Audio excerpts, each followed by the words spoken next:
Between Heaven and Earth, Life in the Spirit World. By the Spirit André Luiz, Psychographed by Chico Xavier. How do our past lives and current relationships intertwine to create the fabric of our destiny? In Between Heaven and Earth, the Spirit André Luiz provides a fascinating exploration of the ties that bind souls across multiple incarnations. Psychographed by the legendary medium Chico Xavier, this book offers a deep dive into the law of cause and effect, revealing how the choices made in previous centuries resonate within the domestic challenges of the present day. As the seventh book in the Life in the Spirit World collection, Between Heaven and Earth follows André Luiz as he observes the complex spiritual interactions surrounding two families in Rio de Janeiro. Through the guidance of the instructor Clarêncio, Luiz witnesses how spiritual mentors work tirelessly to harmonize conflicted hearts, preventing new tragedies and fostering reconciliation. The narrative brilliantly illustrates that the space between the physical and spiritual realms is filled with constant communication and the quiet, persistent influence of those who have already crossed over. About the author. André Luiz is the spirit author of In the Greater World and several other spiritist works that provide a detailed view of life beyond the physical plane. In his earthly life, he was a physician who, after passing into the spiritual world, was given the mission of sharing his experiences through mediumship. His writings offer profound teachings on reincarnation, spiritual service, and the moral responsibilities that guide both the living and the discarnate. Through his narratives, André Luiz continues to educate and inspire those seeking a deeper understanding of the eternal journey of the soul. About the medium, Chico Xavier, 1910 to 2002, was one of Brazil's most respected and beloved spiritist mediums, dedicating his life to psychographing messages from the spiritual world and engaging in charitable work. Throughout his lifetime, he transcribed more than 400 books, never claiming personal authorship and donating all proceeds to philanthropic causes. His tireless dedication to Spiritism and humanitarian service earned him national and international recognition. Chico Xavier's works, including the Life in the Spirit World series, have provided guidance, comfort, and enlightenment to millions, reinforcing the eternal bond between the material and spiritual realms.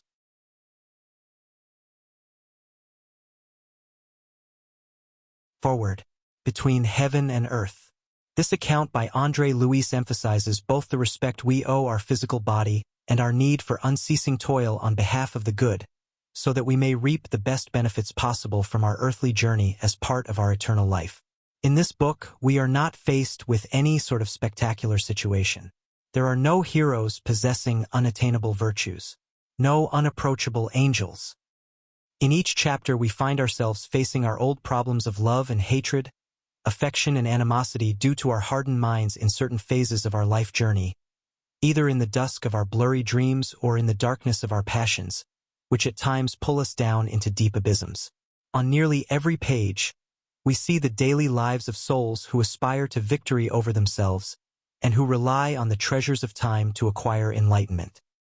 The basic pictures of the narrative are intimately familiar to us: the afflicted heart in prayer, the mind paralyzed in illusion and suffering, the home inundated with trials, the pathway beset with struggles, the madness of jealousy, the delusion of ownership, clashes of thought, conflicts of emotion.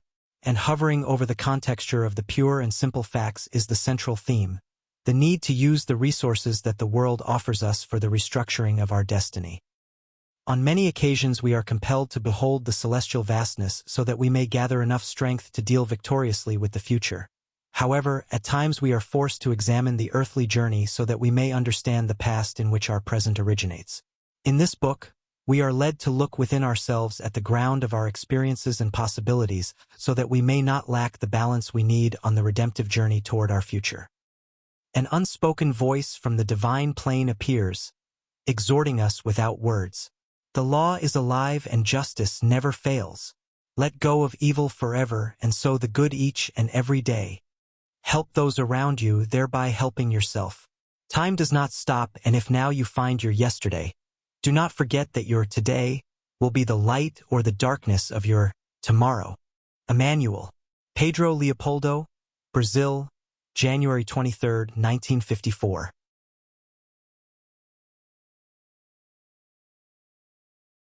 Chapter 1. Regarding Prayer.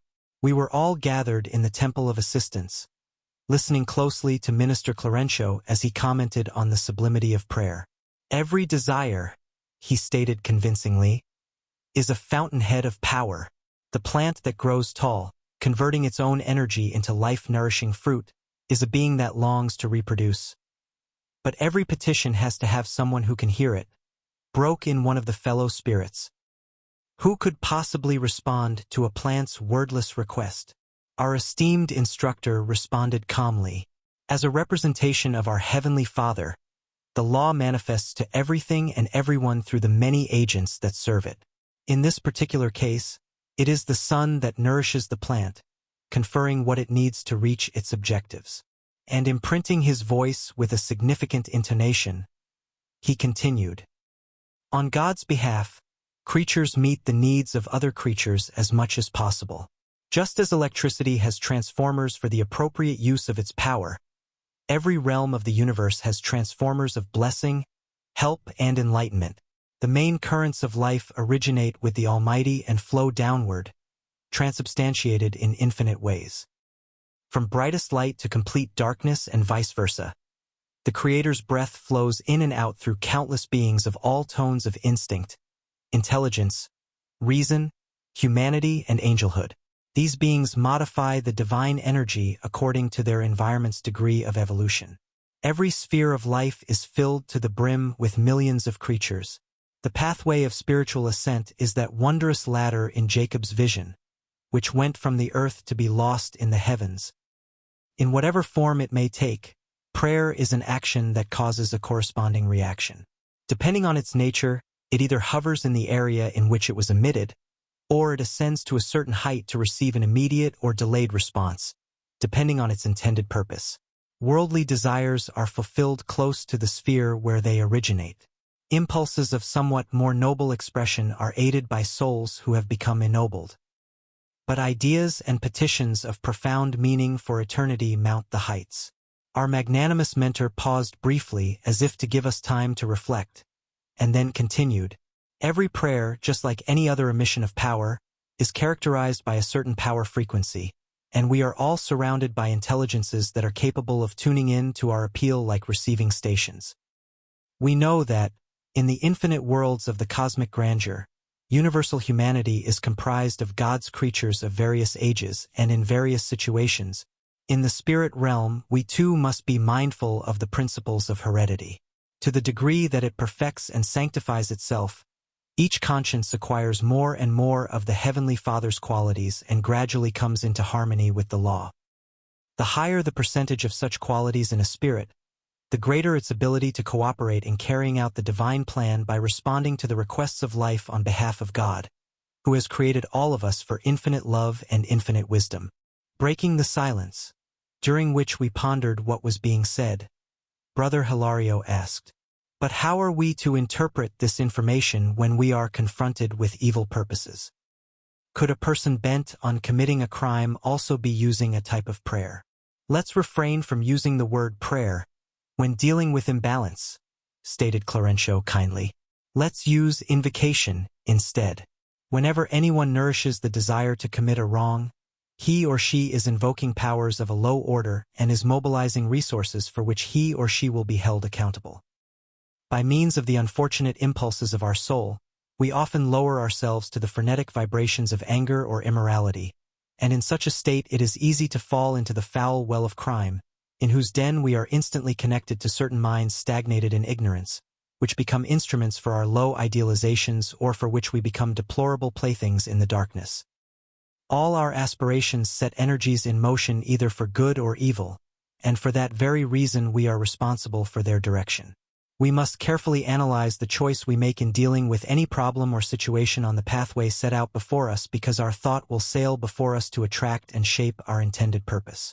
In every area of existence, life gives us what we really ask for, and we become its debtors according to what we have received." The minister smiled benevolently and remarked, "We can be certain, however, that evil is always a circle closed in on itself, temporarily holding those who have created it. It's like a cyst of short or long duration, which finally dissolves into the infinite good as minds in tune with it start reforming themselves. The Lord puts up with disharmony so that through it the moral readjustment of the spirits who sustain it may take place, since evil reacts on those who practice it, helping them to grasp the excellence and immortality of the good, which is the unshakable foundation of the law. We are all masters of our own creations, but at the same time, they're unfortunate slaves or happy wards.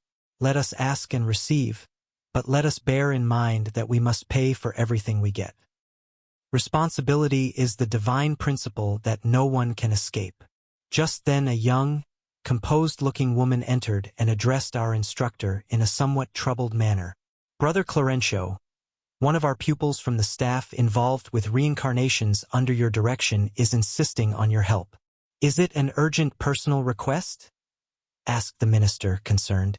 "It is a disturbing matter, the subject of a diverted prayer." The esteemed instructor invited us to come with him, and we followed attentively.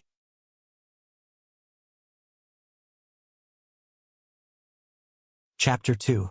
On the Earthly Stage. In a spacious room where several spirits were hard at work, a young woman handed Clarêncio a small chart.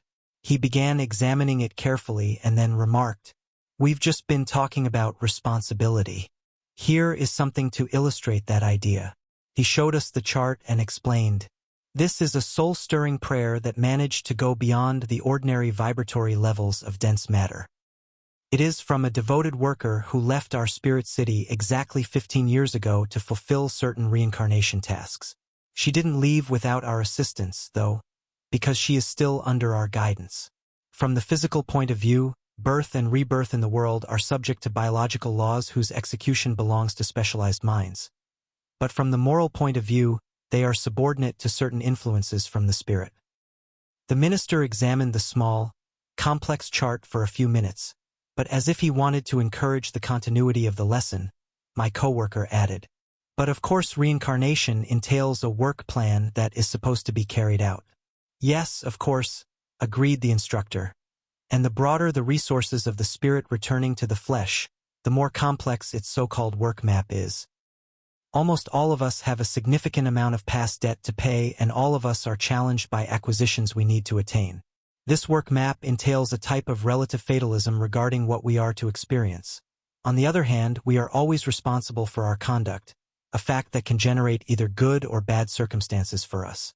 Thus, we can see that free will, which is also relative, is an irrefutable reality on every evolutionary level of consciousness. We mustn't forget, however, that we evolve interdependently in each realm. In the physical experience, children need their parents up to a certain point. The sick need physicians, and young people need advice from their elders. Here, in the spirit realm, competence depends on instructors, effective support requires someone who can actually provide it, and a switch from just staying at home to getting involved in ennobling work, when doing so involves a spirit that lacks inarguable merit, requires the endorsement of the appropriate authorities. "What is a diverted prayer?" asked my coworker, dying with curiosity. Hilario had also been a doctor in the physical realm, and like me, he remained involved with medical tasks under Clarêncio's responsibility, thus acquiring specialized knowledge.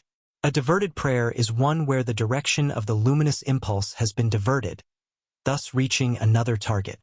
We were eager to ask more questions, but our instructor calmed us down. "Just wait a bit. You'll soon see that we're all connected to one another."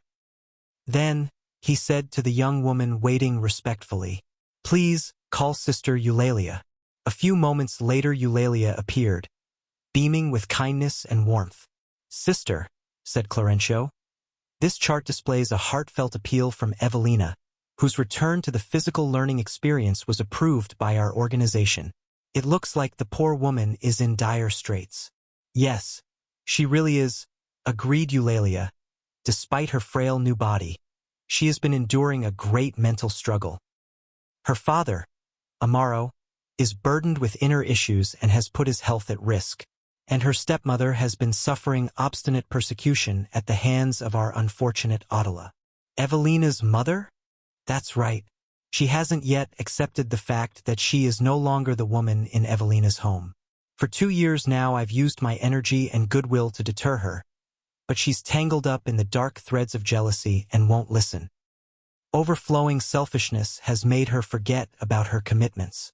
Zulmira, Amaro's second wife, has been severely depressed ever since little Julio's death. As you know, the boy drowned because of past moral debts. His stepmother Zulmira went so far as to actually desire his death because she didn't love him, and now she feels guilty due to the influence of her husband's first wife, Adela. Evelina, in turn, after losing her little brother under such tragic circumstances, is all out of sorts, caught between her grieving father and her despondent second mother. I saw her just yesterday. She was weeping all distraught in front of her discarnate mother's picture, begging for protection.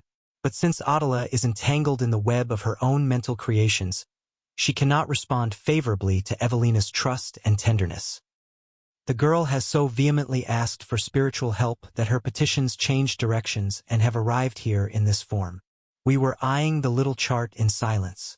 Breaking the long pause, the minister asked Hilario, "Do you understand now what a diverted prayer is?" Evelina calls out to her mother's spirit, who is in no position to listen to her. Even so, her petition isn't lost.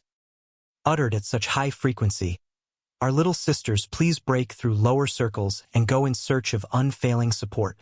Gazing at us with his lucid eyes, he concluded, "Would you like to help us out with this?" Of course we would. We were enthralled by the case. Our instructor recommended we wait a few days, however. He himself wanted to find out more about all that had happened so that he could give us more accurate information when we were with him. Our trip was set, and when the time came we were ready. A short time later, Clarêncio, Eulalia, Hilario and I were at the door of a modest, yet comfortable residence in one of the districts of Rio de Janeiro. The street clock read 9 p.m. sharp. We went in. In a small room that looked like a study or library, a visibly worried man of about 35 was reading a mechanic's manual. On his plain desk were various publications that he had been studying. More properly assuming the role of mentor for our group, Clarêncio explained, "This is Amaro, the head of the family. He has complicated debts from the distant past. On several occasions, he made use of guns and knives to do evil. Today, he holds an important post at a railway station." Then we went into a charming bedroom. A sweet 14-year-old girl was embroidering initials on a linen handkerchief. Looking thin and sad, her big, serene eyes showed that she was concentrating. She did not notice our presence, but when the minister's unseen hands touched her, she displayed indefinable inner joy. She instinctively looked away from the white linen cloth and gazed at a woman's picture hanging on the wall. She smiled in rapture as if she were conversing with the person in the picture. Clarêncio explained, "This is Evelina, whose incarnation we oversaw a few years ago. The picture is that of her discarnate mother. Evelina has been bound to her parents by the threads of deep love for many centuries. She has come to meet other persons and situations she needs in order to ascend spiritually, but she has also brought with her the task of assisting her parents. At the moment, she believes her mother is the one doing the assisting, but because of her spiritual merit, she is actually the one that is assisting her still struggling mother." I embraced the enraptured girl, who was surrounded by a luminous aura of peace, and for a few seconds I meditated on the greatness of love and the sublimity of prayer.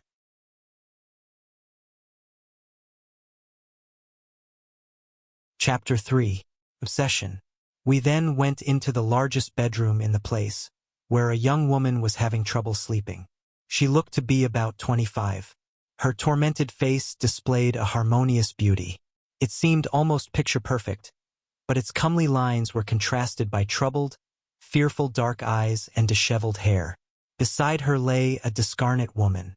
Her head was on a large pillow as if she was watching over the obviously infirm younger woman. However, the emptiness of her gaze and her dark aura left no doubt that she was inwardly imbalanced. She held her right hand over the younger woman's medulla oblongata, as if wanting to control her nervous impressions, and grayish threads flowed from her head like an octopus's tentacles to envelop the other's heart center, annulling her force centers.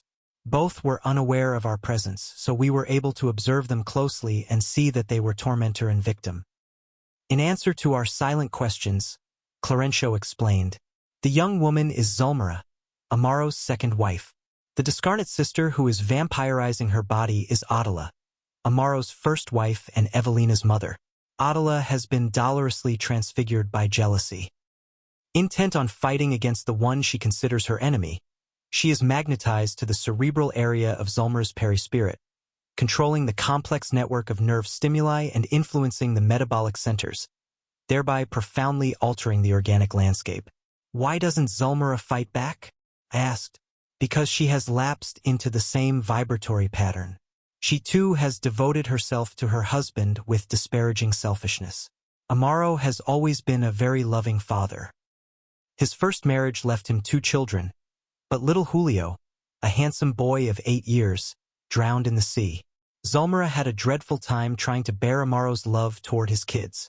She constantly whined and complained about the least displays of fatherly tenderness, thereby entwining herself in the frantic energies of Amaro's unaccepting first wife. Due to her sickly preoccupations, Zulmira wound up actually wanting one of the children to die. She meant to possess her husband's heart absolutely and exclusively, and because Amaro focused his attention more particularly on the boy, she would silently emit the desire to see him drown at the beach when he went into the water for a swim. One morning, as she was watching over the children, she separated Evelina from her brother and let him go too far out into the water. She got what she wanted. A large wave caught the boy off guard and pushed him to the bottom. Julio couldn't regain his balance and his body floated to the surface. The family's grief was enormous. The railroad worker felt psychically distant from Zulmira and thought she had been lax and cruel to the children. Zulmira in turn was extremely sorry about what had happened and felt indirectly responsible for the disaster. She came under the pernicious influence of her rival, who began obsessing her from the invisible plane. Clarêncio paused a moment and then continued. The feeling of guilt is always a collapse of the conscience, and dark forces make their appearance through it. Because of her destructive remorse, Zulmira fell to Adela's emotional level, and both became locked in a deadly feud unseen by ordinary human eyes. It is a case where earthly medicine is completely ineffective. The minister finished his explanation. As if she registered our presence intuitively, Adela latched on to the poor woman more forcefully and shouted, "No one shall free her. I'm a wretched mother who's been robbed of her home. I have taken justice into my own hands." And staring at Zulmira with a dreadful look, she added, "Murderer, murderer, you killed my child. You too shall die." Zulmira opened her eyes wide. Her face was extremely pale. She had not heard what her invisible enemy said, but enlaced in her magnetic wave, she felt like she was about to die. Clarêncio stroked her forehead and said quietly, "Poor girl." Hilario and I instinctively rushed Adela to pull her away, but the benevolent instructor stopped us with a gesture, warning, "Force won't do any good. The two are completely interconnected. Separating them forcefully could cause harm of unforeseeable consequences." The discarnate woman's exasperation would weigh too heavily on Zulmira's cerebral centers, and lobotomy could lead to paralysis or even death. "Then how can this wrongful union be undone?" cried Hilario. "How can it be brought to an end? Wouldn't it be right to remove obsessor from victim?" Clarêncio smiled and replied, "This situation is different. On the physical plane, the body is a priceless isolator of the unbalanced energies of our mind. However, on our plane, and with this type of problem, such energies can overflow menacingly onto the unfortunate woman, whose body is like a weak lamp, which, if it were to receive too strong of an electric current, would be rendered completely inoperable." "Can't we do anything at all?" asked Hilario, disheartened. "We need to exert our influence on Zulmira's thoughts because she's the one who initiated the persecution in the first place. It's crucial to set her will on a different course, shifting her mental center and providing her with other interests and aspirations." "So can't we get started?" The minister calmly replied, "Not right now. We couldn't or wouldn't know how. Preparation is indispensable." "Surely a good scolding wouldn't hurt," replied Hilario. "Yes, a pure and simple bit of counseling might be appropriate, But we mustn't forget that the victim's cerebral organization is taking a serious beating. Our intervention in Audala's spiritual field has to be safe and secure in order to avoid shocks and countershocks, because they would reverberate disastrously on each other. Being too gentle would be harmful. Being too forceful would be bruising. Clarêncio looked compassionately at the two women and continued, "This is a very delicate situation. We need to find someone who has amassed enough love and understanding in his or her soul to converse with the two using the creative power of renewal." He thought for a few instants and concluded, "I think we can count on Sister Clara. Let's ask her to help us. She'll be able to change Audala with her light-crowned words and incline her to work on her conversion. For now, all you and I can do is provide a little relief and nothing more." He asked Eulalia to provide Evelina with some much-needed mental relief, and then applied a lengthy series of calming magnetic passes to Zulmira. As if gently anesthetized, Zulmira went from being troubled to feeling at peace. Her husband came into the room, and thinking she was asleep, settled her more comfortably on the pillow.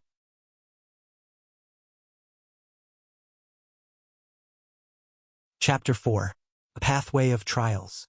Zulmira had left her body, but she was not really enjoying the peace portrayed on her face.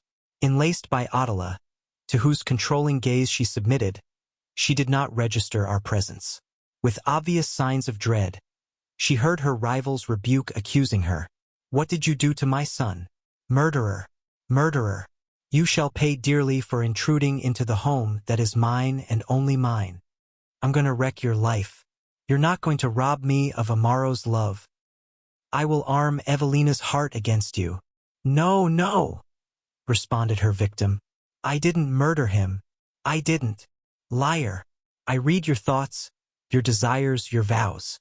Zulmira unexpectedly escaped Audala's grasp and ran out. Audala ran after her.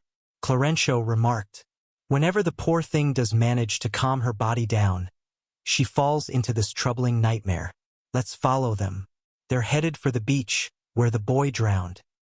Hard-pressed by our imbalanced sister's assault, Zulmira hasn't been able to free herself from her afflictive memories. We too headed for the sea. On the way, we engaged in lively conversation. "I can't see why Zulmira claims she's innocent," said Hilario. "Why such a trial if she isn't the one who committed the crime?" I asked in turn. The minister explained. According to Sister Eulalia's records, Zulmira didn't actually commit the crime, but because she was insanely jealous toward her husband, she ardently longed for the boy's death and even encouraged it. Not to repeat myself, I'll briefly explain the couple's troubled past in as much detail as possible. After a slight pause, he proceeded. Amaro loved his son immensely. Whenever Julio became ill, Amaro would stand at his bedside showing unlimited tenderness. Realizing that Zulmira didn't really love his kids, he began sleeping beside the boy, surrounding him with attention. When he came home from work each day, he would have long talks with the boy, would read him stories, or would listen attentively to his childish tales. They were like two old buddies who were quite enough for each other. Consequently, Zulmira chafed with spite and began to see the boy as an enemy of her domestic happiness. Evelina's devotion to her father didn't bother her as much. She was sweeter and more reserved. She showed restraint in her displays of love toward her father, and she divided her kindnesses to include her stepmother. So, Zulmira didn't hold anything against Evelina. Julio, on the other hand, enraged her. In his extreme attachment to Amaro, he would get into mischief, but Amaro would always forgive him with a benevolent smile. Bit by bit, Zulmira allowed hate to occupy her heart, and she let her jealousy blind her to the point of longing for the happy little boy's death. She intentionally unconcerned herself with offering him the help she should have, and she abandoned him to the extravagances that were characteristic of his age, as she fed the secret desire to see him meet his end. She even encouraged him to play in the street, hoping that some vehicle would do what she didn't have the guts to do with her own hands. Such was her attitude when she went with the family for their morning swim on that clear Sunday morning. Involved with the contentment of the outing, Amaro and the girl went out a little ways in a small boat while Zulmira watched the boy. That is when dark musings arose in her mind. Mightn't this be a good time to carry out her purposes? What if she were to just leave the boy to himself? Of course, because of his infantile curiosity, Julio wouldn't resist going out into the water. No one could blame her. She put her plan in action and left the boy alone. Seeing that he was by himself, Julio became highly interested in the colorful shells in the sand and wound up looking for them in the water until a huge wave smashed into his frail body and forced him down. He came up and cried for her help. Zulmira could have gone back the short distance to save him, but overcome by the sinister thoughts dominating her mind, she waited for the sea to finish the dreadful deed that she had not had the courage to do. When she saw that the boy had disappeared, she began crying out for help. Her soul was suddenly gripped by remorse, but it was too late. Amaro came running, and with the help of friends, he pulled the lifeless body out of the water. Grief-stricken, he wept bitterly at the loss of the boy and blamed Zulmira. That was when, overcome with repentance and tormented by guilt, she descended in spirit to the vibratory level of Adela, who, repulsed, had silently been watching her.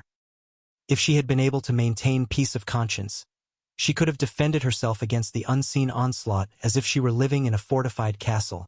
But because she condemned herself, she slid into deplorable perturbation, like someone who had deserted a well-lit home and had gotten lost in a forest of darkness. Clarêncio paused briefly to rest and then continued. From that day onward, the poor woman lost both her domestic bliss and her own peace of mind. She and her husband may live under the same roof, but it is as though they are complete strangers. But isn't Zulmira actually guilty before the law? I asked. The wise mentor smiled meaningfully and replied, no, not in the real sense of the law. However, looking at us more expressively than usual, he continued, even so, who among us is not responsible for our thoughts? Our intentions either attenuate or aggravate our wrongs. Our desires are congealed mental energies that materialize our actions, which, basically, constitute the true arena in which we live our lives. The fruits speak for the trees that produce them. Within the living realm of our conscience, our deeds shout loudly about who we are. The shape of our thoughts gives shape to our destiny. Hilario and I listened in rapture, unable to even blink. Waiting for a clear intuition about what to do right now, Clarêncio, not to get lost in philosophical digressions, retook the central thread of the matter. Julio's trials included an early death. He was a reincarnated suicide. Amaro's second wife, however, suffers the result of the unfortunate choices she harbored within her mind. She also suffers from the poisonous vibrations that she shot at Julio. Because of her jealousy, she surrounded herself with a pestilential environment, in which her maligned thoughts prospered, just as a piece of rotten fruit nourishes the worms that devour it. Believing herself to be responsible for the child's death, she had, after all, fostered the criminal plan. Zulmira gave in to her own evil and also linked herself magnetically to her adversaries, thus becoming sick and demented. What about the boy in all this? I asked. Julio was taken to a suitable place. But can't Adela go to him and find out the whole truth? Unfortunately, the poor thing's genetic center is completely out of control, and that prevents her from seeing things more clearly. She wants nothing but her husband due to her maddening attachment to the ties of sex, which her passion only perverts. Adela does possess admirable moral qualities, but they are eclipsed for the time being. She discarnated in the prime of her femininity, bereft of a religious faith that could re-educate her impulses, hence her superexcitation. However, such a state is only temporary, and we hope she will willingly submit to the treatment of her upcoming readjustment. When her situation improves, I think the problem will have an immediate and constructive solution. I was going to ask another question, but we had reached the beach and Clarêncio said that we should observe.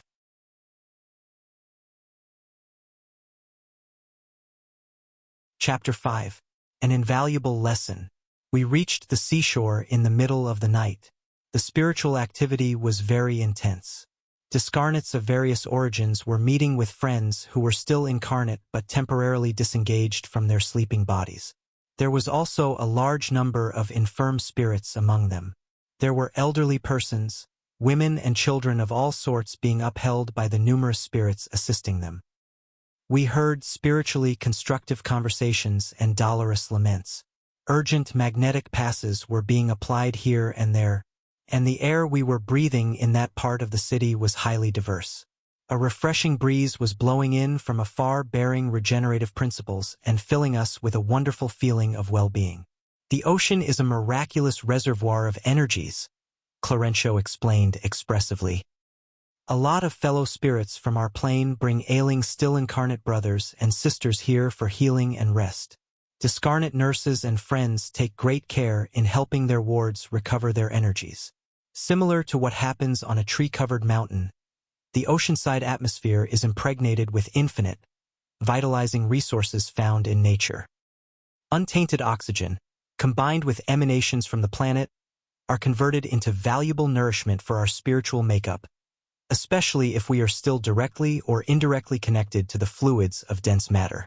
We came to an area where an extremely troubled woman was lying on her back close to the water, receiving magnetic passes from a benefactor devoted to service and prayer. Clarêncio left us for a few moments to speak with a friend a short distance away, and then returned to inform us. That is a sister from our personal circle. She has cancer. She has been taken from her physical vehicle by means of hypnosis in order to receive the proper assistance. But can that type of treatment halt the imbalance in the organic cells? I asked. Can the patient actually be healed? The minister smiled and explained. Actually, when spirit friends provide assistance that affects the subtle tissues of the soul, it is possible to accomplish wonders when the person is partially disengaged from the body. By acting on the perispiritual centers, we can sometimes cause profound changes in patients' health, changes that gradually show up in the somatic body. Consequently, serious illnesses can be cured and striking renewals can be accomplished. Especially when we find the workings of prayer in the mind enriched by transforming faith, thereby facilitating our intervention by constructive passivity in the area where we must do our work, the job of assistance can accomplish veritable miracles. The physical body is maintained by the spirit body and adjusts itself to its form. In this way, our influence on the spirit body is crucial for the physical body, which the mind uses to express itself. The minister shook his head and added, however, what we do is subject to the law that governs us. Regarding this sister's problem, help from our plane can only provide her a little comfort. Because of the trials she must endure, the disease has spread too far. So, does that mean she can only resign herself to a peaceful death? Asked Hilario. Exactly. After receiving this assistance, she will awaken more serene and comforted in her failing body. By coming here night after night, her greater understanding will enable her to get used to the idea of death.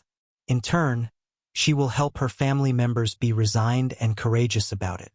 She will be able to mitigate their grief by slowly building her inner humility, bit by bit.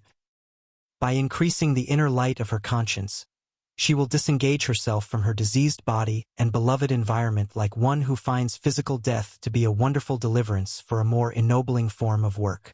Thus, in just a few weeks she will be admirably prepared for her new pathway. Clarêncio became silent. The matter would require further study. In that case, I began hesitantly. The minister smiled and cut in. I already know what you've concluded. You're right. A long illness is a blessing in disguise because it prepares the soul for the great liberation. Unless the disease is long-lasting, a quick success in the endeavor of death is very difficult. Just then, Zulmira and Attila arrived not far from us. Clarêncio asked us to pay attention. We quickly surrounded them as if they were patients under our watchcare. Neither one of them could tell we were there. They also seemed little interested in the activity around them.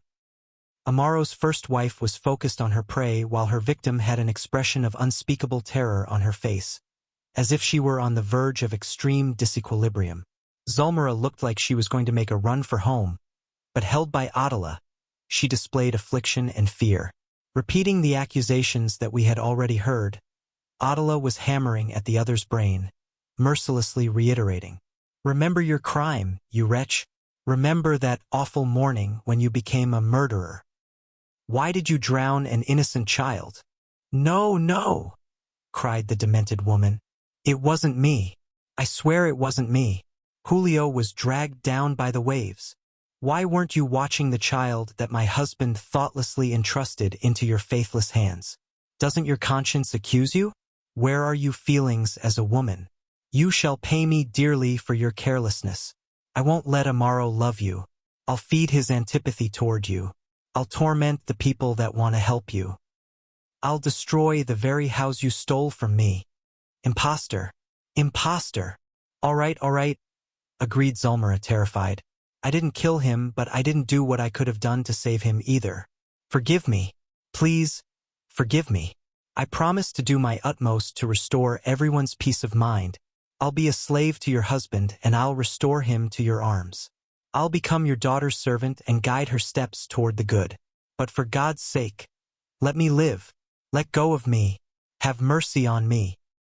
Never, never, roared Adela coldly.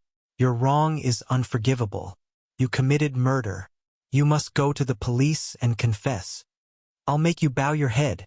You'll go to jail and join other criminals of your ilk. No, no, begged Zulmira. If you didn't murder my son, screamed the other cruelly, then return him to my arms. Give him back. Give him back. Just then, both found themselves on a certain spot on the beach. Zulmira's eyes displayed a strange fire. It was here. This is where you carried out your wicked plan to wreck our happiness, screamed her persecutor. As if touched by unseen impulses, Zulmira freed herself from Adela's grip, went into the water and cried, Julio, Julio. Completely out of her mind, Adela went in after her. Sensing her approach, Zulmira turned and ran for home. We followed the two in their race without letting them out of our sight. Dashing for home as if her body was a powerful magnet, Zulmira woke up bathed in sweat, her physical brain retaining the impression of having wandered around in a dreadful nightmare. She tried to scream but couldn't. She was completely prostrate. She was smitten by dyspnea and her coronary arteries were all swollen. Clarêncio gave her wholesome, relaxing fluids. Her heart slowly calmed down and her circulation returned to normal. The poor woman was finally able to cry for help.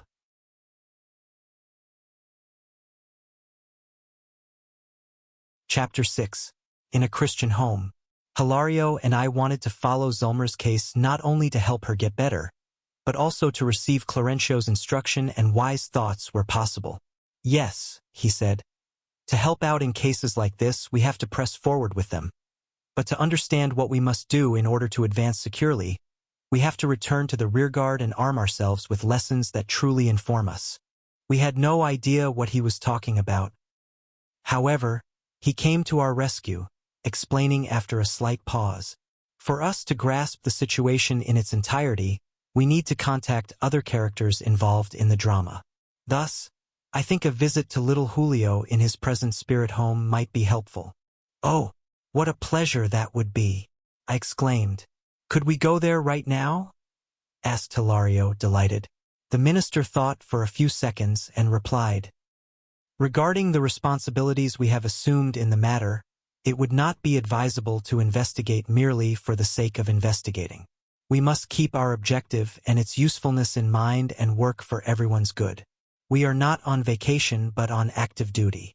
He thought, and continued, I know that tomorrow night Eulalia has to accompany two of our incarnate sisters as they visit their children, who preceded them on the grand journey of death.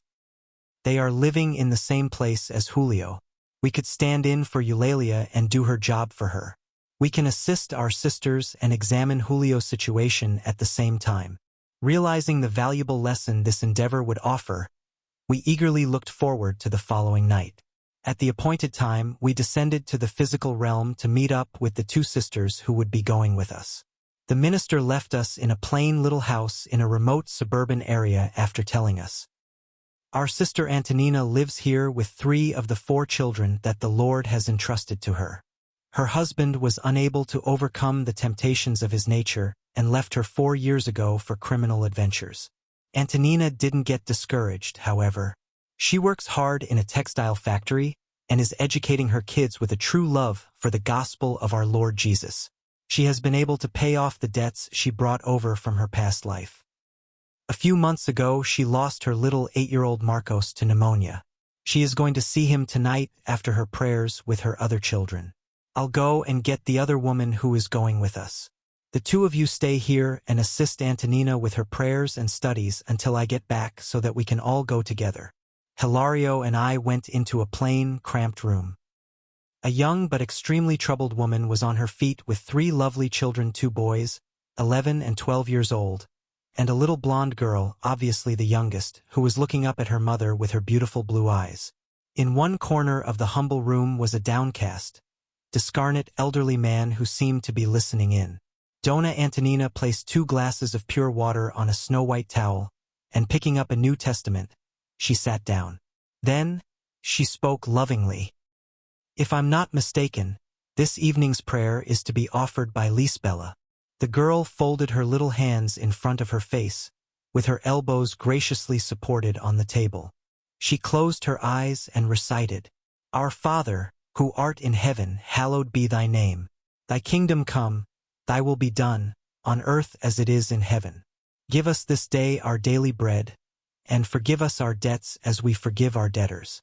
Do not let us fall into temptation, but deliver us from evil. For thine is the kingdom and the power and the glory forever. So be it. Lisbella opened her eyes and looked at her mother for approval. Antonina smiled, satisfied, and said, You prayed really well, my child. She turned her attention to the 2 boys and handed the New Testament to one of them. Open it, Enrique. Let's see what Christian message we shall study this evening. The boy chose the text at random and handed the book back to his mother.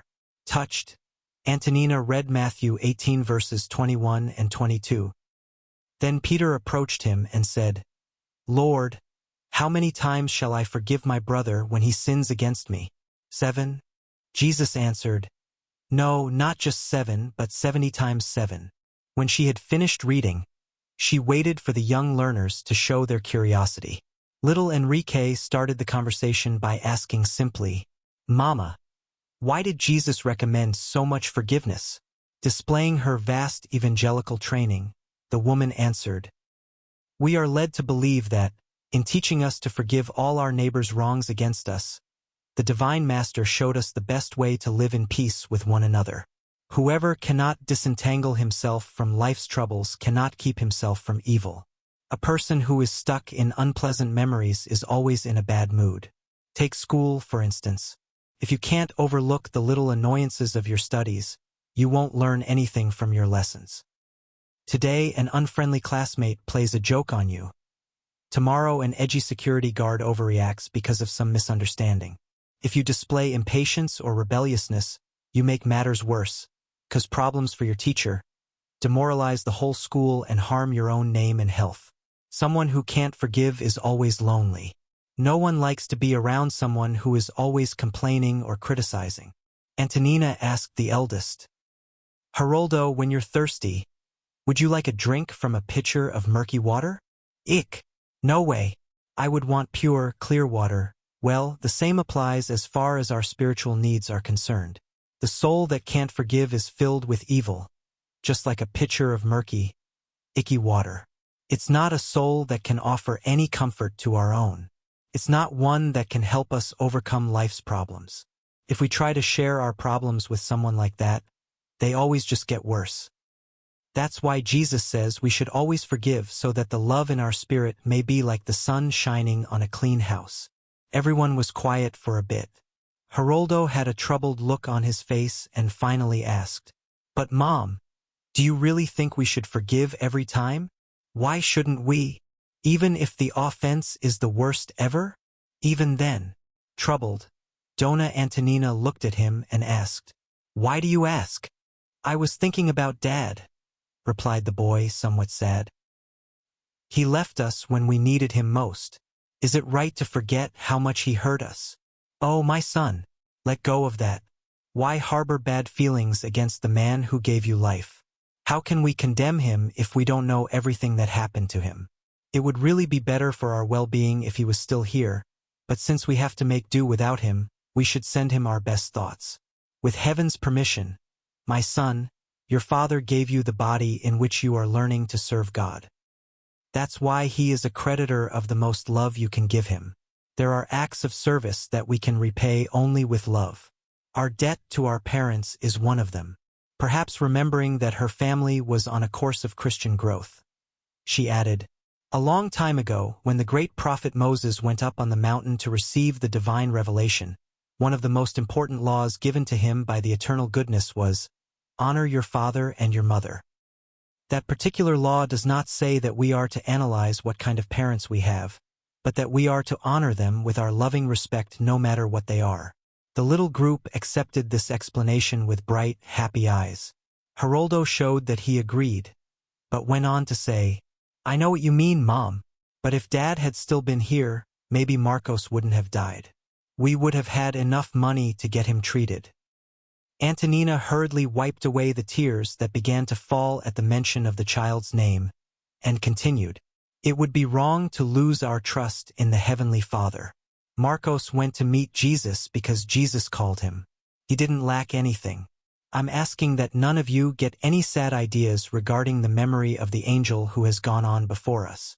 Our thoughts follow those whom we love when they go into the beyond. Just then, Lisbella asked sweetly, Mommy, can Marcos see us? Of course he can, she said movingly. He helps us in spirit by asking Jesus to give us his strength and blessings.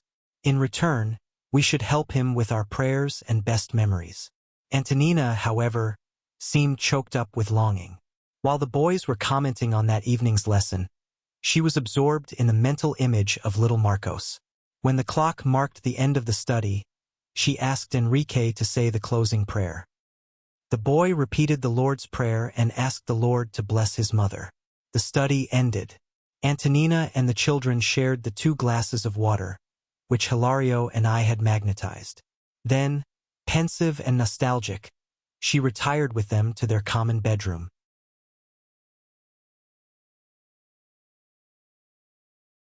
Chapter 7. An Imbalanced Conscience. In compliance with our orders, we waited for Antonina in the small room where the family gospel meeting had been held.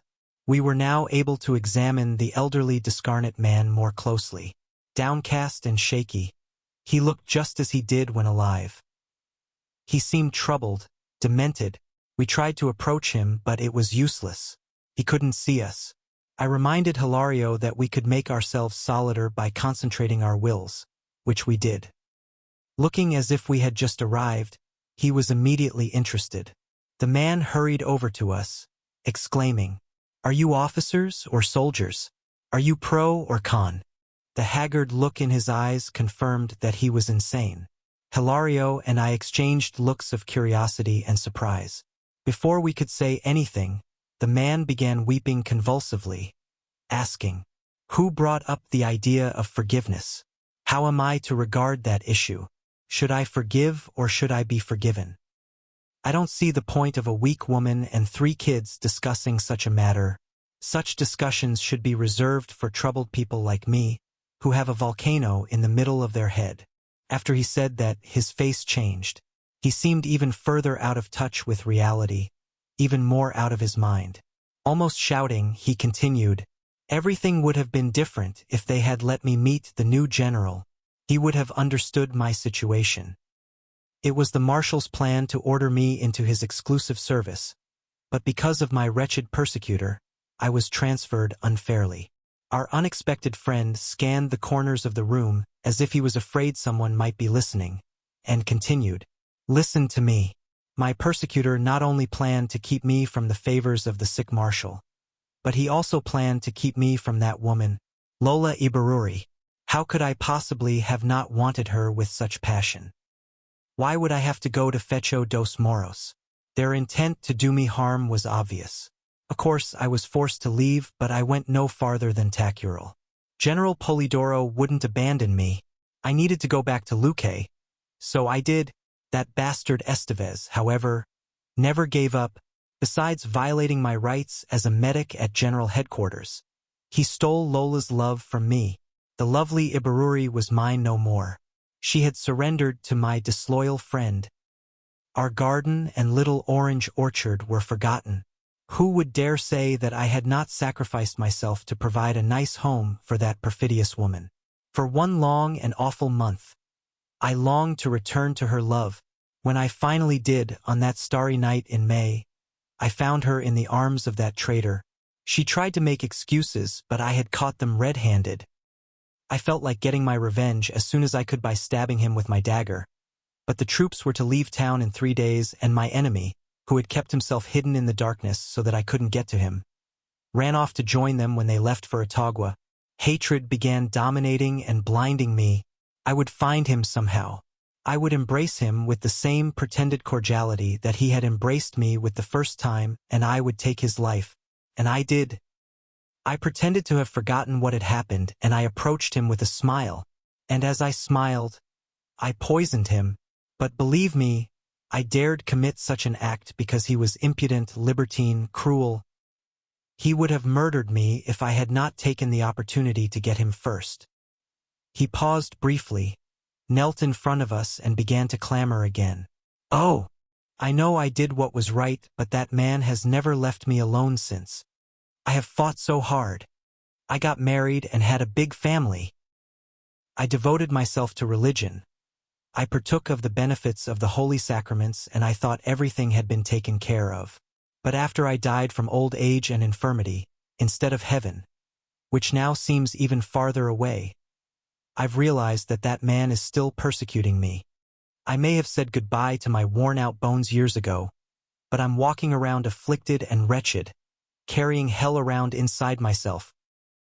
At first I looked for my grave in the hopes of raising my remains and hiding myself in them to forget. But I could see that that was impossible, so I fled forever the place that housed my remains. Now, I devour streets and squares in search of someone with authority to help me. He passed his hands over his face to wipe away the tears and continued, "Kind sirs that you must be. Even if my wrong was so dreadful, I've spent such a long time with this merciless monster staring at me. Wouldn't that be enough expiation for my redemption? If I confessed a crime and thus spent less time in prison, wouldn't I be redeemed before the courts?" Perceiving that we should say something to console him, I put my hand on his white hair and said, trying to be kindly, "Compose yourself, brother. Who of us hasn't stumbled on the pathway of life? Your pain is not unique. Our spirits are also cluttered with troubling memories. Tears of despair do the soul no good." From what he had told us, I perceived that the old man was remembering the time of the war with Paraguay. In an effort to piece things together so as to form a connection between past and present, I asked, "What new general do you mean?" "Ah, you don't know." And like someone completely stuck in the details of the past, he stated, "I can remember it exactly. Yes, his proclamation was made on April 16th. Prince de Gastão de Orleans may have been the new supreme commander, but the marshal's departure weighed heavily on me." "What marshal?" I asked, stoking his memory. "Marshal Guilherme Xavier de Souza. He was my friend, my protector. Sick and worn out, he needed me. But they took him from me.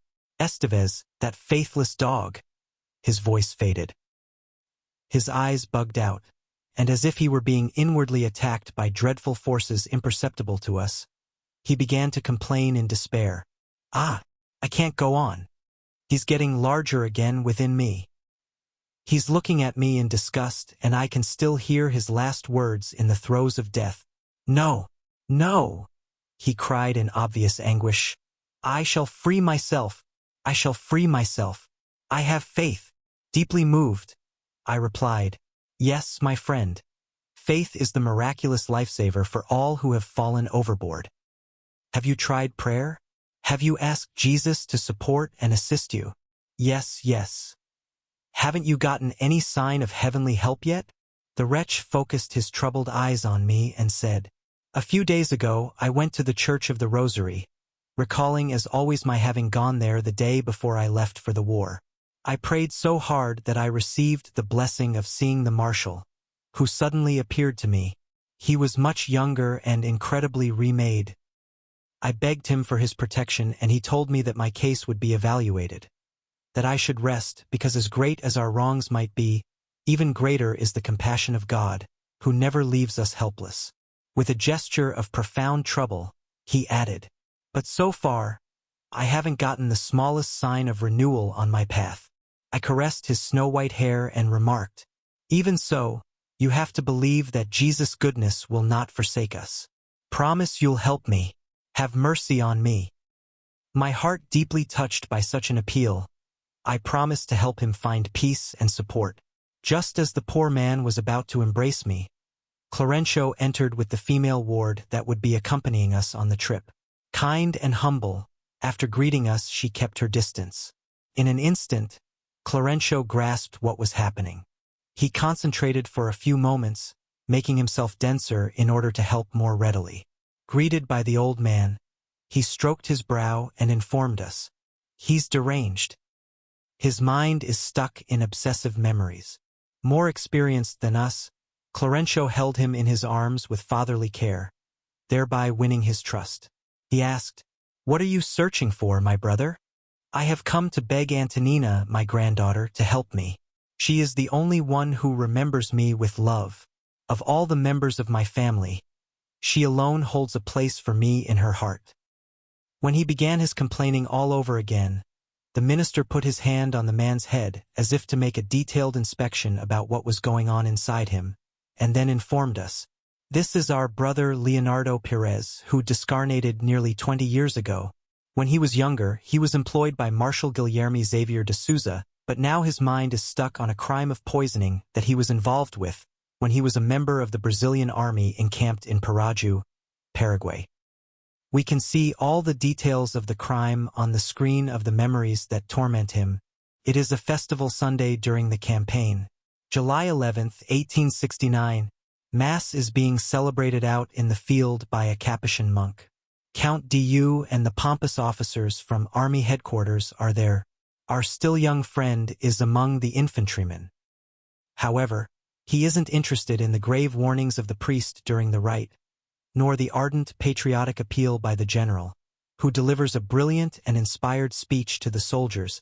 Instead, he is gazing impertinently at a recently arrived soldier from Itagua, a special services medic, José Estevez, a restless 30-year-old Brazilian with dark, intelligent eyes and stately bearing. He shares with our friend the affections of a beautiful woman, who has left her husband and son for the pleasure of adventure. Perez disapproves of the beloved creature's favors toward the patrician. He hates him, but pretends to be unaware of the situation, appearing well-mannered and gentile. When Mass is over, he invites Estevez for a friendly meal. They talk enthusiastically about nights out in Rio. Eager to return to their excitement, Estevez shares Leonardo's feelings. He trusts him as they chat until, in an improvised tavern, his vengeful colleague offers him a glass of wine laced with deadly poison. He drinks it, feels dizzy and dies cursing Perez. The incident causes quite a stir. An Argentine medic is called to the scene and verifies the poisoning, but the authorities deem silence as the best approach under the circumstances. The troops are en route to Paraguay and the case is closed without further investigation. Leonardo Perez accompanies the army to the front lines and tries to forget what happened. He keeps his relationship with the woman of his desires for a while longer, but upon returning to Brazil, he loses interest in her and gets married, leaving several descendants. He discarnates in ill health. However, on his deathbed he realizes that the memory of his crime is whipping him on the inside. He ignores nearly all the other episodes of his life to concentrate solely on this one. José Estevez has already reincarnated, but Leonardo Perez lives with the image of the murder, which comes back to life every day in his memory at the influx of suggestions from his own guilty conscience. As we can see, it is the natural fulfillment of the law of cause and effect. Just then, Antonina, in her subtle body, came to meet us at the door to the room where her body was asleep.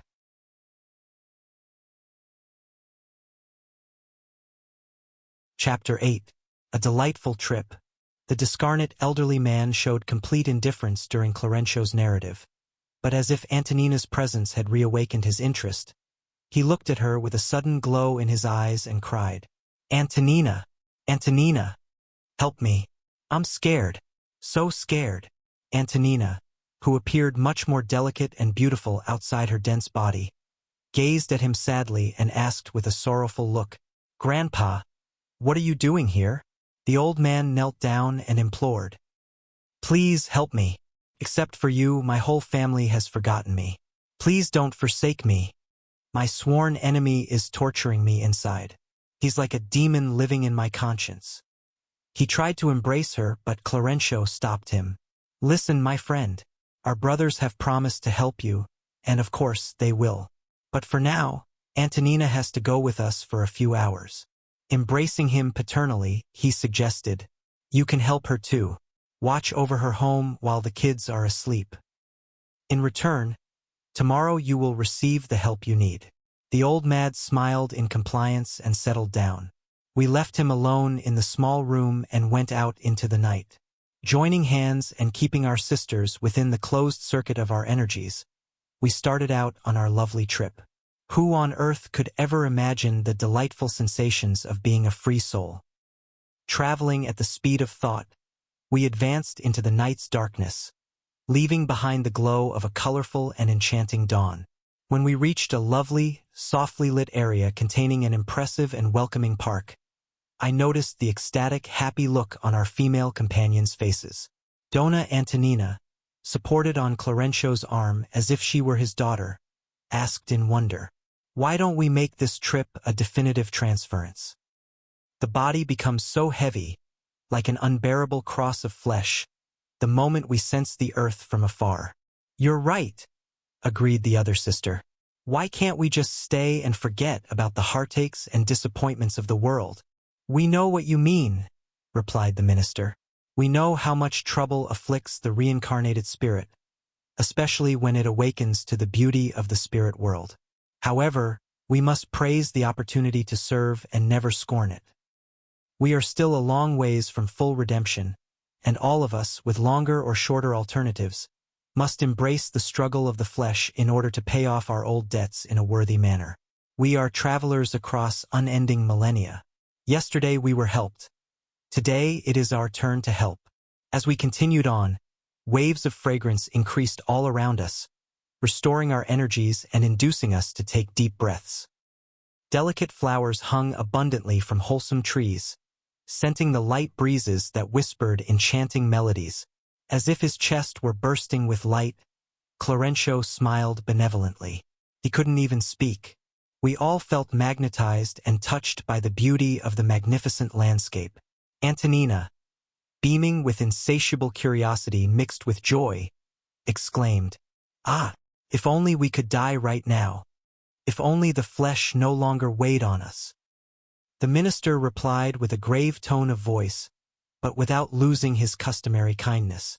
"If you were to abandon your vehicle of dense matter right now, how do you know you would be happy?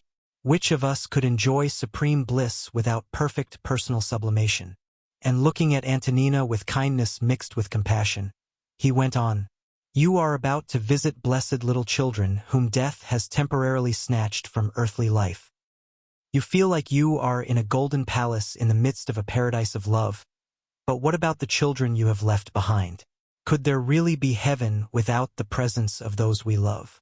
Could we have peace without the joy of those who live in our hearts? Let's say that the shackles of the physical prison were removed right now. The tormented human home would increase in importance in the nostalgia that would overwhelm you. The memory of the children still imprisoned on the planet would enchain you to the physical realm like a strong root holding the tree to the dark ground. The cries and groans, the struggles and trials of your unhappy children would speak to your spirits more loudly than the songs of blessedness by happy children, and you would naturally go down from heaven to earth, preferring to be unseen anguished servants who have traded the resplendent glory of freedom for the dolorous torments of prison. For the greatest blessedness of one who loves lies in giving of oneself on behalf of one's beloved children." The two women listened to these wise words in silence. After a short pause, the instructor continued, "We are all one another's debtors. 1,000 ties bind our hearts to each other. For now, There is no perfect paradise for anyone who returns from Earth, just as there is no complete purgatory for anyone who returns to the human maelstrom. Love is a divine force that nourishes us in every area of life, and our best asset is our mutual help for one another. In the light-bathed area, I felt a greater veneration for nature, which in every sphere is a book revealing the eternal wisdom. Smitten by inexpressible joy, our sisters looked like lovely, sleeping Madonnas, suddenly come to life right there in front of us. It is by means of toil, continued Clarêncio, that we gradually rid ourselves of our imperfections. In its old physical expression, Earth is nothing but energy that has been condensed since time immemorial, shaken and transformed by incessant labor. And as God's creatures on the most varied levels of the evolutionary ladder, we perfect our faculties and grow in knowledge and sublimation through service. As it crawls along, the worm toils on behalf of both the soil and itself. Breathing and bearing fruit, the plant aids both the atmosphere and itself. The animal, continuously struggling, is useful to the soil on which it grows, acquiring experiences that are valuable to it. And our own souls, on their ongoing journeys through varied forms, acquire qualities that are indispensable for the sublime ascent. We are children of eternity, acting for the glory of the true life, and only by toiling in accordance with the divine law will we ever reach the final objective of our forward march. Antonina, who seemed more awake than her companion for the contemplation of the exquisite picture around us, asked in amazement, "Why don't we have a living memory of our previous lifetimes? Wouldn't it be blessed happiness to consciously meet again those whom we love the most?" "Yes, yes," confirmed Clarêncio as we continued on our delightful journey. "But in our present spiritual condition, we don't know how to orient our desires toward what is best. Our love is still an insignificant fragment of light buried in the darkness of our egoism, like gold hidden in the earth in infinitesimal portions in a huge amount of ore. Just as the fibers of the brain are the last to be consolidated within the physical vehicle in which we incarnate, a complete memory of our past lifetimes is the last altar we set up in the temple of our soul, which on this planet is still in its early phases of development. That is why our memories are fragmentary. Yet, from lifetime to lifetime, from ascent to ascent, our memory gradually changes into an imperishable vision on behalf of our immortal spirit. But if we could recognize our former loved ones, and if we could see the faces of former friends again, and recognize them, ventured Antonina respectfully. Contacting the best ones again would entail contacting the worst ones too, interrupted Clarêncio, and inarguably, we haven't yet acquired balanced and pure love, which is devoted to the higher designs without passion. We still cannot desire without disdaining, assist without harming. For now, our ability to love suffers deplorable inclinations. Without the temporary forgetfulness of our former lives, we couldn't receive yesterday's enemy into our heart to regenerate both ourselves and him. The law is wise. Whatever the case may be, however, let's not forget that our spirit makes note of all the steps of its journey, archiving in itself all the events of life to form a map of its destiny in accordance with the principles of cause and effect that govern our pathway. But only much later, when love and wisdom have sublimated the chemistry of our thoughts, will we acquire supreme serenity capable of encompassing the past in every aspect. The minister paused briefly, smiled paternally at us and continued, "The law is invariably the law. Wherever we may be, we live with the results of our actions, just as the tree on any spot of land produces according to its own species." The firmament seemed to respond to the remarkable lecture. Flocks of gentle birds were roosting in the bushes that shone not far away. The sun began to send out perceptible rays, which caused indefinable combinations of color and light unknown, as yet, to ordinary earthly measurements. Like a blessed, colorful hive of love, a harmonious house appeared before us. Hundreds of laughing children were playing among the springs and flowers in its marvelous garden.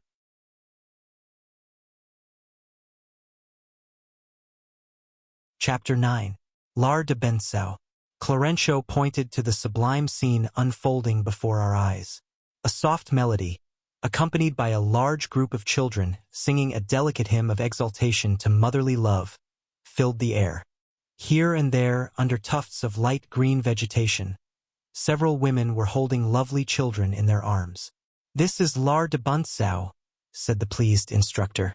"A number of sisters from Earth are here visiting their discarnate children. It is an important educational colony, a combination of a school for mothers and a home for little ones that have returned from the physical realm." The minister stopped talking suddenly. The two women with us seemed gripped by jubilant affliction. As if attracted by irresistible forces, they rushed toward the little angels who were singing joyfully, while the one less known to us hugged a little blond boy with tears of infinite joy. Antonina embraced a handsome one, crying happily, "Marcos! Marcos! Mama! Mama!" responded the child as he ran into her arms. Clarêncio signaled to the sisters responsible for the entertainment in the park as if asking them to watch over the two women. Then he informed us, "Little Julio isn't here. He is still suffering abnormalities that keep him from living with these happy children. He is at the home of Sister Blandina. Let's go there." A few minutes later, we arrived at a small, snow-white castle braced by blue arches and crowned with flowering creepers. We crossed a large, fragrant garden. Opaline roses, unknown on earth, along with other flowers, bloomed profusely. Sister Blandina greeted us with a smile and introduced us to a kindly woman, Mariana, who had been her grandmother. Mariana greeted us likewise. Clarêncio went straight to the point. "We would like to see little Julio, the one who discarnated by drowning." Blandina, who despite the fullness of her youth had eyes characteristic of sublime spiritual maturity, responded kindly, "Ah, it would be my pleasure." She led us to an illuminated area decorated with roses, where a boy was lying on a very white bed, then explained matter-of-factly, "Julio hasn't fully recovered yet. He still screams because of troubling nightmares as if he was still drowning. He calls for his father constantly in spite of seeming more receptive to our care. Every day, he insists on going home." We approached a large crib-like bed. The boy looked at us in tormented distrust, but restrained by Blandina's kindness, he remained mute and impassive. "He's still in no shape to take part in the studies with the other kids?" asked the minister. "No, he's not," replied Blandina. "Also, our benefactors Augusto and Cornelio, who frequently help us out, don't think he'll really improve very much before his next reincarnation. His mind is disorganized because it has lacked discipline for so long." In good humor, she added, "He has been a difficult patient. Fortunately, we have the cooperation of our devoted Mariana, who adopted him as her spiritual son until he returns to the earthly home. We had to isolate him in this room because he screams so loudly at times. But hasn't he been receiving the prescribed magnetic treatments? Every day, I myself am his nurse. He receives all the passes and medicine he needs. And you know about all the details of his case. All of them. Eulalia has been coming here. It's too bad that our little patient's mother isn't in any shape to help him. I think she could infuse him with new strength. Moreover, except for his sister, who remembers him in her prayers, none of his family helps him." "Mama! Mama!" shouted the pale and troubled boy hoarsely, sitting up and hugging Blandina. "What's the matter, my child? My throat hurts." Blandina hugged him, stroked his hair and suggested, "Now don't worry. How can a brave boy like you cry over nothing? Just imagine, we have 3 doctors here. The pain doesn't stand a chance." Then, she sat him in a chair and asked Clarêncio to help her. The minister asked him to open his mouth and we were surprised to see that the glottis, especially in the area of the arytenoid cartilages, displayed a large sore. Clarêncio applied special magnetic passes and in just a few moments Julio quieted down. "Well," said Blandina, helping him lovingly, "how's your sore throat now?" Visibly satisfied, she added, "What do you say, my child?" The boy hesitantly kissed the minister's hand with respectful care and muttered, "Thank you very much." Blandina was about to say something else, but Julio ran to her lap, whining, "Mama, I'm sleepy." The selfless young woman gently led him back to bed.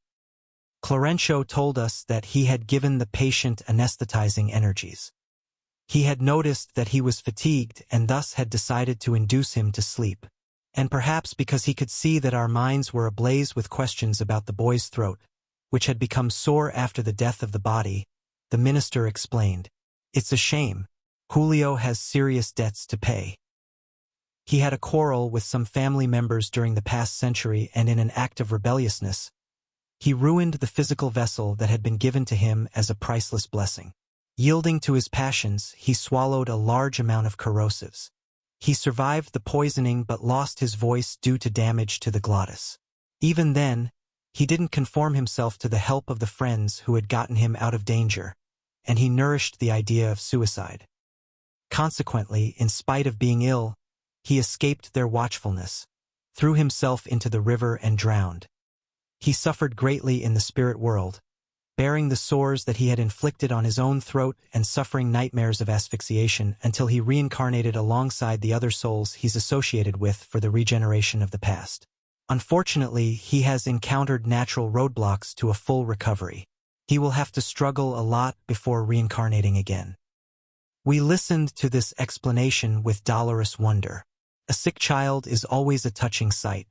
We were unable to voice our thoughts, however, because our kindly friend perceived our questions and continued. "A little while ago we commented on the sublimity of the law. No one can betray its principles. The divine goodness assists us in countless ways to help us with our readjustment. But wherever we are bound to the consequences of our own actions since we are heirs to our own deeds." The subject was an invaluable suggestion for interesting studies, but before asking any questions, I took deep breaths of the breeze that brought a pleasant fragrance to the room.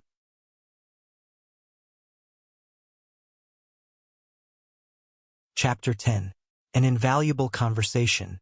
Blandina seemed well versed in matters of childhood, and joining in Clarêncio's conversation, she stated, "Actually, the law is invariable. However, discarnate children are often a troubling problem. They almost always have loved ones who closely follow them to help them along their pathway, although I have seen thousands of children who, due to the nature of their trials, suffer tremendously in hopes of favorable opportunities to acquire the qualities they still need." And smiling kindly, she added, "I don't think Julio's case is one of the really bad ones. I have visited departments of readjustment in which our brothers and sisters have remained just as they were when they were snatched from the flesh like unripe fruit from a tree. They suffer from sick mental processes that only blessed regenerative periods in the physical body can heal." "Could you cite a few objective examples?" asked Hilario. "A lot. The absurdities of intellectual megalomania, for one. There are incarnates who are heedless of the aberrations of the intelligence, and they make guile and vanity the climate in which they live. They insist on the inertia of the heart. They loathe lofty sentiments, which they regard as foolishly sentimental, and they turn their head into a laboratory of perversion of the values of life. They care for nothing but their own interests. They love only themselves. However, they don't realize that they are drying out inwardly, and they never imagine the cruel results of a mind geared toward evil. Quite often in the daily struggle, they loom as powerful dominators with an incredible ability to influence both friends and enemies, known and unknown. But such success is illusory. They fall under the iron glove of death to the great relief of their contemporaries, and they begin to receive their vibrations of revulsion. Such creatures, of course, are victims of themselves, and they suffer highly complex mental imbalances. After longer or shorter periods of purgation after the transition of death, they return to the flesh in need of silence and solitude to disconnect themselves from the inferior envelopes in which they have enclosed themselves, just as the seed needs isolation within the dark earth to dissolve the heavy elements that constrain it, so that it can sprout and grow." She smiled intelligently and continued, "Let's imagine that the soil refused to aid the seeds that hope to grow. The soil would expel them, and instead of being seeds liberated for the victory of the harvest, they would become only dry kernels lying in troubled inquietude and getting in the way of the planting. It's true that most mothers comprise a sublime phalanx of souls involved in the most beautiful experiences of love and sacrifice, care and selflessness, ready to suffer and die for the sake of the children that divine providence has entrusted into their loving and devoted hands. On the other hand, there are women whose hearts are still full of darkness. More like plain females instead of mothers, they become obsessed with pleasure and ownership, and rather than being concerned about their children, they wish them dead. Unconscious and indirect infanticide is widespread, and since debt demands repayment, deferment in the solution of commitments involves enormous suffering for women who must submit to the biological shocks of reincarnation and then see their hopes of getting right with the law harmed. She paused, and I took the opportunity to ask, "But doesn't the law entail immovable principles? Do you mean to say that a child can discarnate before the day appointed for its liberation?" "Yes, of course," interrupted the minister. "There is a structured plan in the spirit world for our human tasks. Nonetheless, how we carry them out is up to us. As a general rule, multitudes of individuals leave their bodies early following services of assistance and sublimation, but in many circumstances the negligence and thoughtlessness of the parents are responsible for the failure of their children. Here," explained Blandina, "we receive a lot of requests for assistance for at-risk children. There are sisters who, by nourishing unhappy thoughts, poison their breast milk, thereby harming the organic stability of their newborns. We see couples who, by means of incessant fighting, send deadly magnetic waves toward their young children, thus ruining their health, and we see careless women who entrust their home to still animalized persons, who, in search of sick pleasures, are not at all ashamed of administering strong sedatives to frail babes, who really need loving care. On certain occasions, we can re-establish harmony and recovery, but we are often constrained to witness the failure of our best purposes." "In such cases," I interrupted, but Blandina anticipated my question. "In such cases, now and always, the law is unwavering. Trials and duties can be put off for a while, but they will finally be fulfilled. Those that aren't completed in one century will be in another. Our goodwill and our applying ourselves to the divine designs can shorten any type of endeavor. Those who persevere on the path toward the good will achieve victory more quickly." And with a lovely smile on her youthful face, she added, "It's no use running from our responsibilities, because time is unyielding and because our own particular endeavor cannot be passed off on someone else." Hilario, who had been following the conversation with extreme interest, considered. According to the old classical theology, newborns remained in limbo after death, without the glory of heaven or the torment of hell, whereas of late, with the new concepts of spiritualism, such discarnates have been thought to immediately resume their adult personage. "A lot of times that is what actually happens," explained Blandina. "When the spirit has reached an elevated evolutionary level and has assumed mental command of itself, it acquires the ability to easily disengage itself from the impositions of the physical form, overcoming the difficulties of pre-adult discarnation. We know of great souls who were reborn for a very short time, simply with the objective of awakening beloved hearts to the acquisition of moral values. Then, right afterwards, they recover their former appearance. However, the same does not apply for most children that discarnate. Souls that are still prisoners of unconscious automatism are relatively a long ways from self-governance. They rest and are led by nature, like babes in their mother's laps. They are unable to undo the ties that bind them to the rigid principles that guide the world of forms. Thus, they need time in order to be renewed. That is why we cannot do without the recovery time needed for someone who has left the physical vehicle in infancy, because after the biological struggle of reincarnation or discarnation for those who are in the early stages of acquiring mental power, time has to function as an indispensable element for restoration. The length of that time depends on how the learner applies him or herself to acquire inner light through his or her own moral growth. We were thrilled by this clear and simple exposition. Blandina had touched the serious issues of life with so much joy. By means of her simple, accessible formulas, we were able to grasp troubling enigmas of pediatrics. Blandina was able to combine understanding and grace to instruct us with discernment. Touched by the remarks that defined her invaluable educational position, I stated, "From what you have said, we can more surely understand the dolorous processes of congenital infirmities and the insidious diseases that assail childhood. I have always been possessed by a troubling astonishment when faced with Down syndrome, epilepsy, lethargic encephalitis, leprosy, and cancer in children. Not to mention irremediable disasters, considered Hilario emotionally. Disasters that strike the adorable flowers of the home, leaving inconsolable fathers and mothers behind.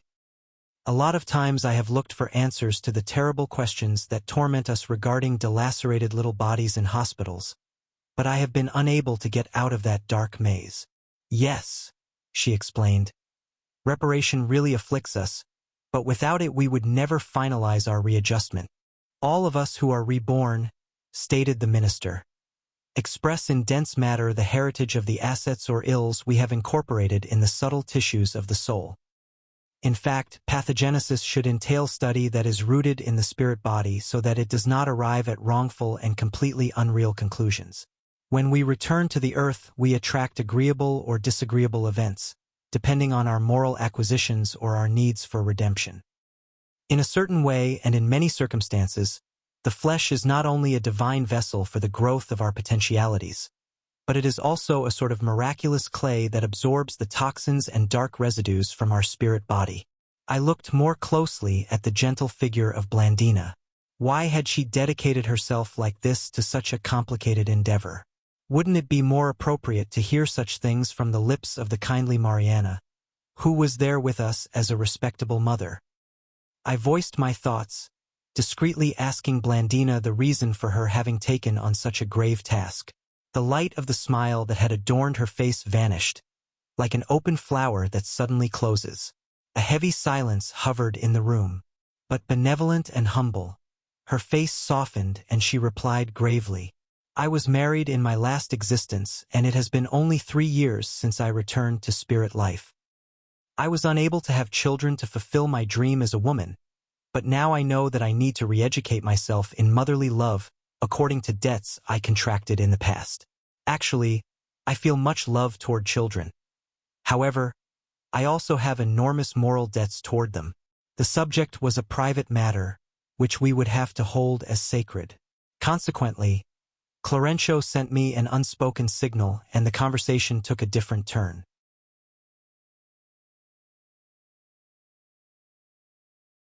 Chapter 11. More Lessons. With the change in subject in mind, Hilario asked Blandina if she was the supervisor of the park, to which she responded humbly, No, I can't be attributed such credit. I have various jobs here and elsewhere, but I'm just a servant. Our school has more than 2,000 children, but only 12 are directly under my care. This is a large community of homes, in which many female souls are undergoing readjustment for the venerable mission of motherhood. Also, lots and lots of children live here in order to grow in areas where they need it. Nearly all of them are to return to the earth for a new learning experience. What about the main office? Asked my colleague, trying to get to the bottom of things. It's not located here. The park is just one of several structures that make up one enormous establishment of assistance and education, of which we are wards.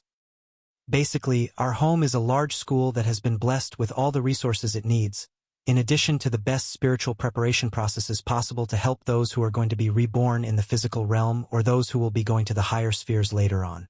But doesn't the school also offer basic literacy courses? Of course it does. We need to employ every measure possible for awakening the spirit. Education may not be a basic condition for our happiness, but it is crucial for our soul's evolution. Those who don't know how to read cannot see as they ought. And smiling, she added, evolution, competence, personal growth and sublimation are the result of constant toil. The more knowledge we possess, the more active we are. Idleness keeps our mental energies focused on the lowest planes of life. Toil is a blessing. With such sublime references to the work going on, we turned instinctively to the devoted Mariana, who had remained silent. Did her duties also involve watching over the children? Hilario asked about this with fraternal delicacy, and she responded politely, I help my granddaughter with her responsibilities here.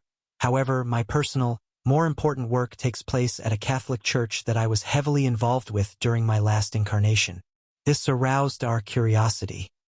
The allusion to a Catholic church denoted sectarian filiation. Mariana stopped talking for a moment, whereas Blandina entrusted herself to the invaluable overflow of her lofty emotions. Were the two spiritually divorced from each other here? Mariana, who displayed the kindly aura of admirable women when they reach maturity, smiled benevolently and stated, "Don't be surprised. I share with Blandina the study of the divine laws for the renewal of my spirit for the great future, but my continued love for old companions in the human struggle has constrained me to tarry for a long time, serving in my former place of worship. Furthermore," stated the minister, "divine assistance is like the sun which radiates its light to all. All institutions and souls that turn toward the Heavenly Father receive the resources they need according to their ability to receive them." Interested in such an increasingly valuable lesson, Hilario asked, "What is the basis for assistance work in churches? Because direct communication with us is forbidden, how can we work on behalf of our Roman Catholic brethren?" "It's really quite easy," explained Mariana. "Prayer is the surest means for our influence. A mind in prayer establishes a thread of natural communication with us. But not in a patent manner. No, by means of thought. Intuition is always at work, and the higher the level of a person's loftier qualities, the wider his or her lucid zone for registering spiritual assistance. Of course, public worship, as it is conducted nowadays, does not look kindly on the contact of higher powers with people's minds. The inferior interests taken to church are a real barrier to heavenly assistance. And priests' frequent preoccupation with wealth and pomp nullifies our best efforts, because as long as the soul's attention is set on exteriorities, forces contrary to the good and the light find an easy opening for the worship of fanaticism and discord.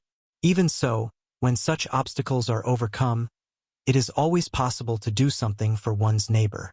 During Mass, for example, continued Hilario, is your work of cooperation viable? Mariana's face brightened with good humor and she replied, "We make up large phalanxes of students of fraternity in action. No matter how unpleasant the area of struggle, our job is to be of service." After a brief pause, she continued, "When the Mass follows mere social convention, functioning as a show of vanity or power, our collaboration is invariably nullified." And smiling, "What are we to do with a flattering deed in which the devotees of material fortune or perversity encourage the disorderly conduct of unscrupulous persons? There are solemn masses dedicated to crafty politicians and wealthy magnates. Such masses are real sacrileges in Christ's name. Moreover, there are masses for souls that are a mockery to the suffering of those who have died, such as masses that are celebrated for ambitious family members, who at times are actually happy about a death because they are eager to get their hands on the dispositions of the will. Such masses polluted by money are as cold for the dead as the graves that house their rotting flesh. On the other hand, if the religious act is simple, shared by sincere hearts and minds, geared toward evangelical charity and focused on the light of prayer with the best sentiments possible, it is of great worth because of the vibrations of peace and love that go out to the one for whom it is meant. Frequently, humble masses said at the first canticles of the morning are the most favorable for our assistance. We can more surely articulate the possibilities within our reach and supply them to those who hope for our help.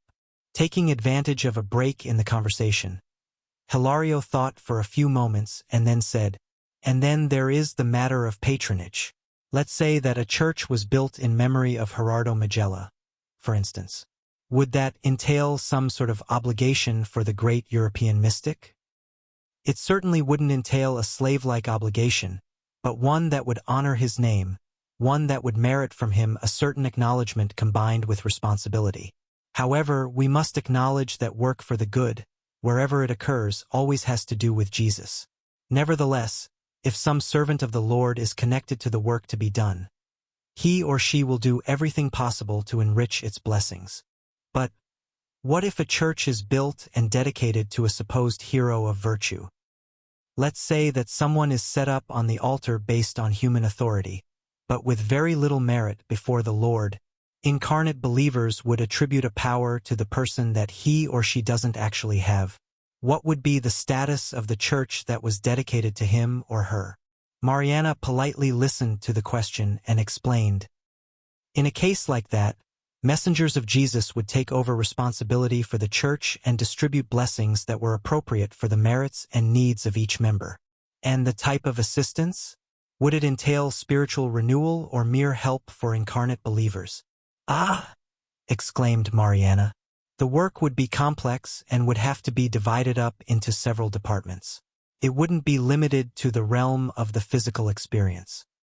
There are countless souls who, disconnected from the body, resort to altars, begging for enlightenment. Others yield to imbalanced emotions, invoking the protection of sanctified spirits.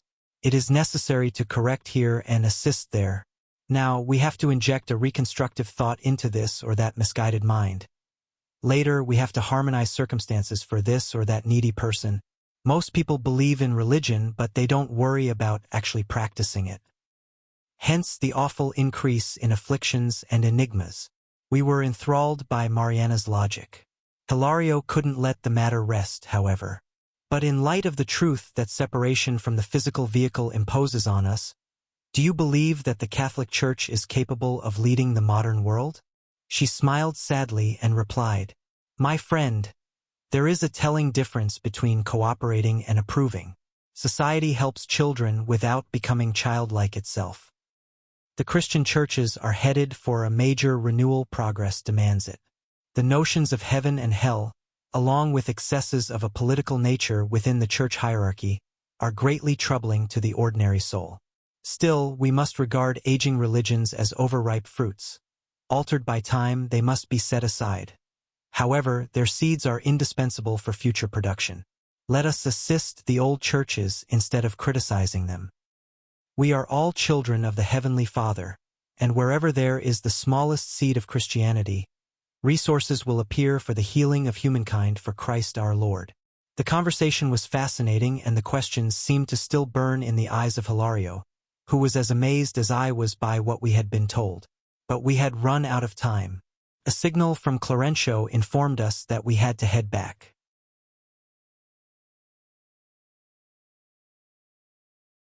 Chapter 12. Continuing to study. After saying goodbye, we rejoined the rest of our group, and a little while later we were once again on our way down to the Earth's surface. We went from the light of the sun to being immersed in nocturnal darkness. But the spectacle of the sky was no less beautiful than before because the first colors of dawn were tinting the distant horizon. Clarence took Antonina's companion back home after a loving farewell. And without further ado, we headed for our friend's home. Antonina was quiet, downcast. It seemed that she wanted to remain forever with the little one that had preceded her on the long journey of death. Nevertheless, when we entered her small home, she rushed to the bedroom, her heart once again attracted to her other children. Like a father, the minister had her lie down and he applied magnetic passes to her cortical centers. Marcos's mother experienced a light, gentle vertigo. Hilario and I watched what Clarêncio was doing, and we noticed that the Antonina of our marvelous journey retook her dense body as if sucked in by it, like a beautiful woman of subtle and semi-lucid form suddenly swallowed up by a sheath of darkness. Upon becoming juxtaposed on her physical brain, she lost the mental acuity that had characterized her when she was with us on the trip. With a calm, happy look on her face, she awakened in the heavy vessel. She could no longer see us. She was merely a human woman, lying between the covers, used to the darkness in the room. Yes, she did remember the trip to Lar de Bunsau, but only in jumbled, fleeting impressions. Only the image of her son, the central theme of her love, lingered clear and active in her memory.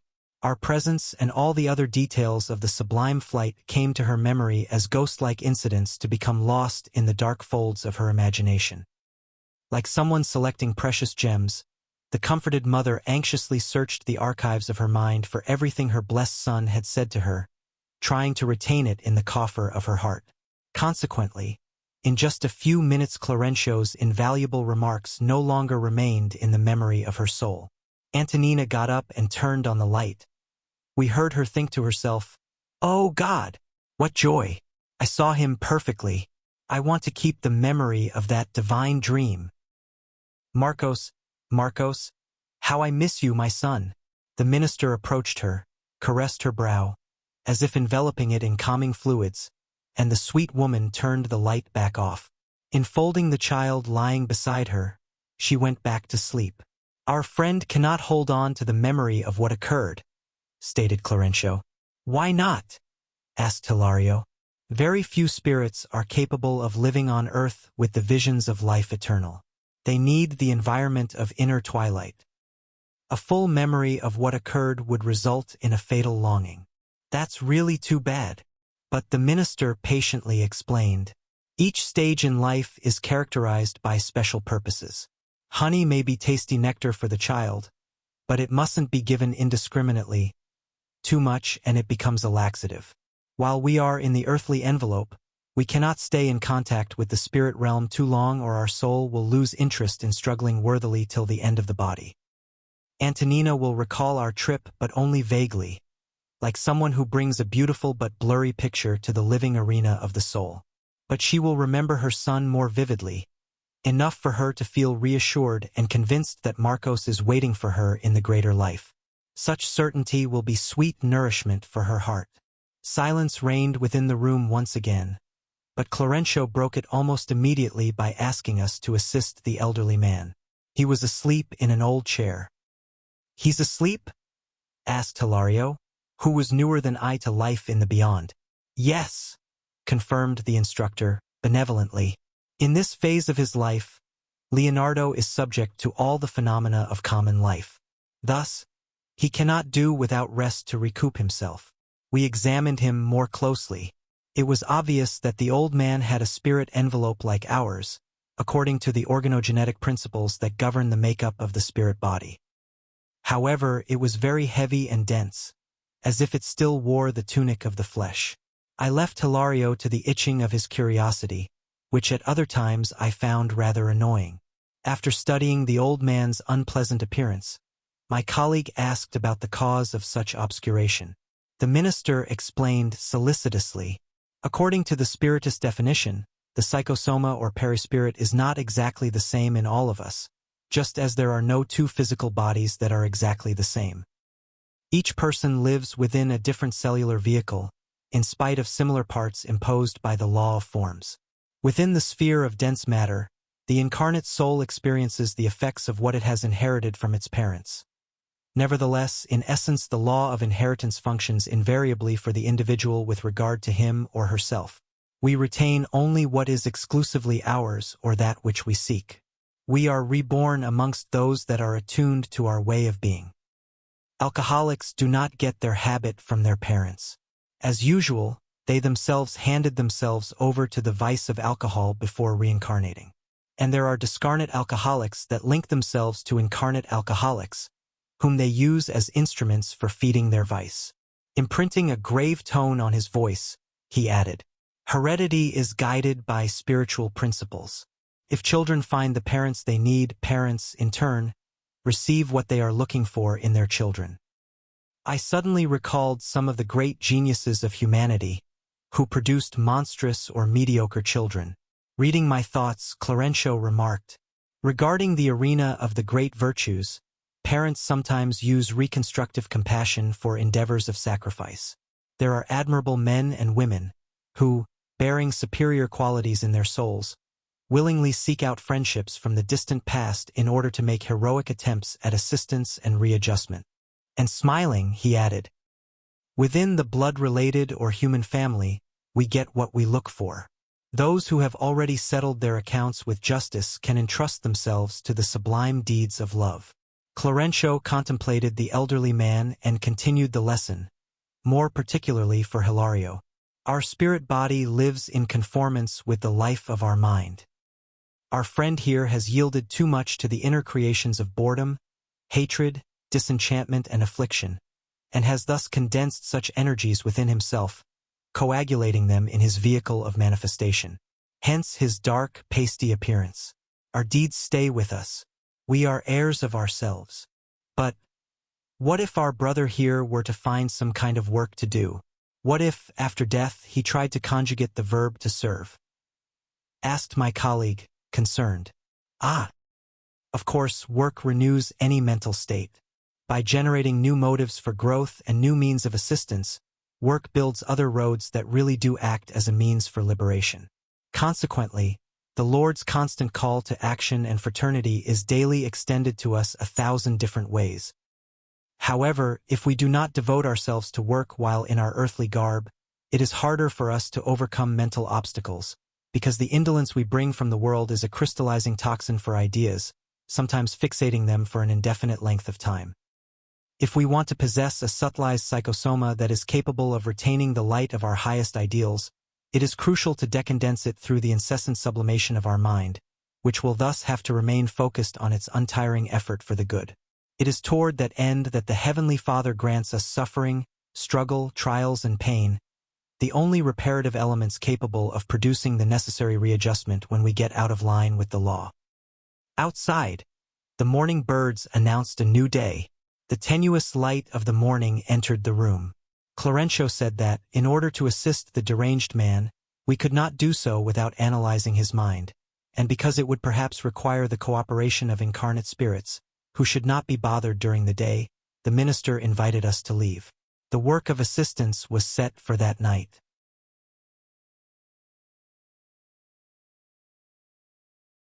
Chapter 13. A Mental Analysis. The clock on the wall showed that it was 12:45 a.m. when we entered Antonina's humble home. Everyone was asleep, everything peaceful. Old Leonardo was huddled in a corner, thinking. We made ourselves visible to him. When he saw us, he stood up and shouted, "Please, help me for God's sake. I'm a prisoner here. A prisoner." Clarêncio kindly invited him to make himself comfortable in a chair and asked him to join him in prayer. Leonardo said that he had forgotten the old formulated prayers, thinking that only such prayers would be of any use. However, with the obvious intent of settling him down, Clarêncio said a moving prayer to divine providence, asking for protection and security for the one who was so lost and unhappy. Touched by that petition, which also renewed our own inner dispositions, we saw that Antonina's grandfather had calmed down and seemed more resigned. After the prayer, Clarêncio began applying magnetic energies to his cerebral area. The patient seemed to become even more despondent. His head hung down on his chest, limp and drowsy. Giving us a meaningful look, the minister said, "The appropriately dynamized energy current of these magnetic passes will draw him out of the anesthetizing shadowland of amnesia. Then we will be able to more safely probe what's going on inside of him. With our help, his memory will go back in time and will inform us about the cause that is binding him to his granddaughter. It will also bring to light any possible connections that might give us the key to what will help him." "But can such a retrocession happen spontaneously?" asked Hilario, perplexed. "Yes, of course. The memory may be compared to a sensitive plate, which, when struck by light, stores forever the images collected by the spirit during the course of its innumerable learning experiences. Each one of our soul's particular lifetimes is an added experience that is preserved in the prodigious archive of images, which, even though superposed on one another, never become jumbled up. During endeavors of assistance like this one, we need to search the mental archives in order to produce certain types of vibrations, not only to attract the presence of spirits that are connected to this suffering brother, but also to unveil the hidden fibers of his mind that keep him bound to his afflictions and unseen wounds. So that means, the minister cut in to complete Hilario's thought. The mind, just like any other part of the body, can and must endure interventions in order to become rebalanced. Someday, human science will develop psychic surgery, just as today it is developing its surgical techniques with the needs of the physical body in mind. In the grand future, doctors will unravel a mental labyrinth with the same ease with which they can now remove an inflamed appendix. Hilario's eyes opened wide in happy amazement, and he exclaimed, almost shouting, "Ah! Freud, you saw the truth. You were right." Clarêncio gave him a fatherly look and stated, "Freud glimpsed the truth, but any truth without love is like a barren, cold light. Knowing and interpreting isn't enough. Sublimating and serving is crucial. The great scientist observed aspects of our spiritual struggle on the evolutionary pathway and categorized the problems of the soul that is still incarcerated in the webs of the lower circles of life. He pointed out the presence of people's dolorous wounds, but he did not offer them an effective curative balm. He did a lot, but not enough. In order to cleanse the disharmonies of the mind, physicians in the future will have to use the health-giving remedy of understanding and love found in their own hearts. Without the hand that helps, the erudite word dies in the air. The minister said no more, giving us to understand that the moment was not appropriate for philosophical digressions. He caressed the old man's head for a few instants, and then gently called to him, "Leonardo, remember, go back to Paraguay, where you acquired the remorse that afflicts your heart today. Pain is almost always buried guilt. Let's go back to the starting point of your suffering. Remember, remember." Before our indescribable amazement, the old man woke up with a confused look in his eyes. He lifted his head, but his face had changed considerably. It still retained its fundamental traits, but had become younger. Noticing the surprising transfiguration, Hilario asked, "Wow, what sort of magical power is this?" Clarêncio looked at him calmly and explained, "Let's not forget that this is the spirit body, which is exceedingly vibratory. The soul's body can change itself profoundly, according to the type of emotion that flows from deep within it. This is nothing new, however. The physical body's face can change due to joy or suffering, affinity or aversion. On our plane, such transformations are quicker, and they exteriorize inner aspects of the person easily and surely because the molecules of the perispirit vibrate at a higher speed and more intensely than the molecules of the physical body. As the anemic center, the conscience thus expresses itself in subtle matter with more advanced plastic capabilities." Clarêncio glanced around the room and added, "But let's not neglect what we are supposed to be doing." In the meantime, Leonardo had cheered up. He seemed animated by a strange energy. Although his body was still dark and pasty, it was more erect. Suddenly more vigorous and mobile, he exclaimed, "Lola, Lola, are you here? I can feel you nearby. Where are you hiding? Listen to me. Listen." We couldn't believe it when we saw Antonina leave her room in the spirit body that we had seen the day before. Extremely surprised, she came to us and saw her transfigured grandfather. It was as if she had been touched by some mysterious influence. Her face had suddenly changed and had also become younger. She was truly more beautiful, but less serene and less spiritualized. For our maximum benefit, the minister said in a low voice, "Our sister will need only light magnetic assistance in order to remember. The abnormal emotions of the reunion will be enough for her to fall into the vibratory situation of the past, because she has not yet fully settled her accounts with the law."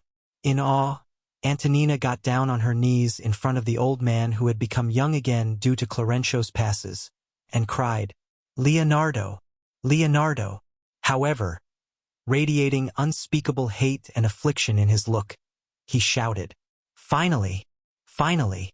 and he broke into convulsive weeping. We were stunned. Clarêncio explained, "See, Antonina is Lola Ibaruri reincarnate. Leonardo is connected to her by ties of immense love. Both are involved in enormous struggles on the infinite canvas of time. The irresponsible woman of yesterday is the loving and worthy mother of today as she seeks her own regeneration. After having deserted her husband in the past, she was induced to marry an animalized man, whom she was also connected to by ties from the past, and who, not realizing who she was in this lifetime, deserted her in turn. Nonetheless, she received former partners in destiny as her children, whom she is leading to the good. In contraposition to her criminal acts in the past, today she is going through afflictive problems in order to live. Irrepressible sympathy inclined us toward that woman enduring such harsh trials. The lesson that life was offering us was truly sublime. Clarêncio's voice was clear and firm. "Let's get to work. The time is right."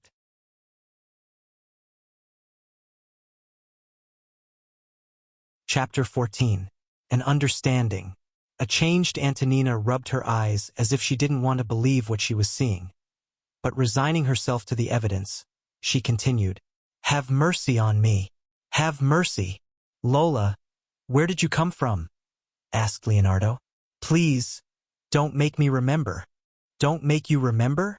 Condemned to the torment of expiation, who could possibly forget? Guilt is a fire that consumes us from the inside out. Don't drag me back to the past. To me, it's as if time was the same. Hell doesn't keep different hours. Pain paralyzes life within us. We have to forget. Never. Remorse is an unseen monster that feeds the fires of guilt. Our conscience never sleeps. "Don't break my heart." "But isn't mine broken?" Their dialogue continued, and Antonina, on her knees, exploding in an anguishing fit of tears, begged even more forcefully, "Please, don't reopen my badly healed wounds. Don't rob the debtor of her chance to pay." "For you," shouted Leonardo, "I got entangled in crime. I loved you and lost myself. Your eyes were filled with disguised betrayal. Oh Lola, why? Why?" Smitten with this dolorous question, the poor woman begged, "Leonardo, forgive me. I suffered like crazy. Yes, you went mad. But the grief that assailed me was even more woeful, even more bitter. Do you know what happens to a degraded woman amidst repentance and affliction? Have you ever thought about the suffering of a woman's heart that has been relegated to poverty and abandonment? Have you ever thought about the disillusionment and hunger of a scorned and sick prostitute? Do you understand the suffering of someone waiting for death, buried beneath sarcasm and amidst thirst and sweat? Well, I experienced all of that. I killed for you," stammered the wretch, filled with compassion. "But I did worse than that. I killed my own soul. I was a wife who traded the altar of the home for the deceitful stage of easy pleasure. I was a mother who defiled the mandate that God had given me, withering all the flowers of my happiness. But you were able to get back on your feet, whereas I wasn't. In short, you were happy." "Happy?" cried Antonina, half desperate. "You accuse me of being unfaithful, when, like all the others, you got tired of me and went looking for other adventures. I was all alone, sick, as good as dead. In vain did I try to drown in pleasure the dreadful sensation of the abyss into which I had fallen, because when disenchantment and sickness took me to the edge of life, I was awakened by my conscience, accusing me mercilessly. Death found me in the ditch of misery, like a garbage truck cleaning trash out of the gutter. Can you grasp the full extent of my suffering? For many years I wandered around in affliction like a bird without a nest, finding refuge in the thornbush of pain that had grown within me. I begged for protection among those who had been my friends when I was younger, but no one remembered me. I could not reap favors where I had sown none, until one day, Antonina wiped her pale forehead as if she were evoking old memories strongly entrenched in her unconscious mind. Her look had taken on the nervous expression of feverish patients that have gone mad. A few moments later, her face displayed the surprise of someone bathed in a flash of light. Seeming to have found the image she had anxiously been looking for, she continued, "Until one day, I felt like you were calling to me with thoughts of love and peace.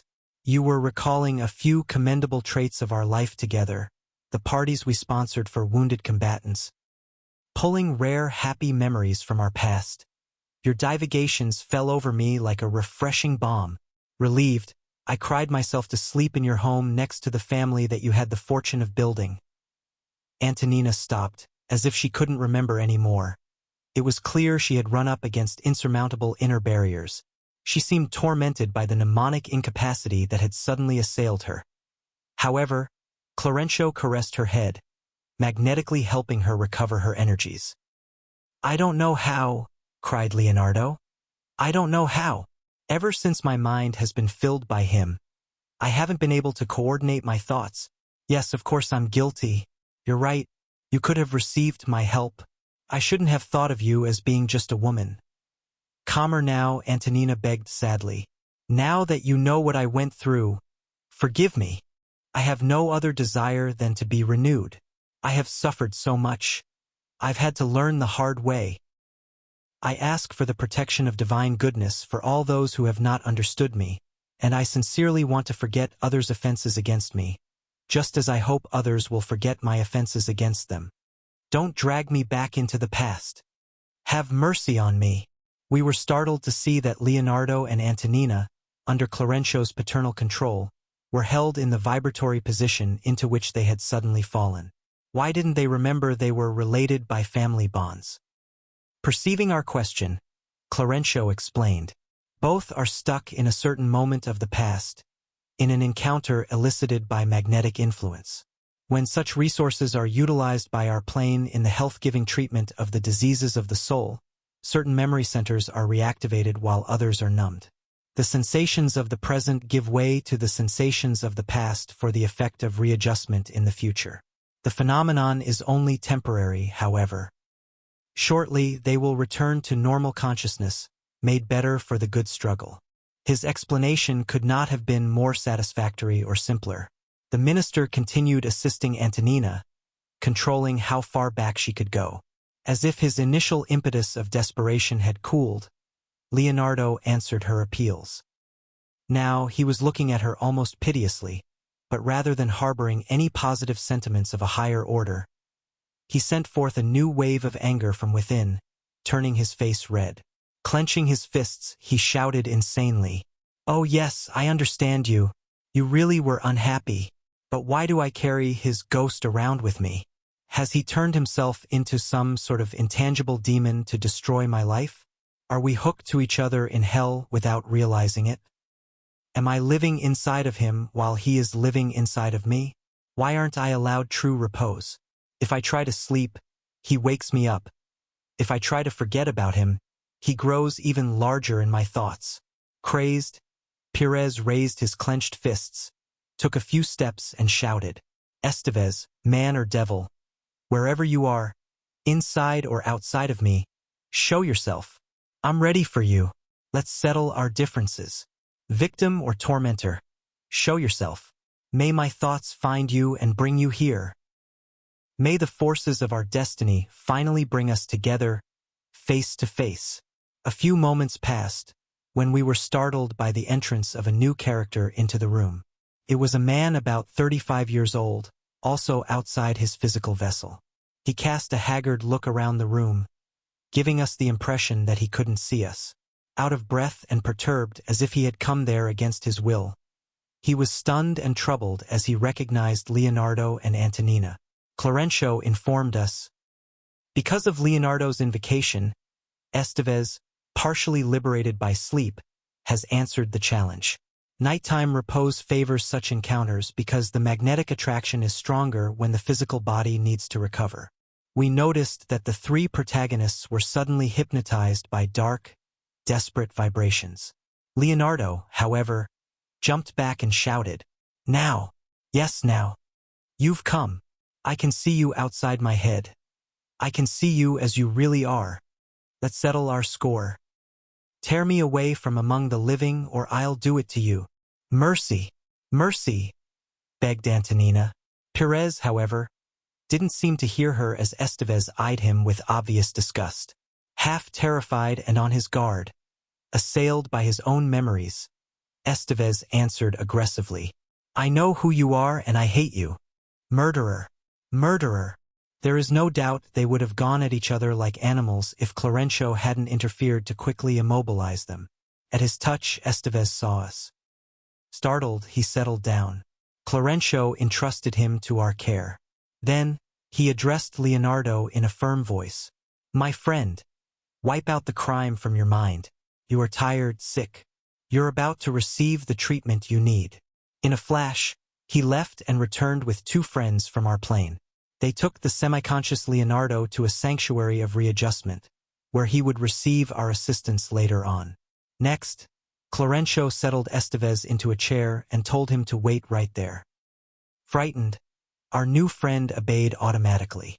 Then we escorted Antonina back to her bedroom. We thought that if the poor woman had been so delighted the night before, tonight she looked downhearted, like a ragged cloak of suffering. We had a hard time recomposing her mind and reconnecting her to her almost inert body. She was immensely distraught, She received our special attention for more than 2 hours. Only after considerable effort by Clarêncio did she manage to recover. She woke up exhausted and disoriented. Somewhat relieved, she felt free of a strange nightmare. Even so, unable to explain why, she continued weeping, tormented and apprehensive.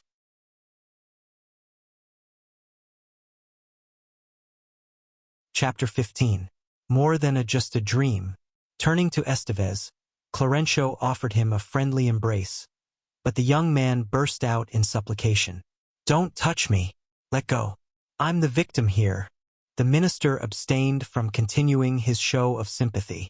With the plodding step of someone carrying around a burden of troubles, Leonardo's enemy left, went back out on the street and headed for home. We followed him at a short distance. Day had arrived. People were busy walking to work. Streetcars creaked along sleepily, and here and there, cars had begun traveling the streets. Estevez stopped in front of a large apartment building. A large clock nearby showed that it was 5:30 a.m. Without saying a word, he gave us a glance and disappeared inside. We too went in. We found him trying to re-enter his physical body. Without troubling him, the minister helped him recover his natural calmness little by little. He was still a bit drowsy when the alarm clock went off at 5:45 a.m. Estevez rubbed his eyes, grimacing as if he had had a bad dream. He quickly got dressed. We noticed that a small business card had fallen out of his pocket and we could read a name, Mario Silva, healthcare professional. Clarêncio affirmed. In the past, our friend was Estevez, but now he is Mario Silva. He is following his former vocation as a healthcare professional. Let's listen to what he has to say. The young man washed up and then was received into a small room in the apartment by a kindly old woman, in whose look we divined the love of a mother. After saying good morning, the woman asked in good humor, "Well, what kind of night did you have? You look awful." "I had a horrible dream, Mom." With expressive gestures between gulps of coffee, he explained, "I dreamed someone was calling me in a loud voice from far away. I thought some patient might be in a lot of pain, so I rushed to help. But instead of winding up in a hospital room, I found myself in a badly lit, humid cell. And trying hard to recall the details," he continued, "I was surprised to suddenly find myself in a prison cell with a nasty-looking criminal and a wretched woman who was crying. I took a liking to her but felt an aversion for the other. I had the clear impression that we all knew one another. I regarded them with a mixture of hatred and suffering, especially the man, who seemed to have a spiteful look in his eyes. I asked myself why I didn't flee from such a detestable place. But whereas I felt repulsion toward the man, I felt the greatest tenderness toward the woman.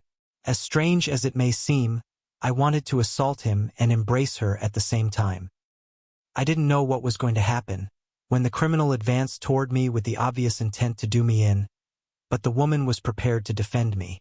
I was speechless, not knowing if the criminal meant to murder me right then and there, so I decided I would fight back. Blinded by incomprehensible rancor, I was just about to come to blows with him, when all of a sudden a policeman and 2 guards showed up and separated us. With just one blow, the policeman contained my aggressor and made him sit down, winning so much of my respect that, in spite of wanting to listen to what the weeping woman on her knees had to say, I didn't budge. Then, the policeman called out orders and other helpers showed up and dragged my enemy out of the cell. After sitting me in an old chair, he took the woman farther inside the prison. It seemed that Mario could not recall any more, and after hesitating briefly, he finished. After that, I can't remember. I only know that I ran out and headed for home because the policeman seemed about ready to take me away. Fearing being thrown in jail, I woke up bewildered and depressed. The old woman, who had been listening attentively, said calmly, "A real nightmare." "It sure was," agreed Mario, worried. His mother contemplated him kindly and added, "Does your dream have anything to do with Zulmira? Mightn't the woman in your dream be our old friend, and the man, who inspired so much repugnance, her husband?" Mario became slightly pale, more taciturn, and replied sadly, "Who knows? You've never received any more news about her? No. Only that she's living here and that her husband is some sort of important railroader. I never could understand her attitude. So many years together. So many plans for happiness. But she traded all that for a widower with 2 kids. Mario looked downcast and remarked, "Well, anyway, let's avoid pointless memories. I shouldn't think about Zulmira anymore, and that Amaro she married is just a black spot on my heart. I think my best sentiment for the 2 of them is the hatred I harbor toward them in my memories. I don't want to see them again, and frankly, if I knew they were living around here, I would insist on our moving somewhere else. My dream was just a plain old nightmare. Some imprecise concern or some sort of food poisoning." The woman smiled, disappointed, and said, "As for me, I'm convinced that, at night, we meet people we either love or detest. During sleep, our spirit seeks out our loved ones or enemies in order to settle our accounts with them. No doubt about it." Her son, obviously unimpressed, stood up, hugged his mother, kissed her white hair and concluded, "Time to go. The dream's over and reality's waiting for me. I have to help out with surgery on a couple of kids at 8 o'clock sharp and I can't be late. The hospital doesn't care about nightmares." He displayed a forced smile and said goodbye. His mother went with him to the door and got back to her housework in a pensive mood. As we prepared to leave, my mind was castigated by obsessive questions. Had we discovered a new twist in the story of Evelina's prayer? Could the Amaro and Zulmira mentioned by Mario be the same 2 characters we visited earlier? I was about to ask Clarêncio about it, when his eyes met mine. Seeing that I was puzzled, he said, "I know what you want to ask. Our new friend was indeed the fiancé of the obsessed Zulmira. He had planned to marry her, but she rejected him for Amaro, who owes her assistance and love. The past speaks in the present. They are entwined in a web of debts that are clamoring to be paid. Will they meet again to continue their redemptive struggles?" asked Hilario. "No doubt about it," replied the instructor firmly. Mario's devoted and sensitive mother meditated on her son's dream while automatically sweeping the floor, and asked Jesus to bless him.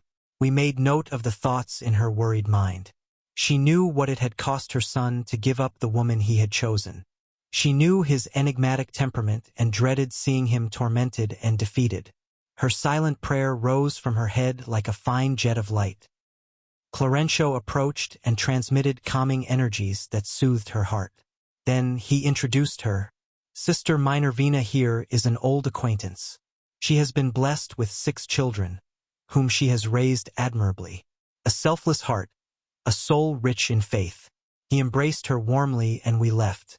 On the way back, seeing that we would like to follow Mario Silva to get more information for our fascinating study, Clarêncio suggested, "It wouldn't be right to inconvenience our friends during their daily routine, provoking clarifications that would be unpleasant and inappropriate.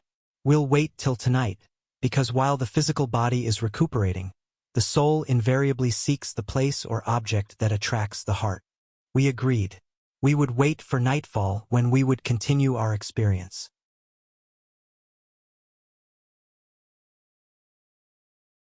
Chapter 16. More experiences. In the middle of the night, we went back to Mario Silva's home, followed by Clarêncio who, as usual, worked alongside us as our diligent and kindly mentor. The healthcare worker was in bed but had not been able to get to sleep. The dream from the night before was tormenting his mind.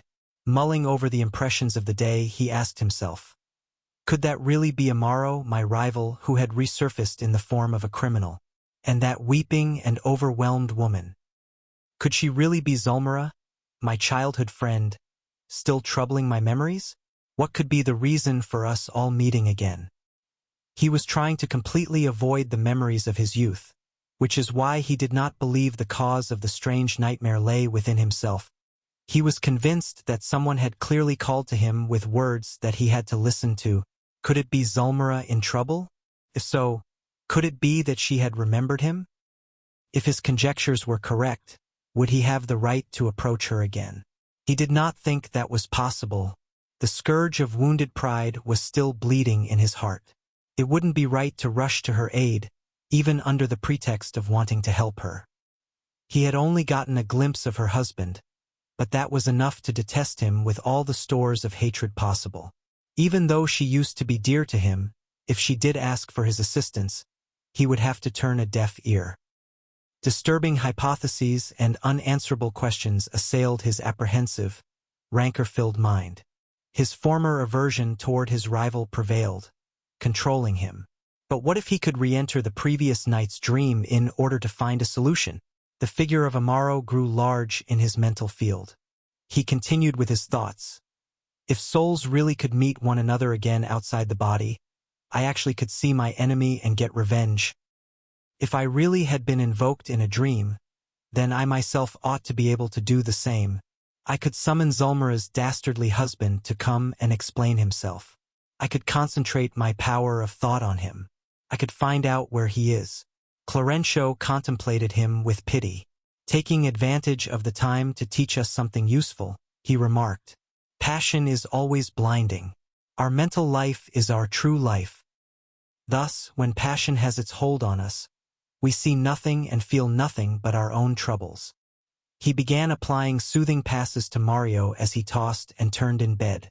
As if he had taken a sedative, Mario's nerves relaxed and his body went to sleep. But reappearing on our plane, he began to gush forth the sentiments that controlled his soul. He did not register our presence as we observed his slightest movements. Nervous and tentative, he wandered around the room in his extremely heavy perispirit.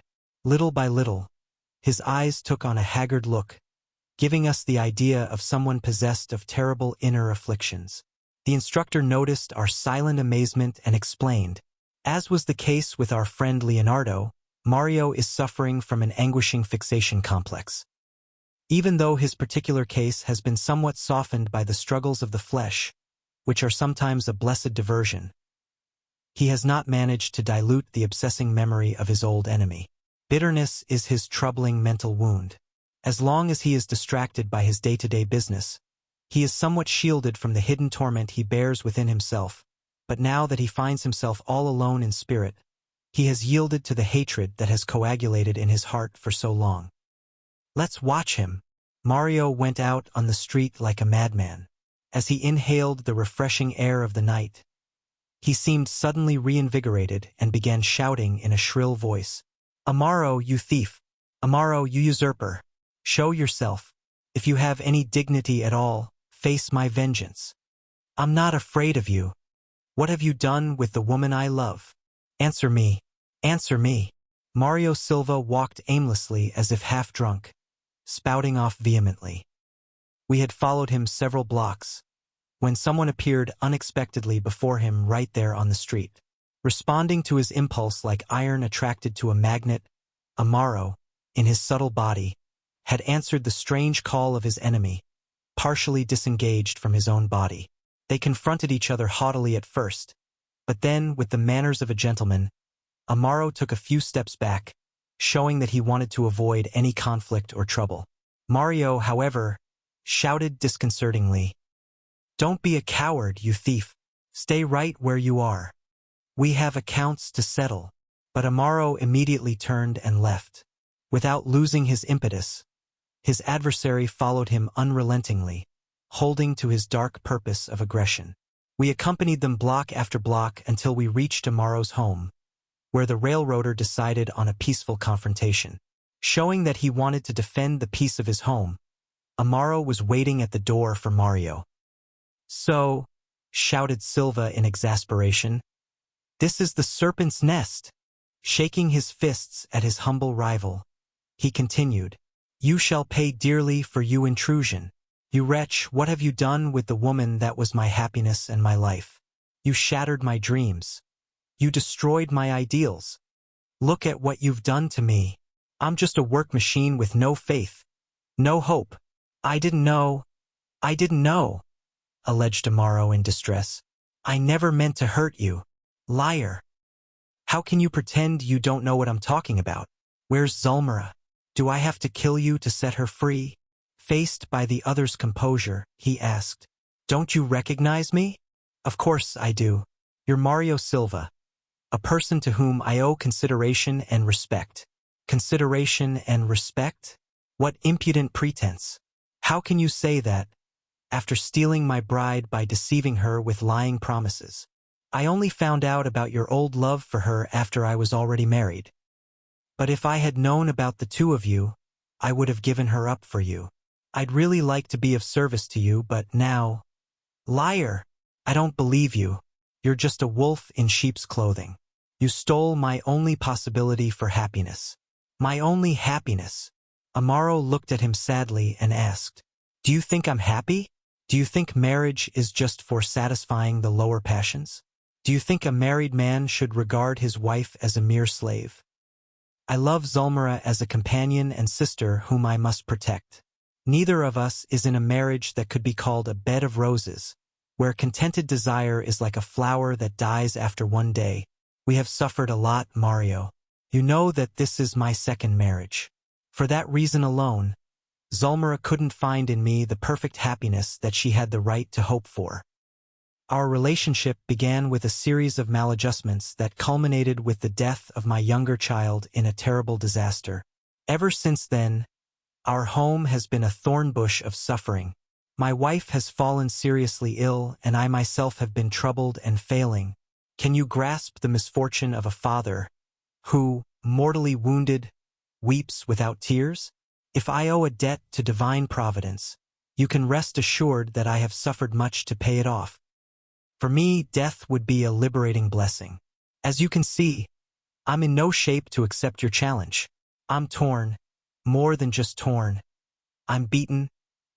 With a heart-rending inflection of supplication, he exclaimed, "If you still love the woman I married, help us with your understanding.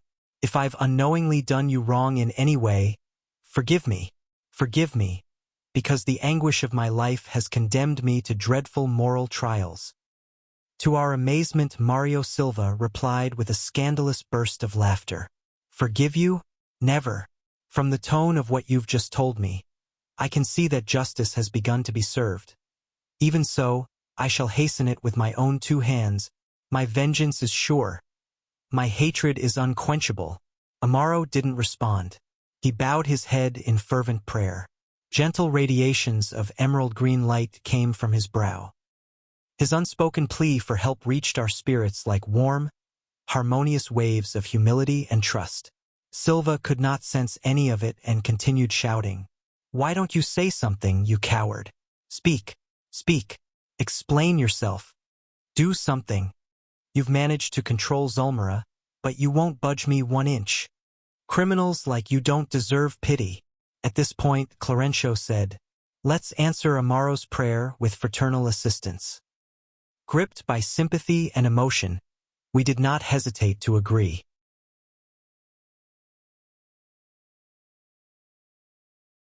Chapter 17. Going Back in Time. After our effort of self-condensation for the necessary vibratory adjustment, Clarêncio approached the two friends with his characteristic loving power. Upon recognizing us, Mario connected our presence to his nightmare from the night before and began to complain. "This isn't a case for the police. We don't need any law enforcement here. Compose yourself, my friend," the minister responded kindly. "We're not here to judge you. We're here to help you remember. It is essential that you remember." He placed his hand on Mario's forehead, and he immediately quieted down. His face underwent a strange metamorphosis. He looked younger, more elegant. He opened his eyes wide and exclaimed, half terrified, "Ah, now I remember. My assailant of last night was Leonardo Perez. How could I have so innocently forgotten him? How could I not remember? We fought over the same woman. We were in Luque, where I met that wonderful singer and dancer, Lola Ibaruri. Who but her could offer me the balm of forgetfulness? I did all I could to come between them. He wasn't the kind of man who could make her happy. Lola was young, beautiful, and artistic, and I was carrying the briar of dead dreams around in my soul. She gave me the rest my soul needed. She restored me. But what a terrible Sunday it was on that flag-covered square in Paraju. The troops were en route towards the enemy. I was trying to figure out the best way to meet the beloved woman again, and on that dreadful morning before Mass, I won the sympathy of Father Fidelis. The charitable Capuchin would help me out, would argue my cause. Lola wouldn't have to go anywhere, because I could leave the front lines. The officers were my friends. So, I could win the prince's favor. I was making plans when I ran into Leonardo. I didn't know he was aware of the fact that Lola had left him for me.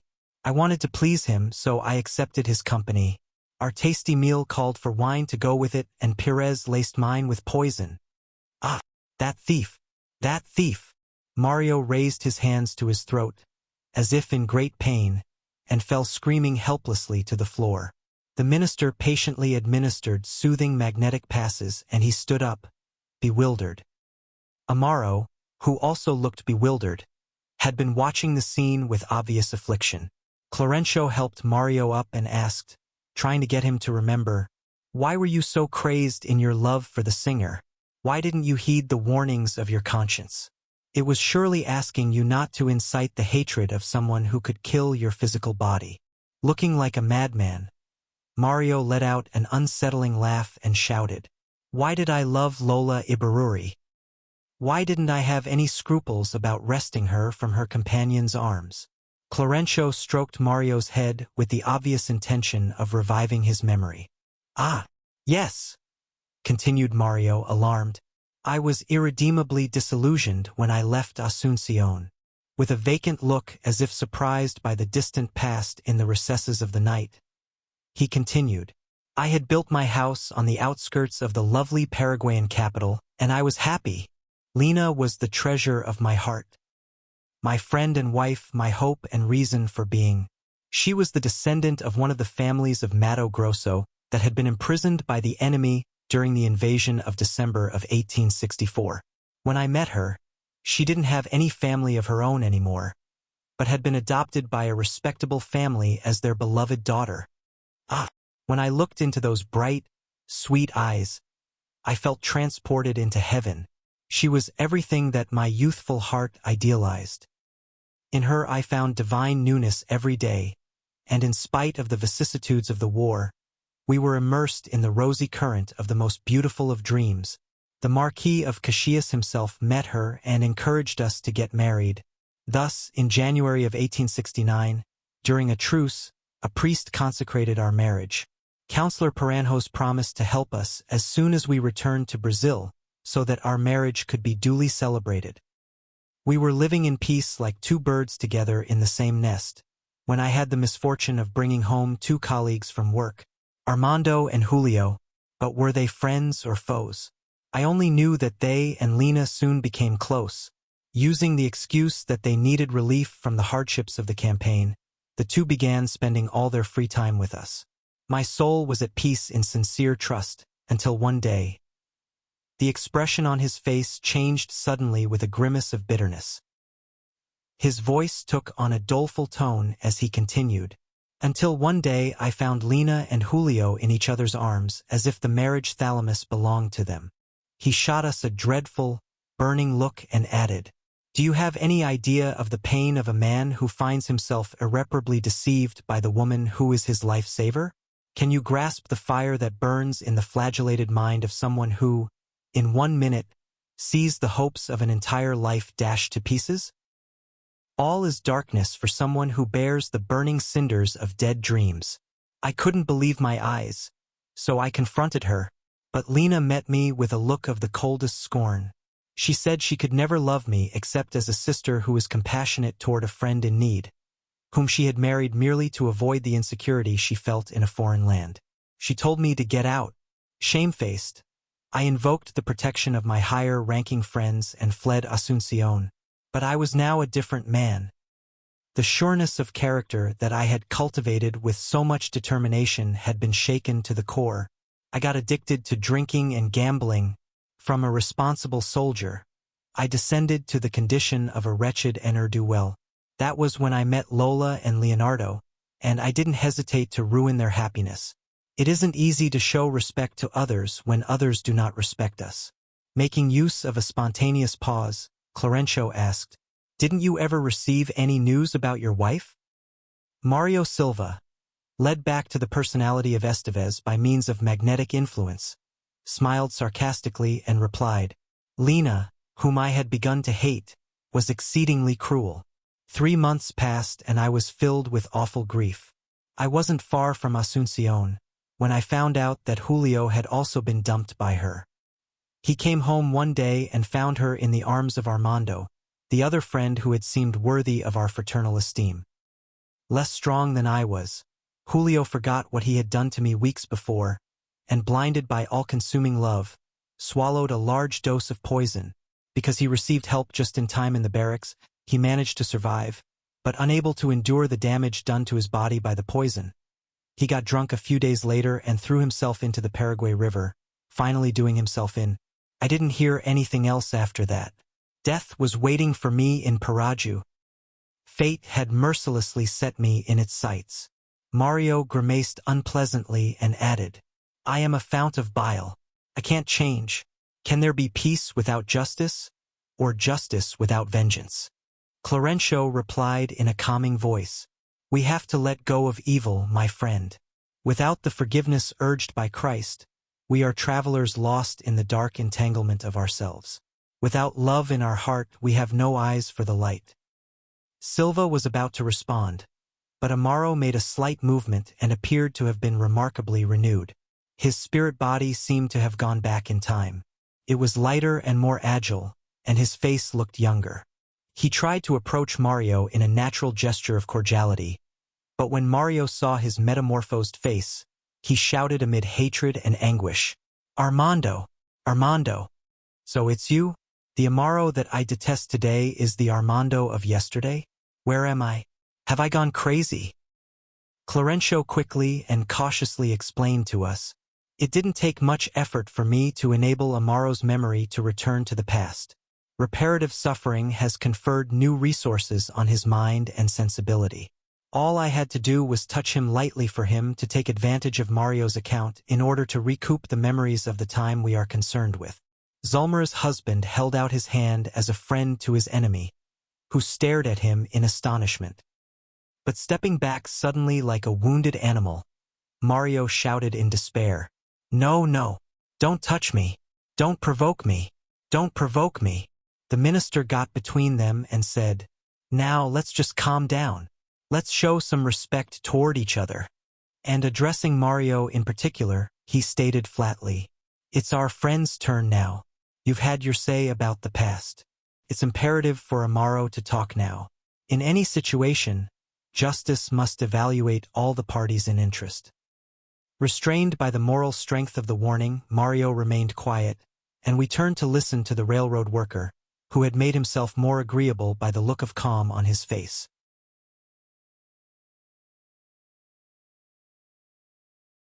Chapter 18. Confession. Amaro's face displayed signs of renewal as he began his emotion-filled story. Yes, I remember it all perfectly well. Dawn on New Year's Day, 1869 was to become etched in our memory forever. In anguished expectation, we were to head for Asuncion from Santo Antonio. Our curiosity overcame our exhaustion. I remember that before setting off, Estevez came looking for us and asked for our brotherly help in solving a problem that was highly important for his future. The three of us were inseparable friends in the barracks. He, Julio, and myself. In case he were to die in combat, he asked us to notify the young Lena Flores, whom he had met a few days earlier in Valletta. He enthusiastically told us about their love for each other and their plans for the future. We were worried about his concerns about dying and tried to comfort him with words of understanding and hope. We also doubled our efforts at trying to keep him safe. The Paraguayan capital, however, proved to be exhausted and worn out. I never forgot our shouts of triumph when we secured our prey, creating big problems for the authorities. I can still see Estevez's smile at realizing that he had survived unscathed. Soon thereafter, he told us about his upcoming marriage. No one could openly get married while on the campaign, so it was done in secret with the blessing of a priest and the tolerance of the leaders of the occupation because the bride was a poor Brazilian girl that had been held captive for a long time. Amaro paused briefly to recoup his strength and then continued, I recall that Julio and I visited Estevez in his home for the first time in February of that same year. However, when we met Lena, we both felt a mysterious attraction to the pretty yet humble girl. I kept still about my own surprise at this, but the impulsive and restless Julio poured out his heart to me. Estevez's wife suddenly filled all his thoughts. If only he had met her before Estevez had. He exclaimed, enamored. He wouldn't have given her up. He felt as though Lena had come to him in his dreams.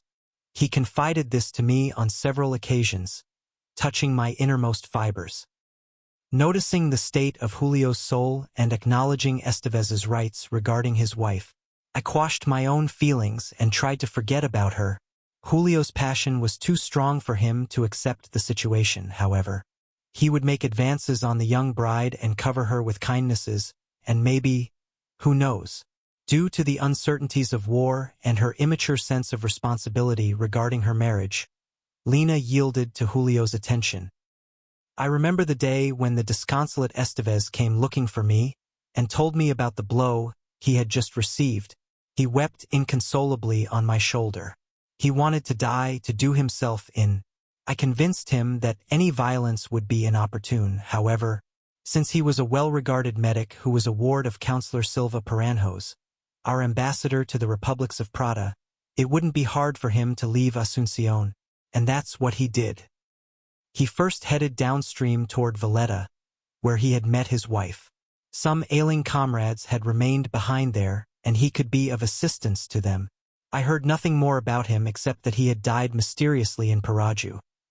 Displaying enormous mental suffering as a result of such memories, Silva trembled.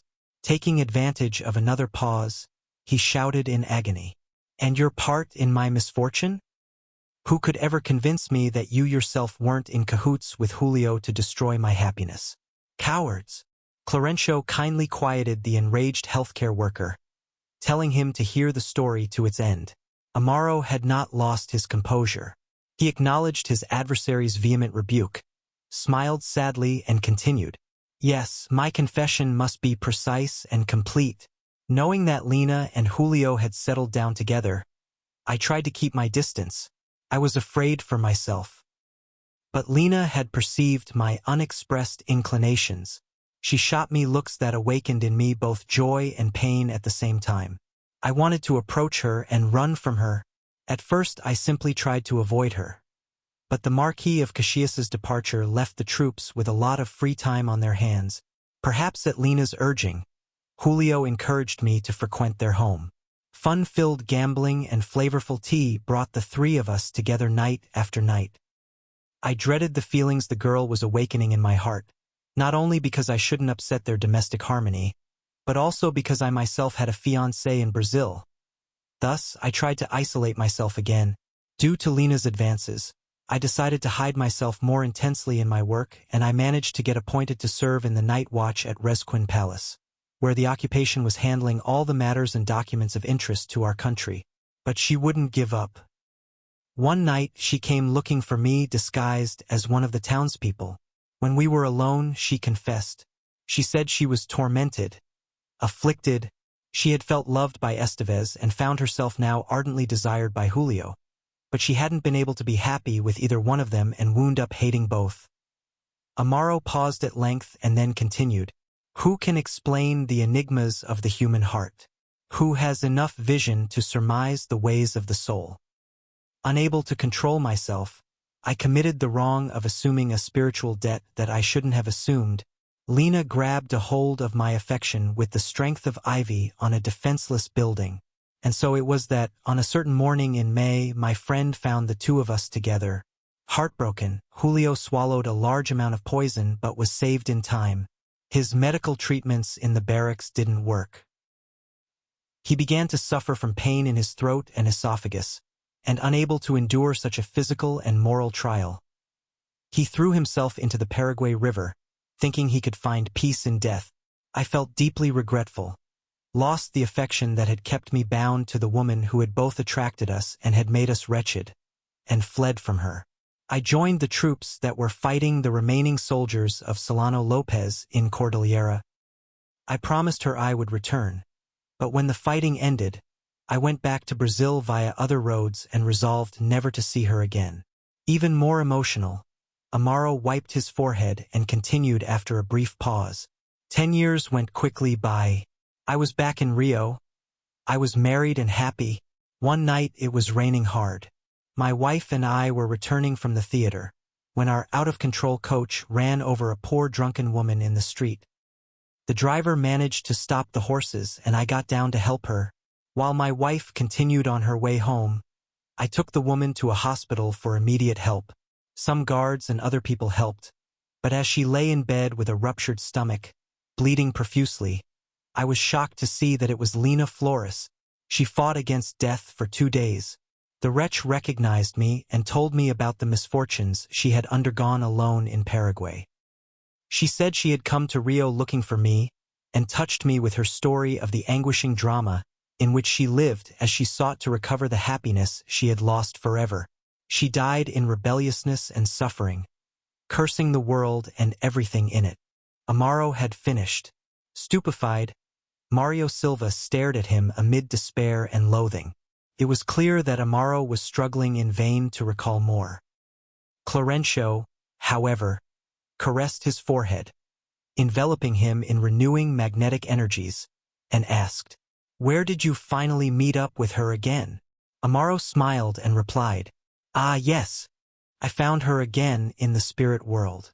She was with Julio and both were in a heartrending situation of purifying suffering. I grasped the extent of my debt and promised to redeem it. I would assist them. I would help them along the earthly pathway. We would struggle side by side to win the crown of redemption. Yes, destiny. We have to pay the debts of the past in order to win the future." Zulmira's husband stopped, visibly exhausted, but Mario, in spite of being restrained by Clarêncio's paternal strength, began to call to Julio, emitting awful cries.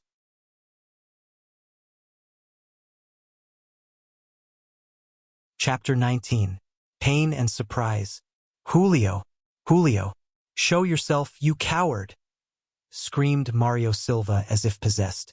Perhaps sensing the sympathy that Amaro had won from us due to the calmness with which he was handling the situation, Silva continued calling rebelliously, "Show yourself and unmask this rascal who's trying to win us over. I really do hate you, Julio, but you have to show yourself and accuse your heartless murderer." Clarêncio tried to restrain him gently, but like a wild colt, Silva spun around aimlessly and continued yelling, "Julio! Julio!" No, Julio did not answer the call. Nonetheless, to our surprise, someone else did. As if she had been called by name, Sister Blandina appeared in person and stood beside us. She enveloped us in gentle light and we settled down, perplexed except for Clarêncio, who had kept his calm, as if he had been expecting her visit. After greeting us, Blandina stated humbly, "Brothers, for Jesus' sake, listen to me. Julio is under our watchcare. He is sick, afflicted. Your individual appeals have affected him. He could come to you mentally, but he is going through the difficult trial of readjustment at the moment. I have come to plead for you charity. Take pity on someone who is making an effort to forget what he was yesterday, so that he may be effectively regenerated tomorrow." There was so much concern and tenderness in that appeal that the vibrations of the surroundings changed suddenly. I began to more clearly grasp the dark plot of this living novel. Julio, the sickly boy, was the spirit who had reincarnated as the son of the friend with whom he quarreled in the past. I couldn't dwell on this fact for long, because Silva, probably rebelling against the emotions that had overcome our souls, began complaining again. "Angel or woman, I won't try to fight this sorcery.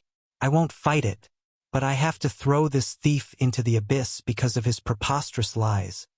Julio can stay in heaven or hell in the custody of archangels or demons, but I demand that the whole truth come out. I call on Lena as my witness. May Lena show herself. Let her take the stand. If we have been called here by the fate that binds us to each other, let that perfidious woman be heard as well." Assuming spiritual leadership of the group, our instructor invited everyone. "Lena is nearby. Let's go." We all obeyed. Within the penumbra of the familiar bedroom, Amaro's second wife was still subjugated to the first. While Attila seemed even more rancorous and hardened than before, Zulmira seemed more disheartened.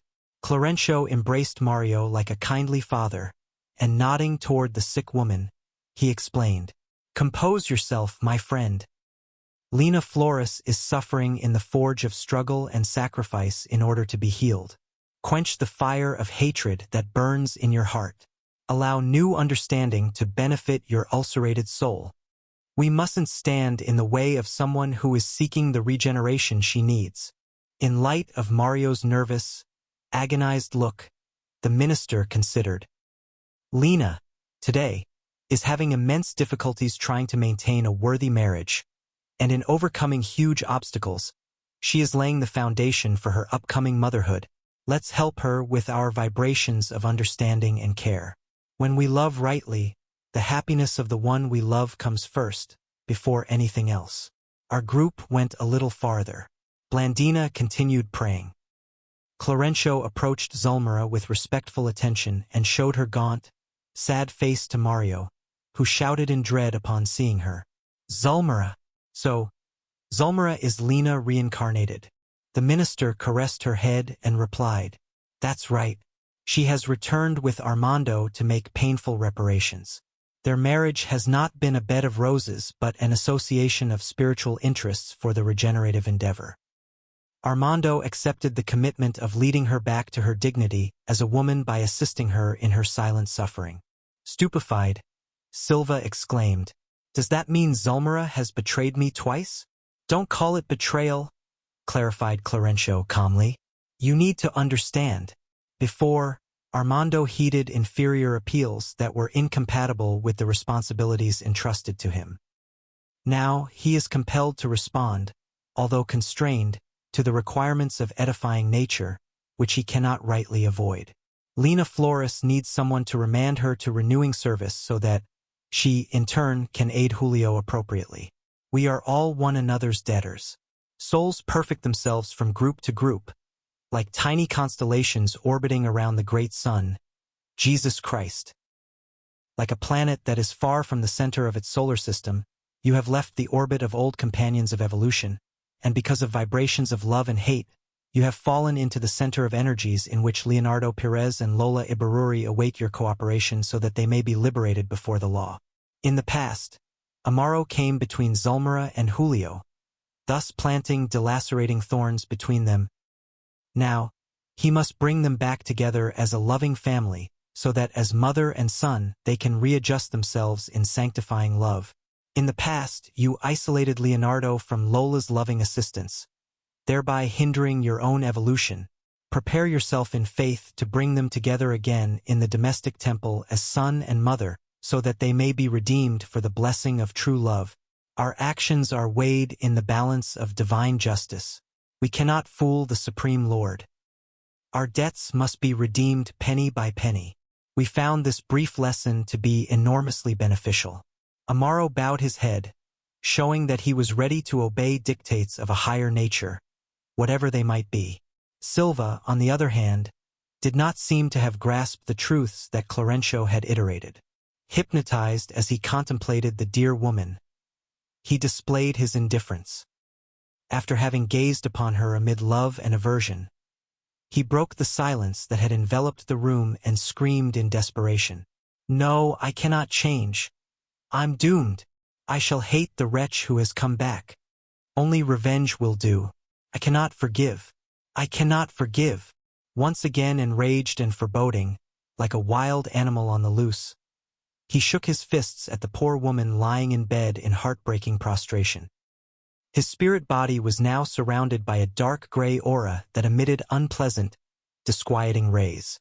Clarêncio freed him from the magnetic influence with which he was stifling his energies. As soon as he found himself without the restraints that had been controlling his movements, Silva stepped back and exclaimed, "I can't stand it anymore. I can't stand it anymore." And he ran out into the night. Clarêncio told us to follow him while he himself, with Blandina's help, lent assistance to the railroad worker and his wife. The healthcare worker would surely retake his dense body in a precarious state of health. Anesthetizing passes would help him. He would not be able to recall the grave experience he had had. The experience caused by his mental obstinacy could have dangerous consequences.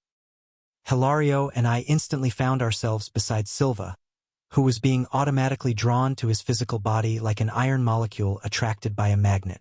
We examined him carefully. His chest was heaving and his breathing was labored. His heart was racing due to out-of-control arrhythmia. We immediately got to work, soothing his mental field as much as possible by means of magnetic sedatives.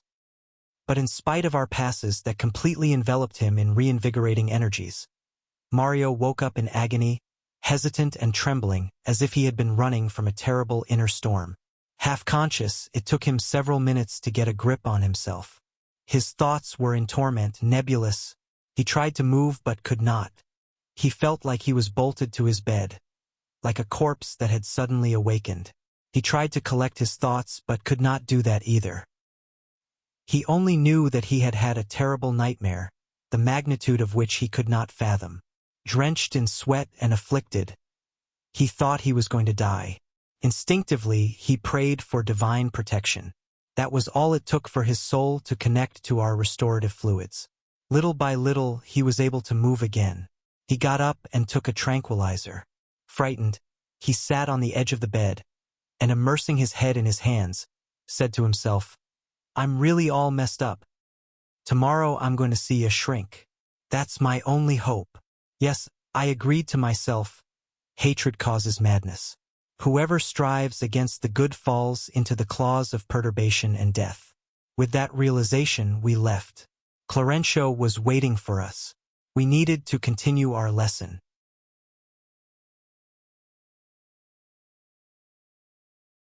Chapter 20.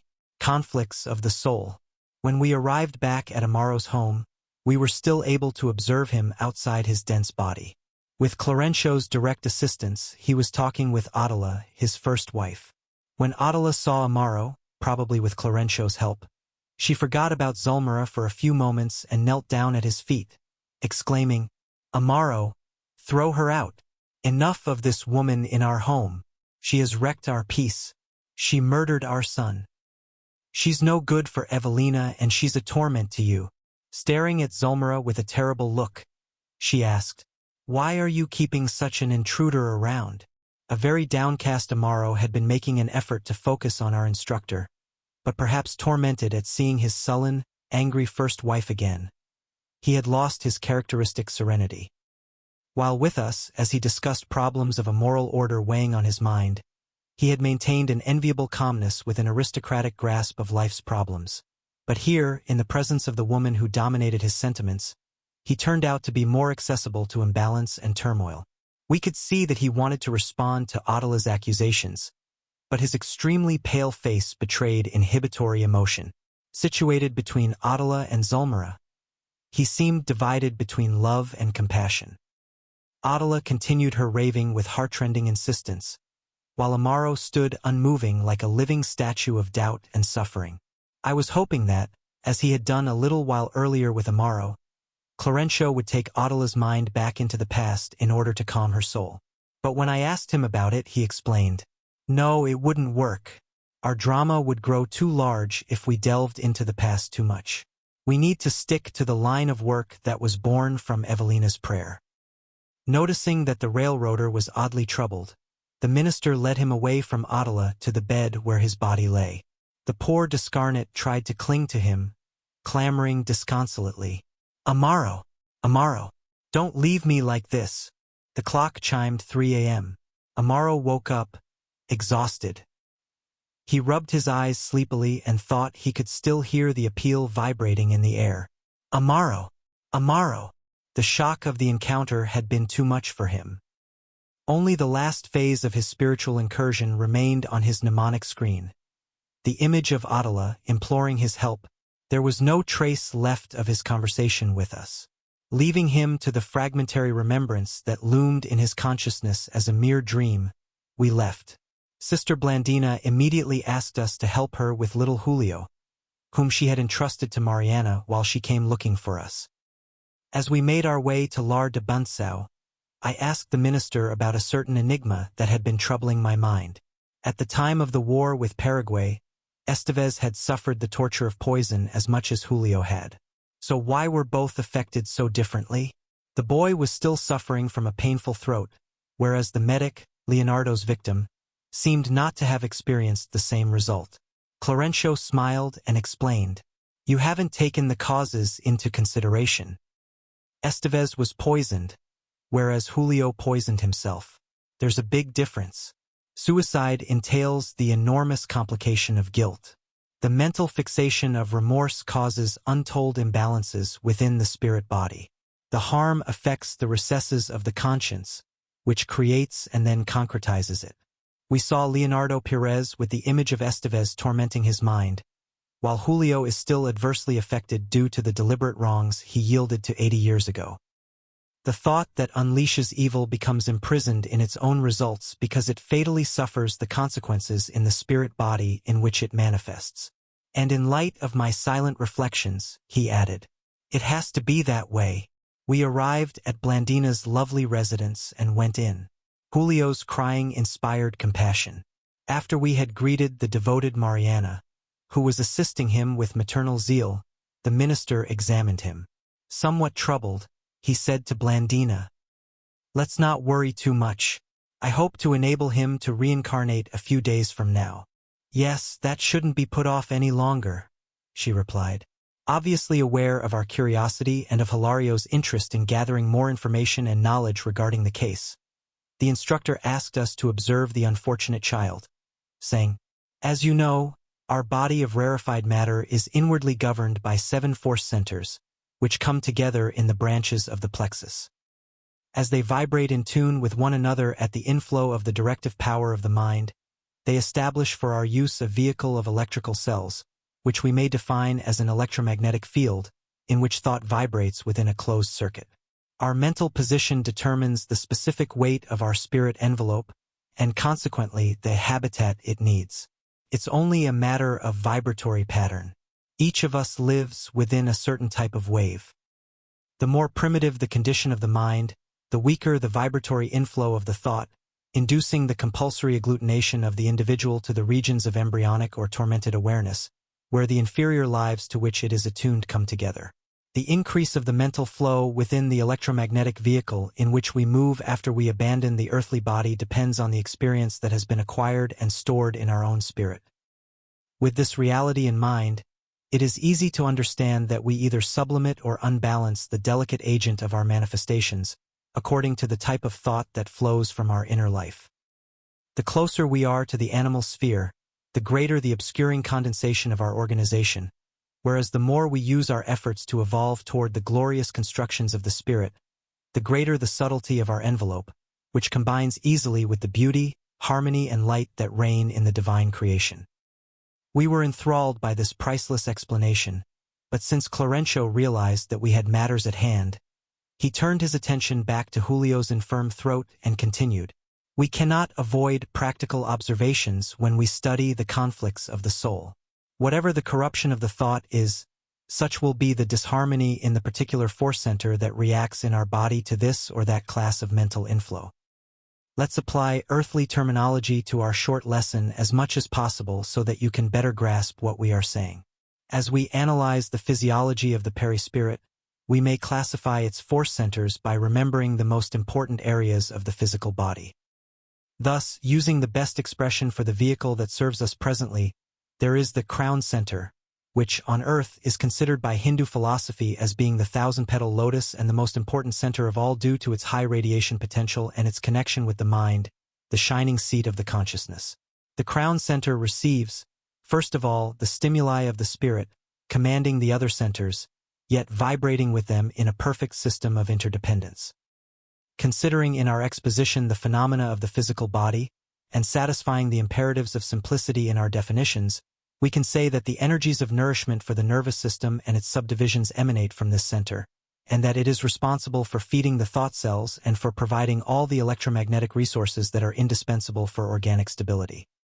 Therefore, it is the great assimilator of the solar energies and rays from the higher realms that can favor the sublimation of the soul. Next, there is the cerebral center, contiguous to the crown center, and which orders the various types of perception, which in the physical body comprise sight, hearing, touch, and the vast network of the processes of the mind that have to do with speech, learning, art, and knowledge. It is in the cerebral center that we possess the command of the endocrine center, which has to do with the psychic powers. Next, there is the throat center, which presides over the vocal phenomena, including the activities of the thymus, the thyroid, and the parathyroid. Then, there is the heart center, which sustains the services of the emotions and overall equilibrium. Proceeding on down, there is the splenic center, which, in the dense body, is seated in the spleen and regulates the distribution and circulation adequate for the vital resources in every corner of the body. Then comes the gastric center, which controls the entrance of nourishment and fluids into the body. And lastly is the genesic center, housing the sanctuary of sex as a molding temple of forms and stimuli. The instructor paused briefly to rest and then continued. But we mustn't forget that our subtle vehicle, like the physical one, is a mental creation on the evolutionary pathway, woven out of resources taken temporarily by us from the storehouses of the universe. It is a vessel that we utilize to house the divine light of sublimation in our eternal individuality, with which we must seek the realms of pure spirit. Everything is the work of the mind in time and space, making use of thousands of forms in order to become purified and sanctified for the divine glory. Clarêncio stroked the boy's ailing throat, indicating that it was the object of our lesson, and added, "When, by acts contrary to the divine law, our mind harms the harmony of any one of our soul's force centers, it is naturally enslaved to the effects of the unbalancing action, thus making the toil of readjustment necessary." In Julio's case, he is the author of disturbance in the throat center, an alteration expressed by an infirmity or imbalance that will by necessity go with him into reincarnation. How will he cleanse the deficiency? I asked, edified by the explanations I had just heard. In a very serene tone, the instructor answered, "Julio will have to live with pain in his throat, thus healing himself by correcting the vibratory tonus of the throat center and re-establishing it to normality." And to etch his explanation more surely on our minds, he concluded, "Julio will be reborn in a physiologically defective body, which will somehow portray the injured area, his throat. He will suffer intensely from the vocal organ, which will undoubtedly be characterized by weak resistance to microbial attacks. In virtue of our friend having scorned the blessing of a physical body, he will be faced with dreadful struggles in order to learn how to appreciate it instead." Then the instructor performed several magnetic operations to help the little patient, who remained calm, and after the two kindly sisters expressed their gratitude, we said goodbye and returned to our spirit home.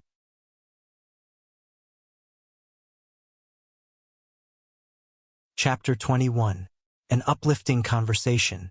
As we were on our way back to our circle of work and study in order to discuss further measures for assisting the protagonists of the story that life was writing, I concluded that I should not waste the chance to gain a fuller understanding from our instructor concerning his explanations regarding the perispirit.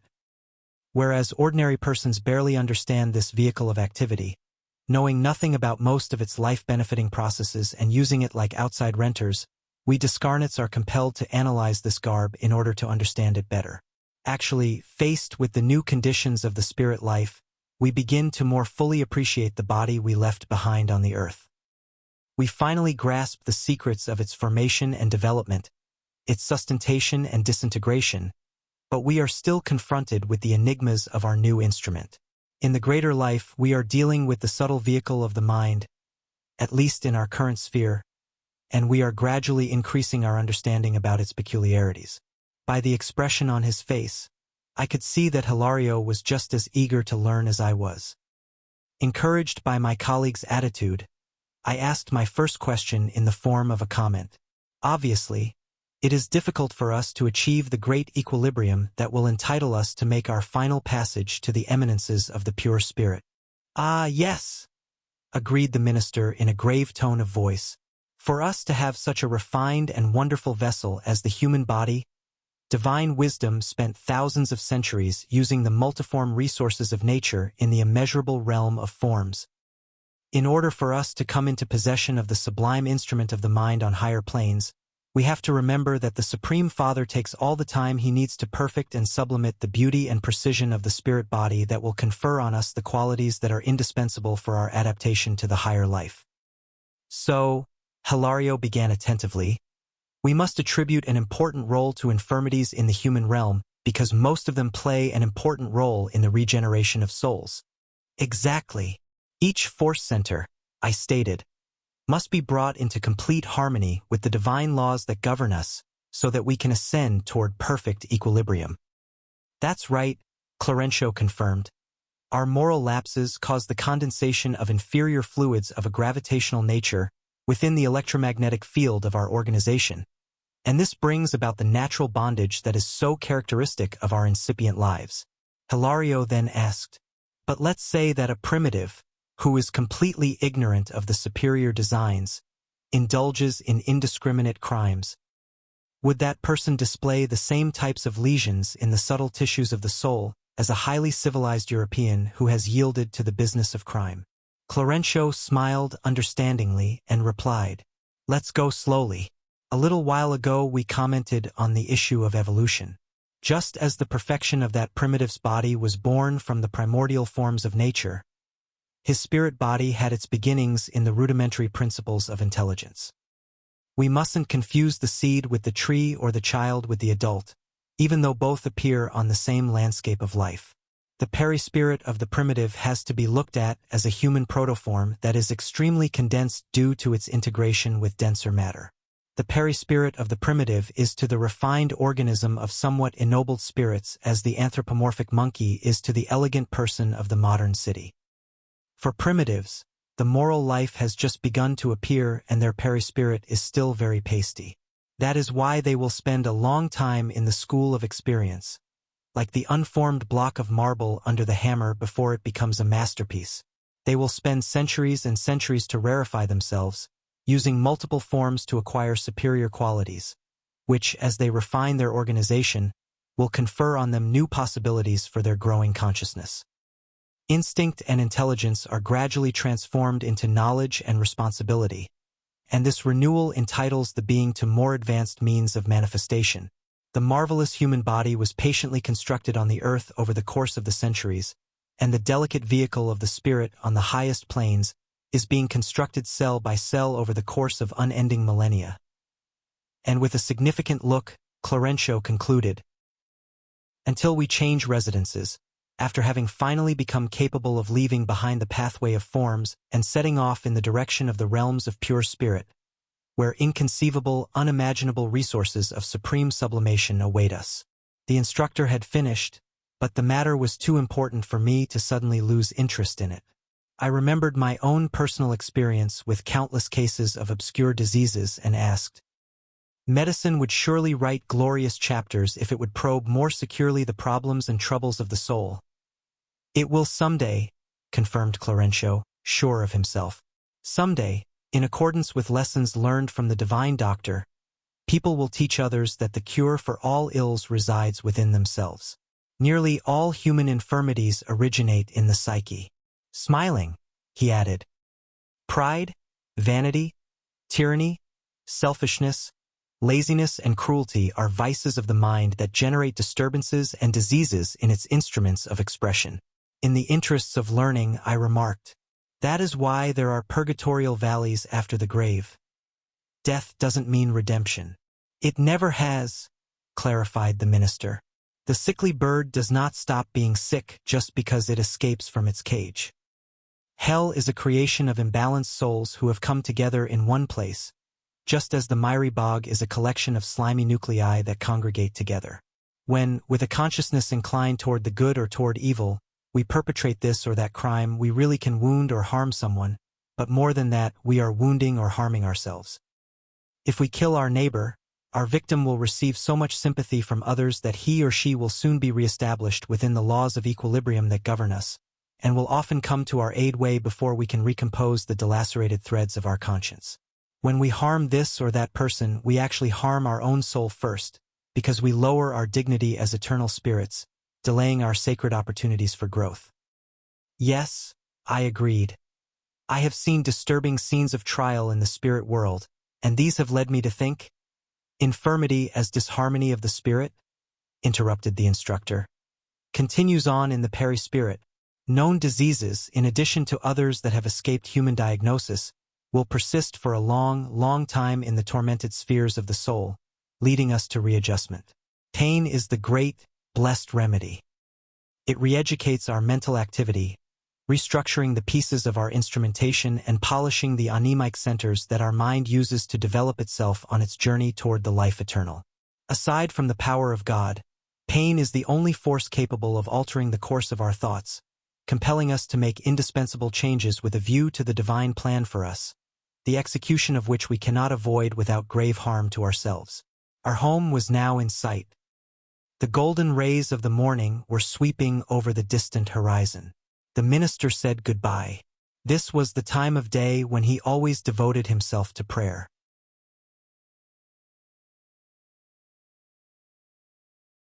Chapter 22. Sister Clara. On the night after the experiences that we described, the minister invited us to visit Sister Clara. He was going to ask her to help him enlighten Adela. I was growing more and more interested in the living novel of that group of souls that destiny had entangled in its web. If I had been allowed to, I would have immediately returned to the rebellious Mario Silva or the patient Amaro in order to see how the story would play out, a story whose chapters were written in the living pages of their souls. But I had to wait. As we went to meet Clara, the moonlight shone down in a silvery outpouring upon the flower-carpeted landscape. With my mind laden with concerns for our endeavor, I asked Clarêncio about the assistance we were about to solicit. Why was he going to ask for someone else's help, when he had guided the reincarnated Estevez's and Armando's minds so successfully? Hadn't he enabled their memories to go back to the remote days of their struggle in Paraguay? So why couldn't he instruct the unfortunate, sickly sister as well? The minister listened tolerantly to my concerns and replied, "You're mistaken. Instruction does not always lead to transformation. Yes, I do have sufficiently developed magnetic energies capable of working on our recovering friends' minds. However, I still do not have a sublimated sentiment that can ensure the renewal of their souls. Within my limitations, I am capable of speaking to minds, but I do not feel capable of redeeming hearts. To do that, to unravel the complex labyrinths of moral suffering, one must have reached higher degrees of human comprehension." I was about to ask another series of questions, but our instructor pointed out a beautiful building to us. Surrounded by spacious flower beds dotted with trees, Clara's residence looked like a little school or a charming boarding school for girls, and such was the case to a certain extent. Our hostess did not live in a learning institution per se, although it was like an actual school. So great and enlightening were the classes she held there. She received us in a large room. It did not look at all like a classroom, but she was being closely listened to by 40 students in various conditions. They all looked very much at ease, with large, bright eyes magnificently marking her countenance, and with the aristocratic lines of a face framed by ample hair. Clara looked like a young Madonna endowed with the best gifts of youth and maturity. She extended her small, fine hands to us, responding to our greetings with sincere joy. Clarêncio asked her to forgive us for interrupting her work. "Don't worry about it," she replied, enchantingly at ease. "We are in the middle of a brief course regarding the importance of the voice in the service of speech. You can join in. Our class entails simple conversation." Looking kindly at the minister, she continued, "Have a seat. I'm the one who should ask for forgiveness for making you wait a bit. But in a short while we can talk more privately." And returning to her plain seat without any teacher-like attitude, so great was the gentle mother-like atmosphere she radiated around herself, she continued instructing her students. "According to what we are learning this evening, speech, whatever it may be, invariably entails specific electrical energies, liberating rays of a dynamic nature. As we all know, the mind is the incessant generator of power through the positive and negative wires of the sentiment and the thought, thereby producing speech, which is an electromagnetic discharge regulated by the voice. That is why, in all our areas of activity, the voice modulates speech. This requires the purification of the inner life, because speech, after the mental impulse, lies at the base of creation. Thanks to speech, people approach and adjust themselves to the work they are responsible for, and by means of the voice, such work may be aided or retarded in space and time. As she paused briefly, a kindly woman asked, "When we want to deal with a problem, is it crucial that we never become angry?" "Yes, it is," explained Clara. "It's a proven fact that anger never does anyone any good. Anger is nothing more than a dangerous short-circuit in our mental energies due to a defect in our emotive world, resulting in destructive rays being emitted all around us. On such occasions, if we aren't with someone who possesses the insulating material of prayer or patience, the sudden imbalance in our energies causes great harm, because, when thoughts of anger become interiorized, they can cause temporary mental blindness, dragging the mind into sensations rooted in the remote past, sensations that in turn drag us down into unfortunate experiences of lower animality without even realizing it. According to what we know, anger cannot and must not be expressed in what we say. An angry person is an out-of-control dynamo, and coming into contact with him or her may cause the strangest disturbances. A young woman who displayed obvious interest in the lesson argued, "What if we were to replace the term anger with indignation?" Sister Clara thought for a moment and replied, "Good point. We cannot finish our lesson without analyzing indignation as a state of the soul that is sometimes necessary. Of course, we must avoid excesses. Getting upset all the time about petty things demeans the gifts of life, wasting them inconsequentially without the least advantage for oneself or for others. Let's imagine indignation as the raising of the tension in the power plant of our organic resources, creating special effects that enable us to carry out our tasks efficiently. In exceptional cases, when such a power difference impacts our daily life, we mustn't forget to control the inflection of our voice. Just as managing electrical energy requires monitoring the voltage, we need to monitor our indignation, especially when we have to express it by means of speech, projecting our voice only with enough power that can be used by those to whom we direct the charge of our sentiments.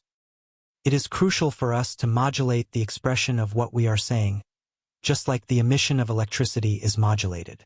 And before the group, which was listening to the lesson with true respect, she continued after a brief pause. Our life may be compared to a lengthy learning course in whose innumerable classes we receive and give, help and are helped. In every circumstance, serenity is always the best advisor, but in a few aspects of our struggle, indignation is needed for us to express our being repulsed by deliberate acts of rebellion against the laws of the Lord.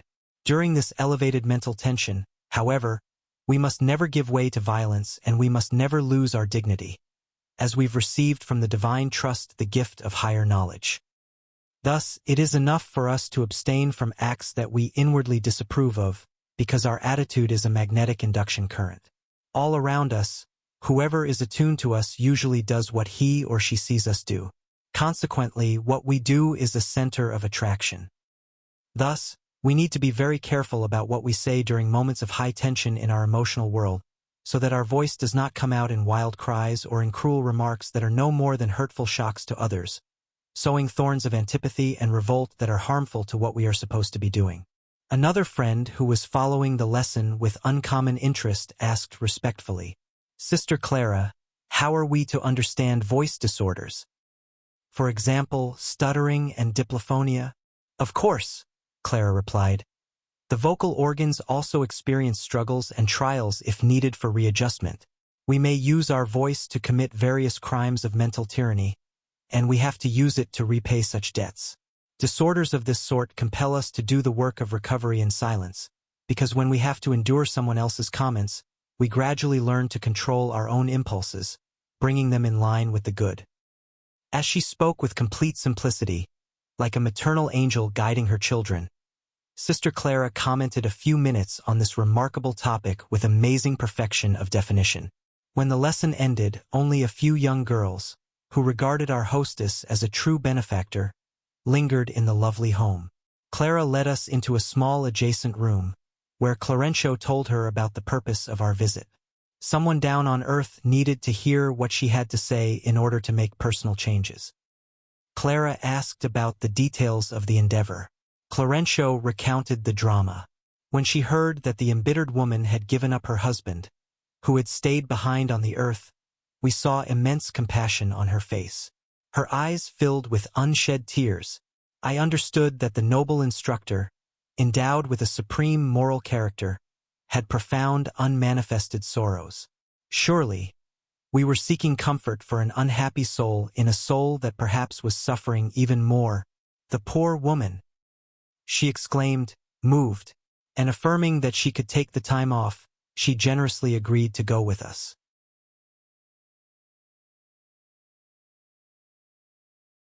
Chapter 23. A Maternal Appeal.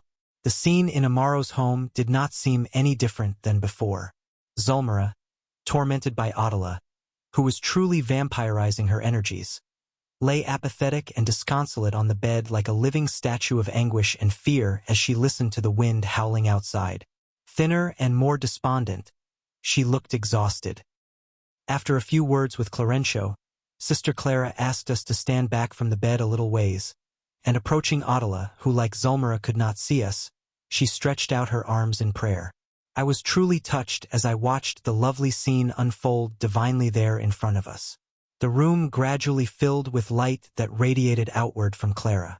Our new friend was like a star that had suddenly descended to the earth with two arms extended like wings ready to take sublime flight. A large aura of splendor like etherealized, luminescent gold surrounded her light, sublime form. Waves of varying tonalities radiated out from it in circles that closed in on themselves, going from shades of gold and opal to bright pink, from bright pink to sky blue, from sky blue to light green, and from light green to soft violet, which then changed into other hues that I could not discern. It seemed to me that Clara had become the center of an unimaginable, miraculous rainbow. The whole house seemed too small for that blessed spring of soothing, indefinable rays. Even Attila quieted down as if under the control of that soft constraint. I was so ecstatic that I could barely articulate a few monosyllables as I sought an explanation from our instructor. Sister Clara, said the minister, equally ecstatic, has attained the complete equilibrium of her force centers, which send out luminous, distinct undulations. In prayer, and at the inflow from her lofty mind, she emits vibrations from her purified sentiment, vibrations that constitute projections of the harmony and beauty flowing from her being. If we were on her evolutionary level, we could have an immediate relationship right now with that higher plane of consciousness, which appears to us now as only a display of light and color. We could perceive the glorious message arising from her heart instead of these radiations, which to our ears are music and language, wisdom and love from a wonderful, living thought. Such perfect spiritual attunement, however, is only possible amongst those who have complete affinity with one another. The transfigured messenger seemed even more beautiful. She approached Attila and covered her eyes with her lily-white hand. "Watch," said Clarêncio joyously. "She can amplify Attila's sight, and she will be able to see Sister Clara just as we see her." In fact, when touched by those heavenly fingers, Evelina's mother let out a cry of wild enchantment and fell to her knees. Naturally dazzled by the blazing light surrounding the unexpected visitor, she began to weep, begging, "Oh, angel of God, please help me. Please help me." "What are you doing, Attila?" asked the emissary with an unforgettable inflection of love. "I'm here to avenge myself for love." "But is there really a point of contact between love and revenge?" Nodding timidly toward her sad companion stretched out on the bed, Attila tried to maintain her characteristic attitude, exclaiming cruelly, "I have to get rid of this intruder, who has assaulted my home. This wretched woman stole my husband and murdered my son. Those who love take justice into their own hands." "Poor daughter," replied Clara, embracing her. "One who loves sows life and joy, and fights suffering and death. Whenever our worshipful love becomes a torment for those around us, we harbor no other sentiment but the frantic attachment to ourselves. We become a focal point of degrading selfishness. Our poor sister here is going through a dreadful trial. Doesn't it pain you to see her defeated and miserable?" "She married the man I love," sobbed Attila, dominated more by the magnetic influence of the messenger than impressed by her lovely words. "Wouldn't it be better to bear in mind that he's the one who married her?" Caressing Adela's now trembling brow, she added, Adela, if we do not rid ourselves of jealousy while we have the opportunity to toil in the dense body, it becomes an afflictive bonfire that consumes our hearts after we die. Calm yourself. The woman of the flesh, such as you once were, has to give way to the woman of light, such as you must now be. The door to the earthly home, where you imagined you reigned over as a tiny, unending empire, shut along with your physical eyes. One stay on the earth is but one day of school. All the things we used to enjoy while there are resources from the Lord who granted us their precarious ownership. While there, we rarely remember that the treasure of domestic love is somewhat like an invaluable crop, whose qualities we must extend. We may begin the endeavor of love in the home, but we have to extend it to humankind as a whole. We have only one Father, the Lord of infinite goodness, on whom we focus our hopes. Thus, we are all brothers and sisters, integral parts of one soul family. Have you ever put yourself in Zulmira's shoes, experiencing her difficulties and troubles? Have you ever put yourself in the situation of the husband whom you say you love? If you found yourself without his company, with children in need of consolation and sustentation, wouldn't you feel grateful if someone came along to help you watch over them? You think only about your own problems. However, your beloved husband is in a prison of dark, inner suffering as he struggles against troubling enigmas without your willingness to help him. Don't talk to me like that, begged Adela with obvious signs of anguish. I hate this wretch. She stole our happiness. Think about it, Adela. Have you forgotten that woman is always a mother? The grave will not give you back the body that the earth has consumed. So if you want to recover the love and trust of the husband you left behind, you have to love him with your spirit. Change the impulses of your heart. Don't think that Amaro would be capable of wanting you if he were to suddenly come to us and find you poisoned by so much resentment. But she killed my son. How can you prove that? She hated the way Amaro loved him. Yes, I'll admit that Zulmira acted like that. She is still inexperienced, and ignorance while we are incarnate can impede our sight. But that is no reason to blame your son's death on her. Think about it. True fraternity would enable you to regard her as a daughter worthy of your love and guidance. Instead of forging an enemy on the sinister anvil of cruelty, you could construct a noble and loyal devotion to enrich your life.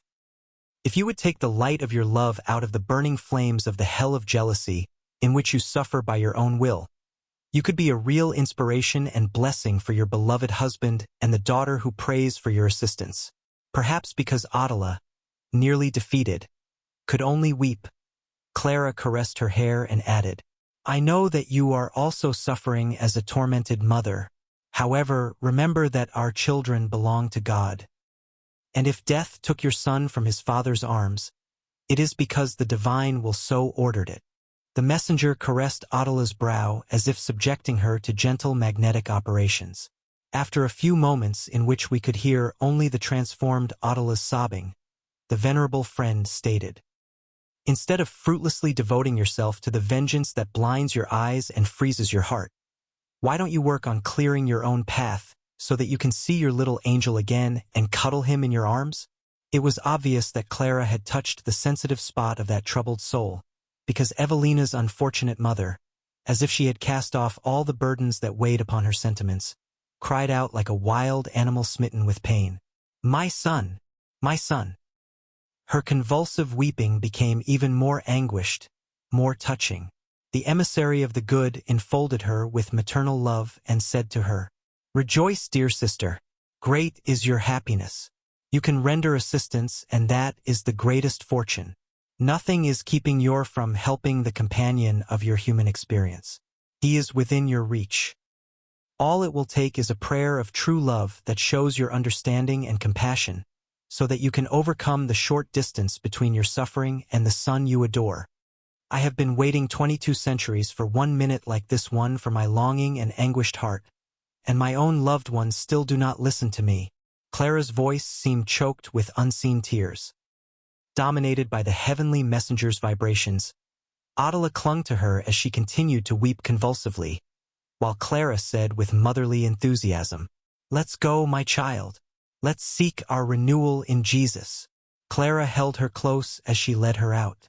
Clarêncio said to us, "Now Zulmira can recover. Her adversary has left without the violence that would harm her mental field." Hilario and I left with him, although we were still eager to continue our edifying adventure.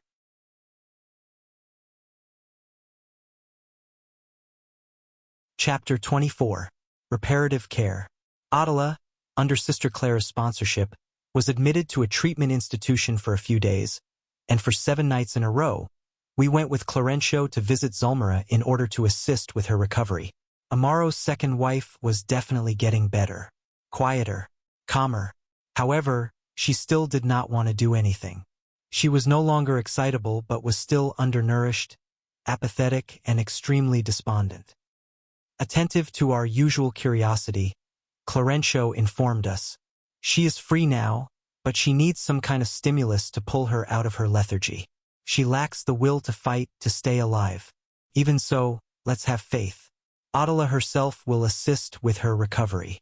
As she regains her spirit sight, Adela will accept the imperative of selflessness and fraternity to build the kind of future she wants." In fact, Zulmira did remain free and tranquil. The parts of her body were functioning with irreprehensible harmony, but she still lacked something. The machine was up and running again, but was still idle, requiring adequate measures. A week later, Sister Clara invited us for a chat. She said that Adela had been truly transformed. Submitted to magnetic assistance in order to probe her past, she had acknowledged her need to collaborate with her husband so that both could be victorious on the planes of the spirit. She yearned to see her son again, so she was willing to do all she could to be useful to her husband and daughter. Consequently, she would fight against the spontaneous revulsion she felt toward Zulmira, whom she would help as a sister, duly readjusting herself in order to strengthen and assist her. Her benefactress was quite pleased. She recommended that, as soon as Amaro left his physical body that night, we should bring him to the treatment institution where Adela was staying. A conversation between the two would produce better results. Evelina's mother was changing and would give proof of readjustment, thus initiating the first effort at reconciliation. Clara's request was happily agreed to. Sometime after midnight, when the railroad worker's body was under the gentle influence of sleep, we took him in spirit to the institution. We waited for Clara in Adela's well-lit, flower-filled room. On seeing his beloved wife, Julio's father, who had been only half-conscious, fell to his knees, as lucid as possible under the circumstances, and exclaimed in rapture, "Adela! Adela! Amaro!" responded his former wife, now completely transfigured. "Yes, it's me, and I'm asking for your courage and faith, serenity and bravery in the task at hand. But I'm all worn out," he complained in copious tears. Supported by her venerable friend, Adela stood up with some difficulty, and smoothing his hair, asked in concern, "Worn out from what?" "I'm just tired of life. As you know, I got married again because I thought it would ensure our kids' future, but the woman I married is nothing compared to you. I was duped. Instead of happiness, I have found only a disappointment that I cannot hide." And giving her a heartwarming look, he said sadly, "Our Julio died in an accident when surrounded by my best aspirations. Our daughter is pining away joylessly in her room and their stepmother is wasting away in bed. Ah, Adela, can't you see how I'm suffering? I've asked heaven for death so that we can be together again in eternity, but death hasn't come." Eyes moist with tears, his wife, understandably more beautiful because of the redemptive thoughts now flowing from her being, said to him with an unforgettable inflection, "Yes, Amaro, I do see. I too have suffered much, but I now realize that we ourselves aggravate our pain. Why should we change distance into rebelliousness and longing into poisonous bile? Why don't we acknowledge God's supreme majesty in the guidance of our destinies? We haven't known how to cultivate the love that is a sacrifice on the earth for constructing our spiritual paradise. We have demanded when we should have given. We have wounded when we should have healed. Amaro, we must calm our hearts so that life can help us understand it. We must yield ourselves so that we may receive the help we need from others, Due to the roughness of my uneducated sentiments, I was nourishing the thorn bush of jealousy, tormenting your mind and troubling our home. But in just a few short days, I got a fuller grasp of our problems by using the key of goodwill. I want to make myself a better person, to progress, to live again. Amaro contemplated her lovingly and reverently, and replied, downcast. Well, even so, the dreadful reality is still the same. We inhabit two different worlds. Wretch that I am. I feel lost and unhappy. I used to feel that way too, but I used silence and prayer to find the pathway to renewal. What should we do with Zulmira? She's come between us as a hindrance to our true togetherness. No, don't think like that. She wouldn't come into your life for no just reason. Clarêncio touched Amaro's brow, enabling his mental field to return instantly to the memories of the debts he contracted while in Paraguay. Amaro trembled and continued listening. If Zulmira has come into the temple of our love, continued Audala, wonderfully inspired, it's because our love owes her the blessing of the happiness that we ourselves possess. Yes, yes, Amaro agreed as he reviewed the fragmentary memories that loomed in his mind. Let's regard her as our daughter and as Evelina's sister, whose steps we must lead to the good. The home is not only a domicile for bodies, but a nest for souls, and within its sweet shelter, we grow wings that will carry us to the heights of glory eternal. We should accept trial and pain as blessed instructors on our pathway to God. But you know how much I love you. You know that you are my greatest treasure in life, but today I can see a broader horizon. What's the use of an oasis that may be lovely to look at but not known about? What's the use of building a palace out in the middle of the desert, where we would use our happiness to humiliate the travelers who passed by, dying of hunger and thirst? How do you see the love that would be perverted in isolation with the intent of keeping happiness all to yourself? We need to change, Amaro. It's never too late to start over for the sake of the good. We must work, making use of time and life. Perhaps touched in his innermost fibers, Evelina's father wept convulsively, eliciting our pity. Audala embraced him tenderly while Clara invited us for a walk through a large garden nearby. We found ourselves in full view of the night sky. Amaro and Audala went to a fragrant corner to talk in private. We could see that Clara wanted to leave them alone together for a more secure spiritual adjustment. And while they exchanged comforting confidences, we went a short distance away to admire the beauty of the night. The firmament sparkled wonderfully. Far-off constellations waved to us, indicating a glorious future. Gentle vibrations passed lightly over us, caressing our heads like intangible fingers of the wind. Flowers of rare beauty poured from the calyx rays of daylight clarity like graceful, tiny reservoirs of solar splendor.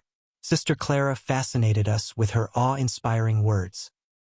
With enchanting simplicity, she told us about her trips to other realms of work and accomplishment, praising the Heavenly Father's love and wisdom in each narrative.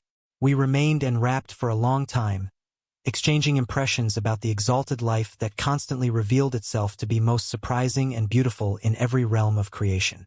A new day was drawing near. We went back to the couple in order to take Amaro back home. As they finished their conversation, both had looks of peace and radiance. Sister Clara kept her ward in her arms, and the two of them followed us in our journey back. When we reached his home, Amaro said goodbye, smiling and calm. We were just ready to leave when Clara advised us. Let's wait. Audala will begin her task anew today. The clock showed 6 a.m. Like a student on the day of a test, Julio's transfigured mother looked at us with extreme expectation. Amaro retook his physical body, opening his eyes in a great mood. He couldn't recall the details of his trip, but he was sure that he had been with his first wife somewhere, and that he had seen her to be reanimated and happy. He stretched his arms with the delightful peacefulness of someone who has found the end of a long, afflictive nervous tension. He got out of bed, noticing that the day was starting out joyfully and lovely, but didn't realize that the joy and loveliness had been born within himself. He felt like laughing and singing. After finishing up in the bathroom, where he had hummed a familiar song that reminded him of his first marriage, he returned to the bedroom. Adela embraced him lovingly and exclaimed, "Let's go, my dear. Let us extend our happiness. Zulmira is awaiting our love."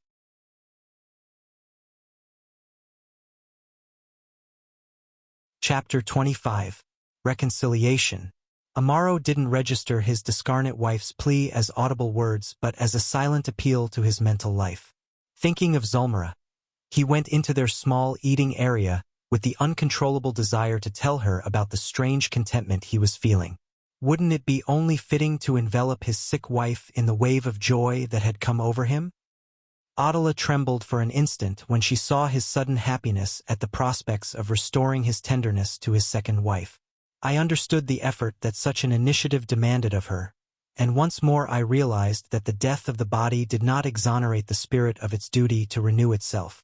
Deep down, she did not immediately feel a complete absence of jealousy. She did, however, accept the ideal of sublimation that had been planted in her sentiment, and she did not seem willing to waste this opportunity of readjustment. Noticing the weakening of her energies, Clara said to her maternally, "Be strong. All the good that you do for Zulmira will rebound in your favor. Don't lose heart. Help yourself. By being willing to seek the good, you will accomplish miracles. Sacrifice is the price we pay for true happiness." A loving embrace by her benefactress infused her with renewed energies. Her eyes shone once more. Embracing her husband, she gently induced him to go to the bed on which the poor woman was lying. The patient obviously hadn't received any shows of affection from her husband for a long time, so she was really surprised when she saw his caring, happy face. "Zulmira," he asked as he bent down to her gaunt, disconsolate face, "are you feeling better now?" "Yes, I am," she sighed hesitantly. "Listen, today I woke up thinking about us and our happiness. Don't you think it's time for us to do something about all this suffering we've been going through? I'm really concerned about you. You've been bedridden and depressed ever since Julio died." I noticed that Amaro's chest area was emanating a broad band of radiant energy, like a stream of silver-green rays of light that enveloped Zulmira's chest area, awakening irrepressible emotions. The poor thing began to cry, giving us the impression that the fluids pouring over her were cleansing her soul. "As you can see," said Clarêncio, "sincerity makes characteristic resources available. It emits energies that leave no margin for error. The pure sentiment with which Amaro is now speaking to his wife will be a decisive factor in her recovery." Assisted by Adela, the railroad worker wiped away the tears streaming abundantly from those macerated, sad eyes and continued, "I need you to trust me. After all, we are husband and wife. How can I be happy without your help? We didn't get married just to cry." "Oh, Amaro," exclaimed Zulmira in agony, still retaining the last mental residue of her tormenting guilt complex. "How can I ever thank you for the joy of this hour? But I can still see Julio's face. I feel hounded by remorse. I didn't do all that I should have to save him. Let's forget the past. We all belong to God, and I truly believe that the divine will lives with us everywhere. Of course we really miss Julio, but we can't neglect the life that heaven has granted us. We have to fight for victory." Linked to the mind of his first wife as she did all she could to help him, he continued with a tender inflection in his voice, "Don't forget that we belong to the moral commitments we have assumed. My love for my son used to mean everything to me, but it cannot be more important than our love for each other. Please, get a hold of yourself. Let's live our life together. We still have Evelina and our happiness." The sick woman sat up with a reanimated and different look in her eyes, and while her husband got comfortable beside her, Adela, with a satisfied look, went to Evelina's room. We instinctively followed her in order to help her out if she ran into any problems. But to our ineffable surprise, she put her hand on the girl's head, soliciting her presence. In just a few instants, Evelina's spirit returned to the room where her body was lying. When she saw her mother, she ran to her.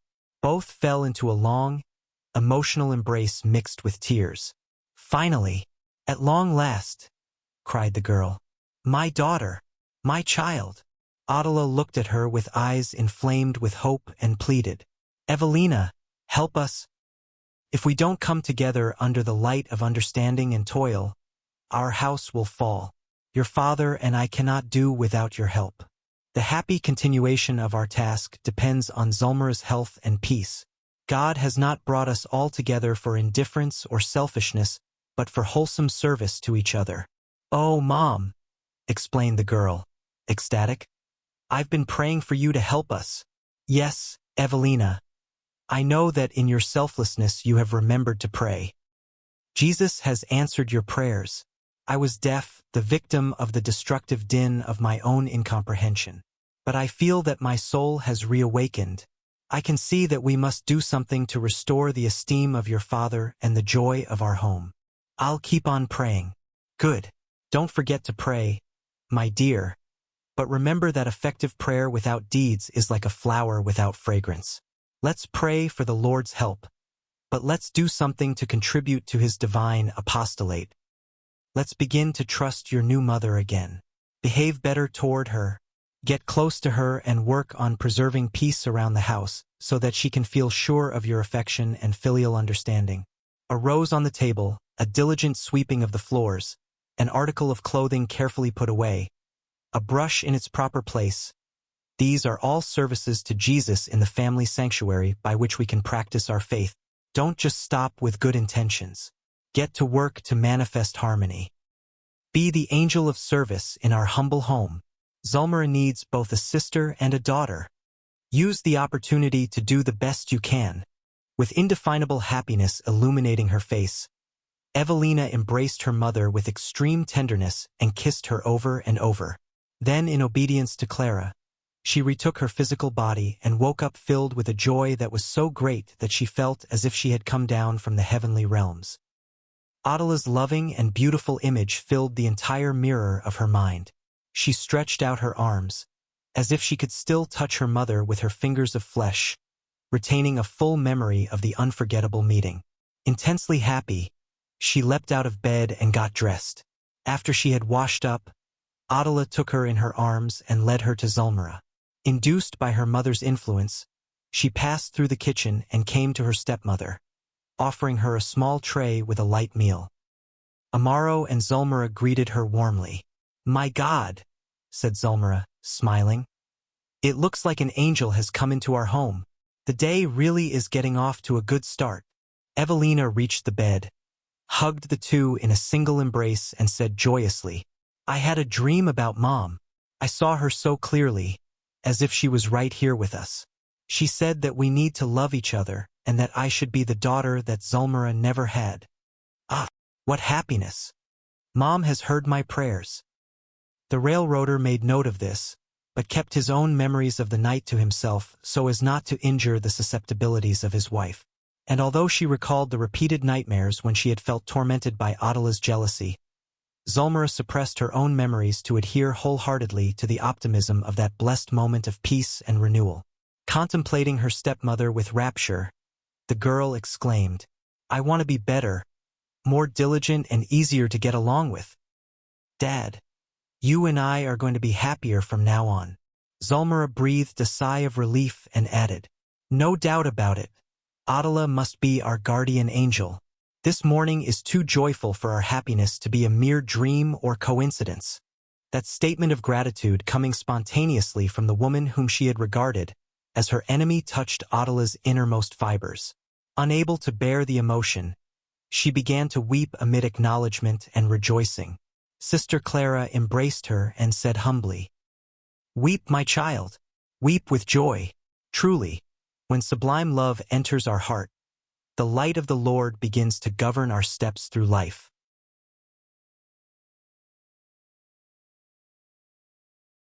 Chapter 26. Mother and Son.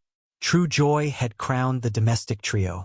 Displaying the expectations of a student hoping to receive her mentor's approval, Adela looked teary-eyed at Sister Clara and asked, "Have I acted correctly?" We could see that she needed an encouraging word. The venerable friend held her close to her heart. "You've done everything marvelously," she said tenderly. "You have grasped the holy duty of love. You will bless this wonderful day of selflessness forever." Adela held onto her like a child in her mother's arms, weeping copiously. "Now don't be like that," pleaded Clara as she stroked Adela's hair. We too were touched. Amaro's first wife responded with difficulty. "I'm not crying because I'm suffering.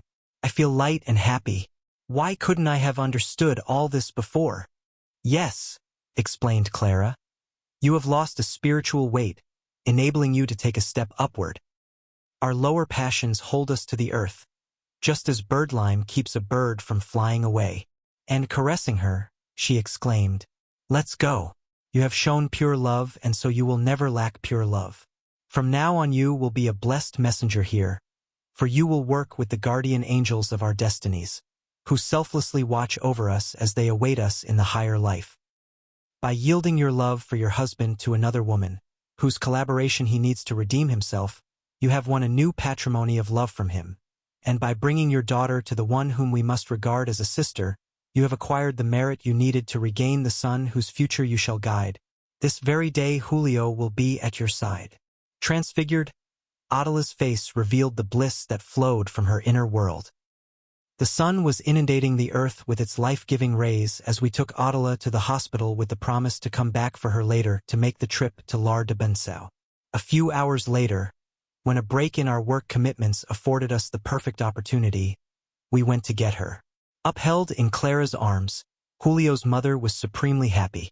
This was the first time since she had died that she had taken such a wonderful journey.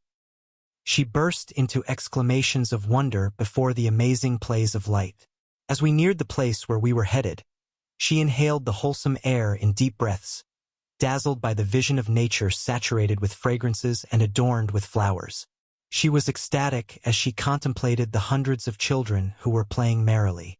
Very pale, her attention focused on the infantile multitude as she eagerly looked for her son. Mentally, she was far from our group, so she let herself be led as if she were an automaton.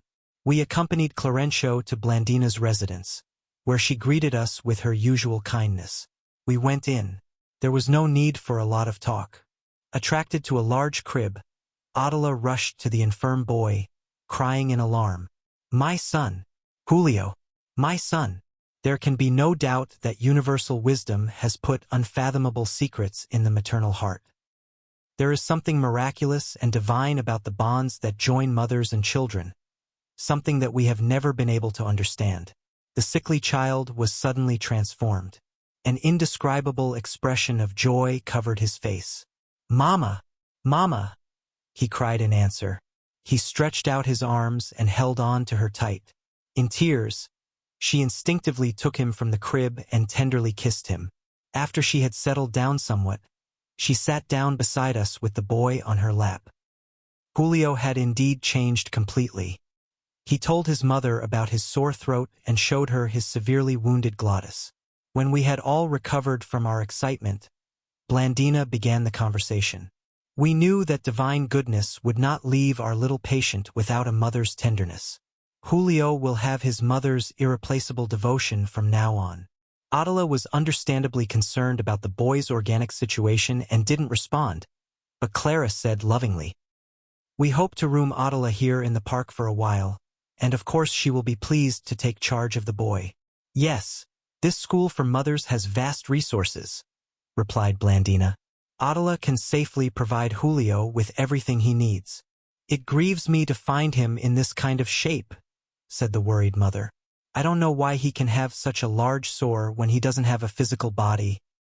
I'm not capable of suddenly grasping everything I see, because I have been out of my mind for so long and incapable of thinking rationally." The minister and Sister Clara looked at each other knowingly, giving me the idea that they were conversing by means of thought. Acknowledging Adela's dolorous references, Clara indicated Clarêncio and said good-humoredly, "Clarêncio has something to say about that." "Yes," began the minister carefully.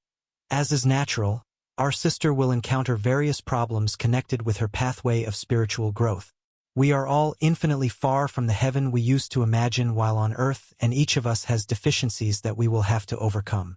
The past is reflected in the present." Then, he added, "Our destiny is like a river. No matter how different it becomes as it flows farther and farther from its origin, it is always connected to it by the continuous action of its current. I shall try to understand, said Adela, more sure of herself. I'm a mother and I cannot shirk my duty to help my son. I'll provide everything he needs for his well-being. I can see that happiness can be won in the world to which we have been led for our renewal. I'll do all I can to see Julio fully recovered. New ideas are bathing my mind. I absolutely have to make an effort. All those whom we love will have to be with us sooner or later. Different hopes are animating my spirit today. Tomorrow, in the near future, all my family will be here again, and I cannot neglect doing something to find a place for us. She cast a vague and apprehensive look around the room as if she were contemplating far-off horizons, and concluded, a home, happiness restored, the blessing of being together again. The edifying conversation continued to brighten the room for a long time, warming the flame of friendship and trust within our souls. Blandina and Mariana promised to help out, insisting that Adela stay with them until she got settled in at the learning institution she would be attending. The renewed woman accepted gratefully. We said our happy goodbyes.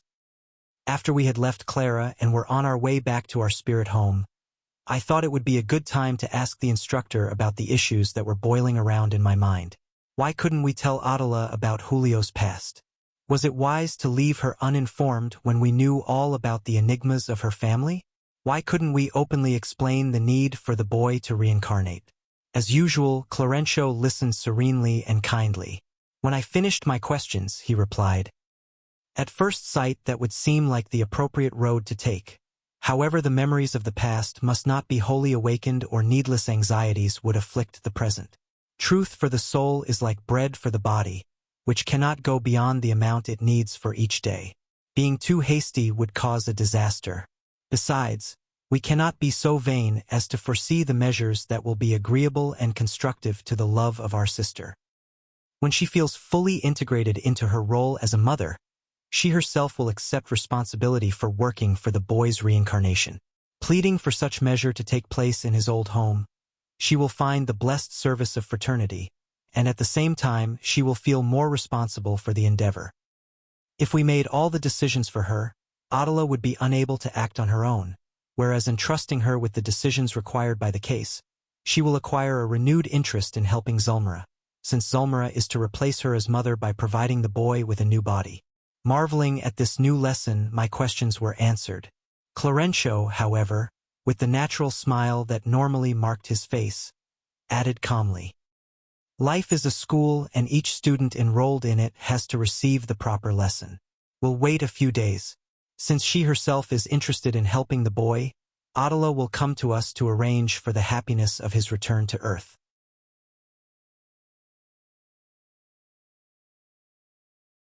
Chapter 27. Preparing for the Return. For weeks flew quickly by, when Adela came looking for us in the Temple of Assistance for a private meeting. Clarêncio, Hilario, and I were not really surprised to see her. She was somewhat downcast and worried. With respectful tact, she told us about something that had been troubling her. Julio still had the same wound on his glottis. She was rooming with him in suitable accommodations at the school for mothers, and she was giving the boy all the care he needed to rebuild his energies. Nonetheless, his was still struggling. Neither medicinal measures nor magnetic passes had been effective. She would do anything to see him strong and happy again. She was hoping for some miracle that could ease her anxiety, but she had gone with Blandina to visit other departments of assistance for suffering children, and had seen many who had problems that were perhaps even worse than her beloved Julio's. She had been terrified by what she saw. She had never even imagined that there could be such infirmities after death. She had asked several friends to intervene in the matter on her behalf, and every one of them had told her that the moral debts consciously acquired while incarnate could only be paid off while incarnate. That was why reincarnation was Julio's only option. The physical body would serve to dampen his soul's infirmity, healing it little by little. What had the boy done in a past life to warrant such a punishment? The poor woman wiped her tears. Clarêncio, who had a profound knowledge of human suffering, spoke to her like a priest. Adela, The past is not the proper remedy for the present. Let's concern ourselves with the situation as it stands right now. Julio is in dire need, and providing him with relief is our immediate concern. The resigned mother agreed with a nod. I too believe, he continued unperturbed, that his reincarnation is an urgent matter if we want to see him on the road to recovery. Sister Clara suggested that I ask for your assistance. Please, help me, selfless friend. We are all brothers and sisters, added Clarêncio benevolently, and we must all lend one another our mutual support. Julio is not an ordinary person, and that is why it wouldn't be right for him to be reborn haphazardly like an uncultivated plant that germinates for no purpose in the forest of the inferior life. So, let's take a look at the picture of your closest relationships. After a brief pause, he continued, don't you have a large number of close friendships down on the earth? In matters of assistance, we mustn't lose sight of our sentiments. In order to enter both the kingdom of the spirit and the kingdom of the flesh under the best conditions possible, we cannot do without the cooperation of sincere friends who know and love us. Ah, yes, I understand, exclaimed Adela, somewhat disappointed. Problem is, I was always so concerned about our home and family that I never really formed such relationships. Amaro, on the other hand— Exactly, interrupted the minister to complete her sentence. I'm certain that Amaro will continue to be a wonderful companion for the boy. Still, we cannot do without Zulmira's help. We need her to act as mother. That being the case, you absolutely have to be more devoted, friendlier toward her. One effort requires another. Without the oil of cooperation, the machinery of life won't work. Adela's eyes sparkled with hope. I'll do all I can to help her, thereby helping myself, she replied earnestly. In this imperative of fraternity, I can see the sweet will of the Lord, leading me to work willingly with Zulmira. I can truly see how sublime the infinite goodness of heaven is, she said with a smile. At first, I fought against Zulmira because she wanted to be loved by my husband. Now, I must fight on her behalf for the sake of my son. We make a big mistake when we fight over the love of others, but we correct our mistake when we seek to love. Your conclusion is without a doubt an illuminating lesson, agreed the minister good-humoredly. We can see the eternal wisdom in everything. Should I follow some specific plan? I think that your loving visits to your old home to solidify its harmony are the basic measure for Julio to find a climate of trust. I believe that he needs special attention, considering his situation as a sickly spirit for whom reincarnation will offer just obstacles. The conversation continued a while longer amid the minister's paternal counsels and the visitor's sincere humility. After Adela had gone, we bombarded the instructor with the questions vexing our minds. As a law, does reincarnation require the concourse of friendship to fulfill it? Do the disaffections of life have any influence on our future? Wasn't reincarnation an imposition of nature? Clarêncio listened attentively to our questions and answered, the law is always the law. We need only respect it and live according to it. Our attitude, however, can either favor or frustrate its course, which will either favor or harm ourselves. Rebirth in the flesh acts identically for everyone. However, as we grow in knowledge and love, we are able to take part in all the tasks of moral growth in our recapitulations. Like the plant, the soul can sprout in any tract of soil, but it wouldn't be good to sow choice seeds on uncultivated land. Just as what occurs in the lower kingdoms prior to human evolution, reincarnation per se obeys automatic embryonic principles based on magnetic affinity. However, regarding individuals who are a few steps ahead of the ordinary crowd, it is possible to implement measures that favor the execution of the task to be undertaken. In such cases, the sowing of affection is a decisive factor for obtaining the resources we need. Those who cultivate friendships only within the blood-related family find it hard to carry out certain missions outside the family. The broader our arena of work and love, the broader the collaboration of others on our behalf. What about when we carelessly allow antipathy to sprout around us? Asked Hilario. All lasting antipathy is a waste of time and often entails lamentable debts. The thorn bush of aversion requires lengthy endeavors of readjustment. In many cases, We spend many years in order to heal the wounds of disaffection, losing contact with wonderful companions on our spiritual journey to the great light. What Clarêncio said made us give the matter serious thought, and that is perhaps why we raised no more questions. Later on, we found out that Evelina's mother had begun to surround the railroad worker and his sick wife with love, which, after much effort, finally reestablished the latter's organic health. As she made preparations for her son's return, Adela dedicated herself wholeheartedly to the job of restoring the couple's conjugal harmony and their contentment with life.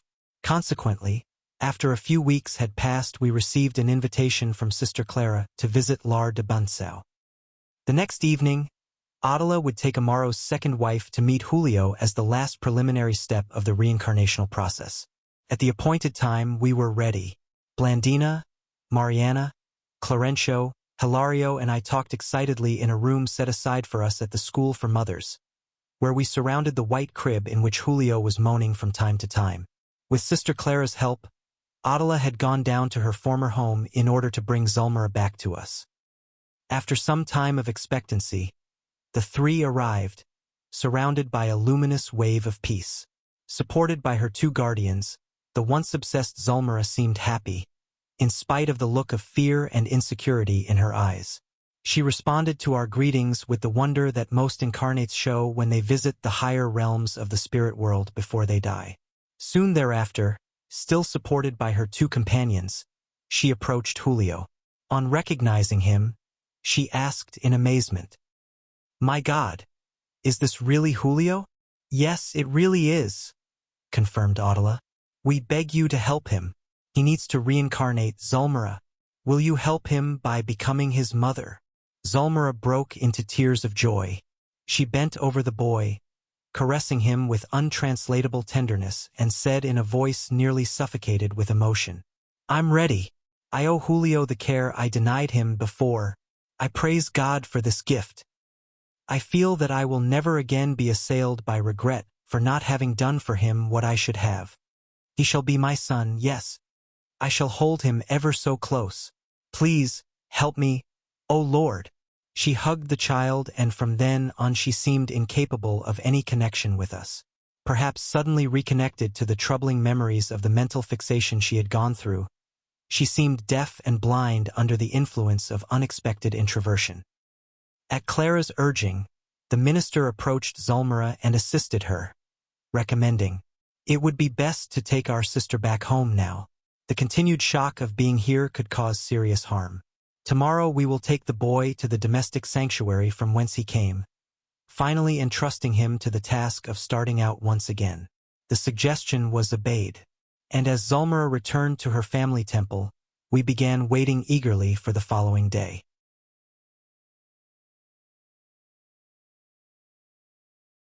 Chapter 28. The Return. Preoccupied with Julio's case, the next day we asked Clarêncio about the plans for the boy's reincarnation. He informed us concisely, "The problem is very serious, yet quite simple. It will entail only a brief but necessary trial. Julio will have the troubling desire to remain on the earth for a long term with the loan of a physical body. However, since he has committed suicide twice, he will have to experience an early death twice in order to more securely value the blessing of earthly life. After spending several years in the lower regions of our plane, during which he futilely yielded to rebelliousness and idleness, he paid for having drowned himself. This time he will have to deal with the results of having poisoned himself. This is all very regrettable, but..." With a significant facial expression, he finished, "Who can learn without the help that suffering provides?" "But I wonder about his parents' suffering," considered Hilario hesitantly.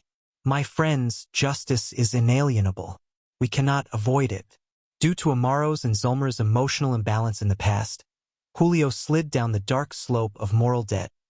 Now, he will have to recover with their assistance. Yesterday, by neglecting him, the couple induced him to fail. Today, by loving him, they will ensure his success.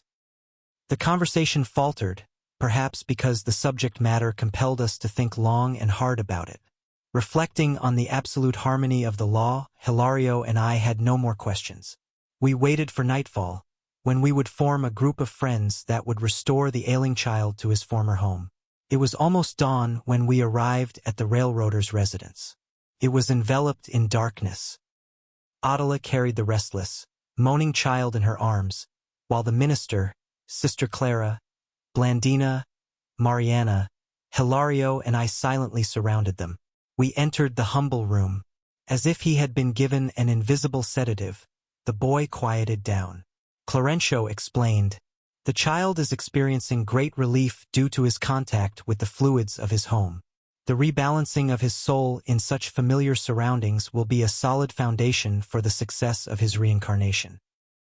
He did not continue, however.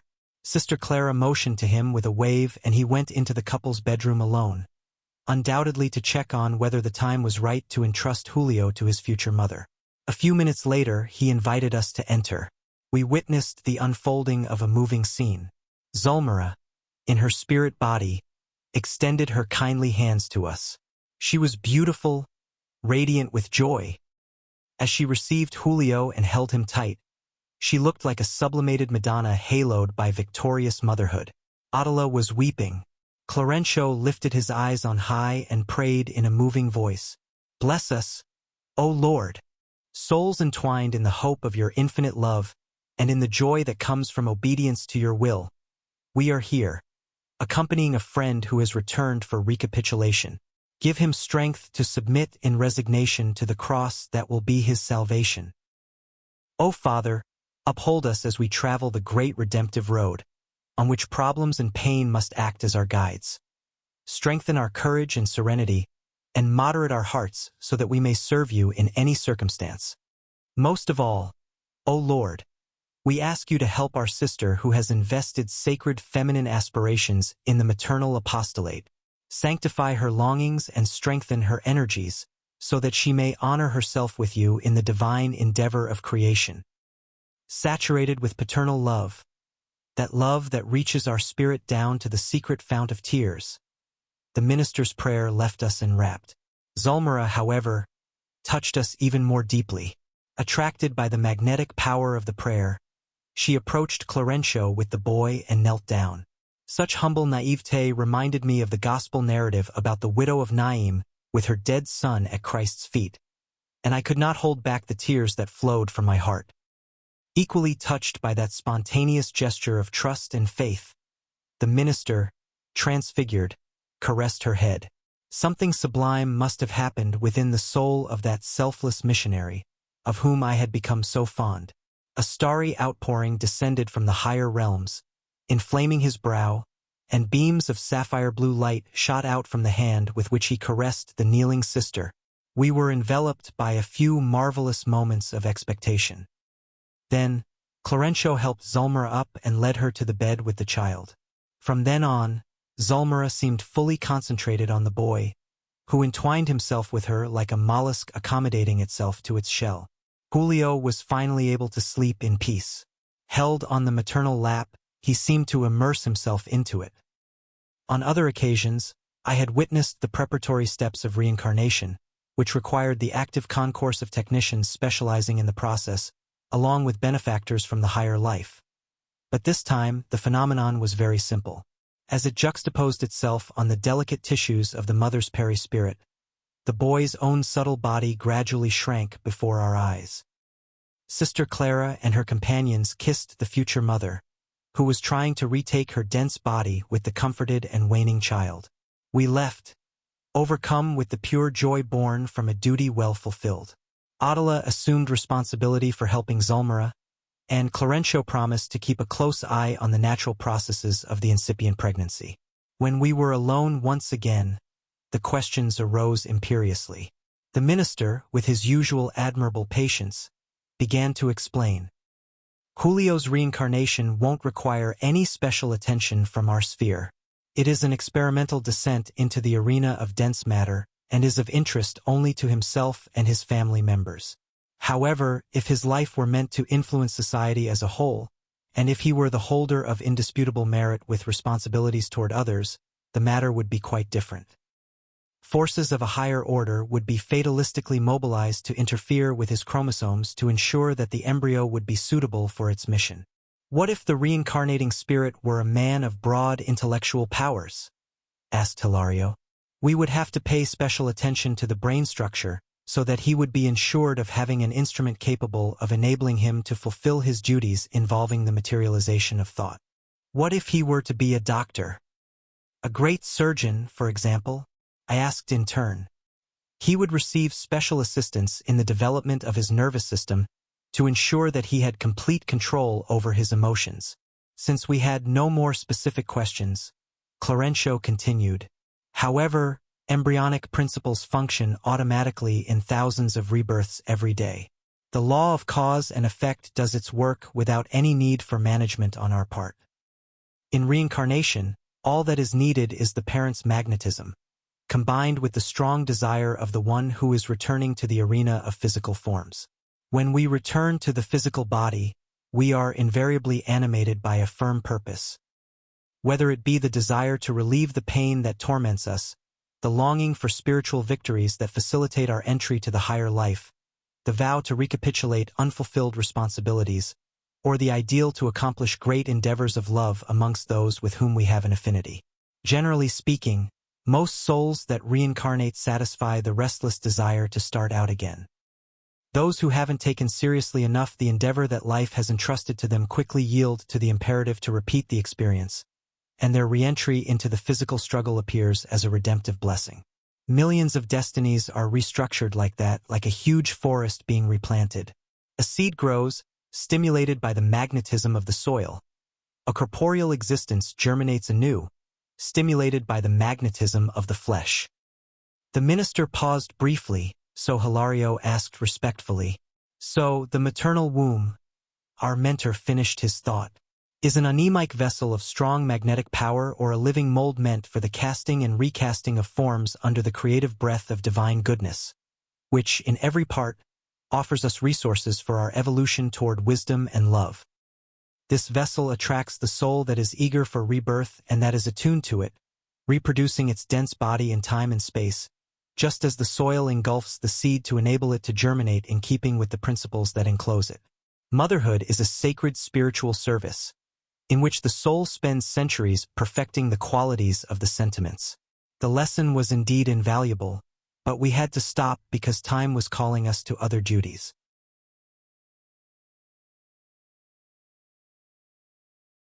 Chapter 29. Regarding reincarnation. The following evening, at our request, Clarêncio took us to Amaro's home for observations. We respectfully entered the room, where Adela happily and kindly welcomed us. Everything seemed to be going as planned. Julio was sleeping. He had not awakened again, his guardian stated happily. I had the impression that the reincarnating spirit was disappearing little by little into Zulmira's organic constitution, as if the future mother were a miraculous filter that was absorbing him. The discarnate mother seemed satisfied and hopeful. She liked seeing the boy enveloped in deep sleep. His afflictions and groans had torn at her heart.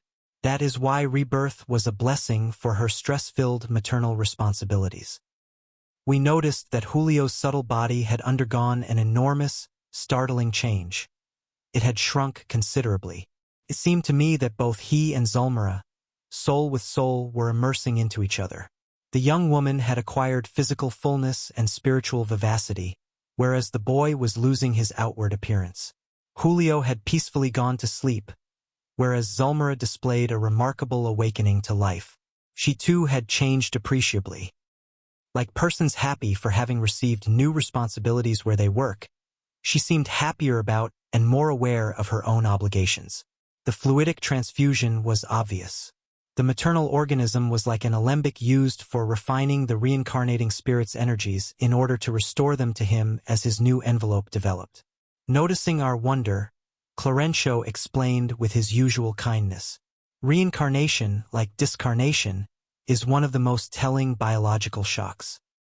United to the generative matrix of the maternal sanctuary as it seeks out its new form, the perispirit is subject to the influence of strong electromagnetic currents, which impose automatic reduction on it. Constituted of chemical principles similar to hydrogen in its properties, expressed through molecules that are significantly far apart, when the perispirit is connected to the female gene 6 center, It undergoes a remarkable contraction, like a covering of flesh subjected to a strong electrical charge. Hence the volumetric reduction of the subtle vehicle because of the diminution of the space between molecules. Any matter that is not useful for the fundamental work of recasting the form is returned to the ethereal sphere, providing our perispirit with that aspect of wear and tear or greater fluidity. So that means, ventured Hilario in his constructive curiosity. It means that the organogenic principles essential to Julio's perispirit have already been reduced within the maternal altar, and like a magnet, they are agglutinating upon themselves the resources for shaping the new garment of flesh that will be the next vessel of manifestation. And the form that is being rarefied right there in front of us? Asked Hilario, surprised. It is undergoing dissolution.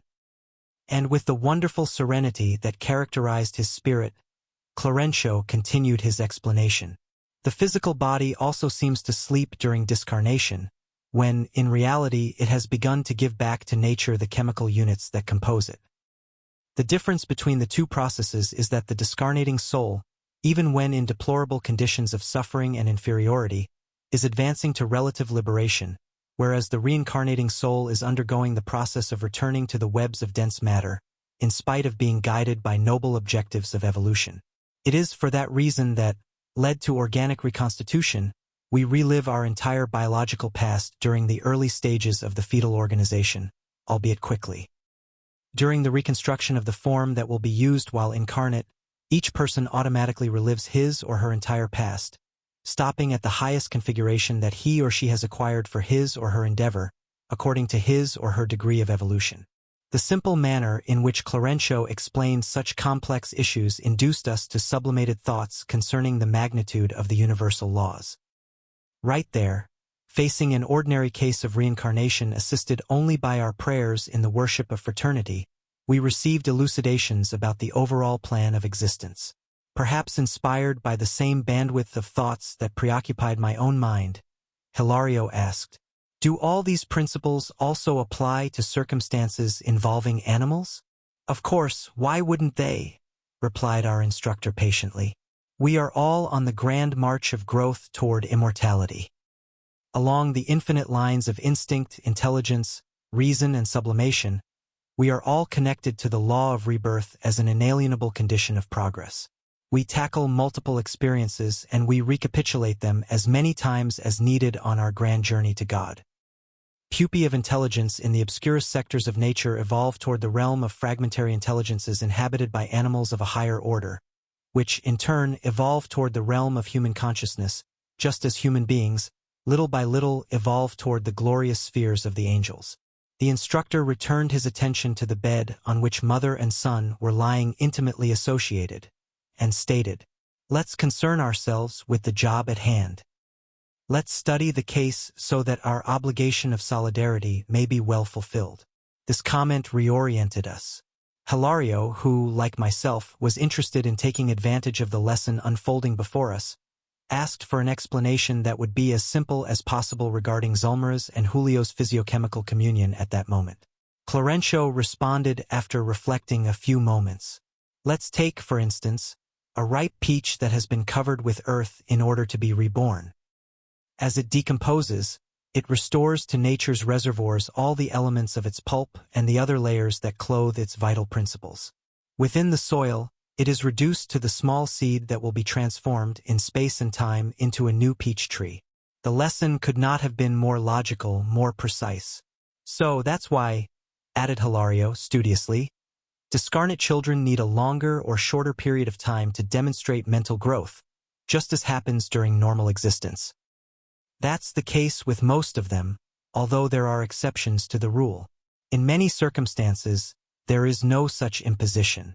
When the mind has developed certain qualities, perfecting itself on higher rungs of spiritual sublimation, it can throw from itself the elements required for the composition of the vehicles of exteriorization it needs on planes that may be beneath it. In such cases, the spirit is in full control of the laws of agglutination of matter in the field of struggle familiar to us, and for that reason it controls the phenomenon of its own reincarnation without subordinating itself to it." We gazed at Zulmira's peaceful face as she breathed, serene and happy. Julio's case, on the other hand, I considered, seems really dolorous. Dolorous but instructive, like the case of thousands of people every day, responded Clarêncio. Due to debts acquired in the flesh, our defeated and infirm friend will find the means for his readjustment while in the flesh. What about heredity? Asked my companion respectfully. By losing the subtle body in which he used to weep in torment, will Julio, since he has fatalistically inherited the biological characteristics of his parents, resurface in physical life without the disease that used to persecute him? Clarêncio smiled expressively and stated, heredity, as understood scientifically, has its limits. Of course, parents and children, even when far apart morally speaking, always maintain a mutual magnetic affinity. Thus, the parents furnish certain resources to the reincarnating spirit, but such resources depend on the needs of the soul that uses them, because, when it boils down to it, we are actually heirs of ourselves. We assimilate our earthly parents' energies according to our own good or bad qualities for the ennobling or torturous destiny we deserve due to our acquisitions or debts, which, emerging from our previous experiences, return to earth with us. So, that means Julio will bring with him the infirmity he suffered while on our plane, just like someone who moves into a new home but brings with him his physical condition, remarked Hilario. Exactly. His problem is spiritual in nature. During Zulmira's pregnancy, Julio's mind will remain associated to hers to influence the formation of the fetus. The entire cellular cosmos of the new organism will be impregnated by the infirm thought forces of our reincarnating brother. That being the case, Julio will be reborn with the deficiencies that he still bears, although blessed by the genetic matter that he will receive from his parents within the bounds of the law of inheritance for the constitution of the new envelope. After a brief pause, Clarêncio concluded, as we can see, the mind is in command. The conscience traces out one's destiny. The body reflects the soul. All aggregation of matter is subject to the impulses of the mind. Our thoughts fabricate the forms that we utilize in life. Our instructor stopped talking. Adela began to tell us about her hopes for the future. We conversed again animatedly, and after a prayer by the minister, our delightful meeting ended.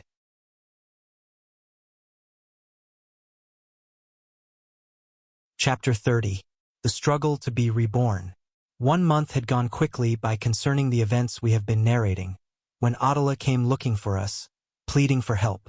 She was downcast, troubled. For some unknown reason, Zulmira had come down with a bad case of tonsillitis. She was suffering dreadfully. Adela said that she had been watching over her for 6 days now. She had done everything within her power to free her from the illness, but all to no avail. In desperation, she had induced Amaro to summon a doctor, which he did, but the doctor could not figure out what was causing the illness. Since he did not know the true situation of his client, he could endanger her pregnancy with the wrong kind of treatment. Thus, she was begging us for immediate help. Clarêncio did not hesitate. It was nighttime when we headed for Amaro's home. Zulmira was in bed, dreadfully ill. Her hair was in disarray. She had bags under her eyes and her face was flush with fever. She seemed to be waiting for someone who could help her get through the crisis. The suppuration of her tonsils was polluting her breath and causing her unbearable pain. The poor woman could only groan. Half suffocated and exhausted, husband and daughter were doing all they could to encourage her, but Zulmira, whom we had left hale and hearty 30 days ago, was now profoundly despondent. Various medications were all lined up on a nearby shelf. Our instructor examined her carefully, and perceiving our curiosity, said, "Zulmira needs our diligent help. We absolutely have to ensure the success of her mission." He carefully applied magnetic resources, especially to the areas of the brain and the glottis. The patient improved almost immediately. The circulatory activity had been restored. The fever abated, enabling her to rest. She finally got to sleep, which would greatly help her recovery. Hilario asked about the cause of the insidious illness that had manifested so violently, to which Clarêncio responded, "It's a subtle matter. Besides offering organic service to the reincarnating spirit, the pregnant woman also has to endure its spiritual contact, which almost always is a sacrifice when it involves someone with dark debts of conscience. During gestation, the female organization experiences a veritable mental grafting. The thoughts of the being housed within the inner sanctuary envelop her completely, causing significant alterations in her biological cosmos. If the child is lord of broad evolution and owner of praiseworthy moral qualities, it lends its aid to the maternal field, flooding it with sublimated emotions and rendering the usually painful pregnancy a period of unspeakable hope and joy. But in Julio's case, there are two souls who are on the same evolutionary level, paying off the same debts. They mutually influence each other. The minister paused at length and returned to applying passes to help the patient. Adela watched him closely. Of all of us, she seemed the most preoccupied with the lesson. She seemed interested in everything in order to make herself more useful. After a few moments, Clarêncio continued. If Zulmira acts decisively in the formation of the boy's new vehicle, he in turn acts vigorously on her, causing disturbing phenomena in her female constitution. The mutual exchange of impressions is unavoidable, and Julio's throat problems have been impressed on the maternal mind, which reproduces them in the body. The current of exchange between mother and son is not limited to physical nourishment. It involves the constant interchange of diverse sensations. Zulmira's thoughts have a tremendous effect on Julio, just as Julio's have a tremendous effect on her. Their minds are juxtaposed, so to speak, keeping them in constant communion until nature completes its work. From associations such as this proceed the so-called signs of birth. Certain inner states of the woman affect the fetal principle in some way, marking it for its entire life. This is because the job of motherhood is like a delicate shaping process, requiring much care and harmony so that the job may be completed. Then, with paternal devotion, the minister performed various magnetic operations on the pelvic cavity, affirming the necessity to help the uterus due to the complex and difficult development of the reincarnating Julio. My colleague, perhaps wanting to make that time of fraternity a time of study as far as possible, recalled a few of his own experiences as a doctor. During pregnancy, it's quite common for the woman to experience an exaggerated sensitivity. The transformation of the nervous system under such circumstances is inarguable. Often, she displays a decrease in mental vivacity, and she often says things that are really eccentric. There are women who acquire sudden antipathies, whereas others indulge in fantasies that are as unexpected as they are unjustifiable. On many occasions, I used to ask myself if in most cases pregnancy didn't entail temporary insanity. Clarêncio smiled and replied, "Your explanation is right on the money. A pregnant woman is an individual undergoing a lengthy hypnosis. Her psychic field has been invaded by the incarnating spirit's impressions and vibrations. If the future child is not sufficiently balanced before the law, and this is nearly always the case, the maternal mind is susceptible to registering the strangest imbalances, because, like a medium, she will be transmitting opinions and sensations of the incarnating spirit. It used to trouble me to see the inadvertent aversion of many pregnant women toward their own husbands," remarked Hilario. "Yes, that occurs whenever an enemy from the past returns to the flesh in order to pay off debts it owes to the one who will serve as its father. But there are cases," I said, "where, on the world stage, we see daughters who obviously used to be quite hostile toward their mothers in the remote or recent past, such is the animosity that characterizes their relationship. In these instances, we see that such daughters are much closer to their fathers, living psychically in harmonious association with them but distanced spiritually from their mothers, who futilely do everything they can to break down the barriers that separate them. Are there obstacles to reincarnation in such cases?" Clarêncio gave me a significant look and responded, "No, there aren't. By being devoted to her husband, the wife easily yields to the needs of the soul returning to the domestic stronghold for regenerative purposes. If this involves someone who has a strong affinity for the head of the home, the husband will be gently encouraged to show more love toward his wife, since he feels enveloped by dual forces of attraction. Under this double charge of affinity, he will give much more of himself in attention and care, making his wife's job as mother much easier." This clear and logical explanation satisfied us completely. We conversed for a few more minutes, in which our instructor gave various instructions to Adela that she could use in case of emergency. Edified, we returned to our circle of usual work. But only a few days later, Adela came to us asking for another intervention. Zulmira was going through an appalling organic crisis. Uncontrollable vomiting was assailing her ruthlessly. She couldn't keep down even the lightest meal. Her digestive system displayed profound alterations. The doctor couldn't do anything because her stomach was rejecting all his resources. We rushed to offer our assistance. The pregnant woman was, in fact, in a threatening situation. The ongoing nausea was causing the gradual incursion of anemia.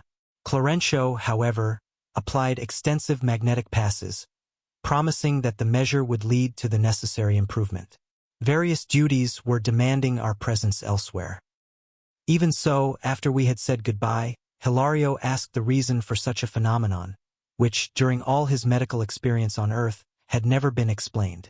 We know that the medical science of the future will help women defend themselves against that sort of organic annoyance, asserted the minister. It will find physiological causes for such conflicts, but the root of the imbalance is essentially spiritual. The maternal organism, absorbing emanations from the reincarnating spirit, acts as an exhaust mechanism for disintegrating fluids that are not always pleasant or easily borne by the woman's sensitivity. Hence the reason for such hard-to-treat cases of nausea.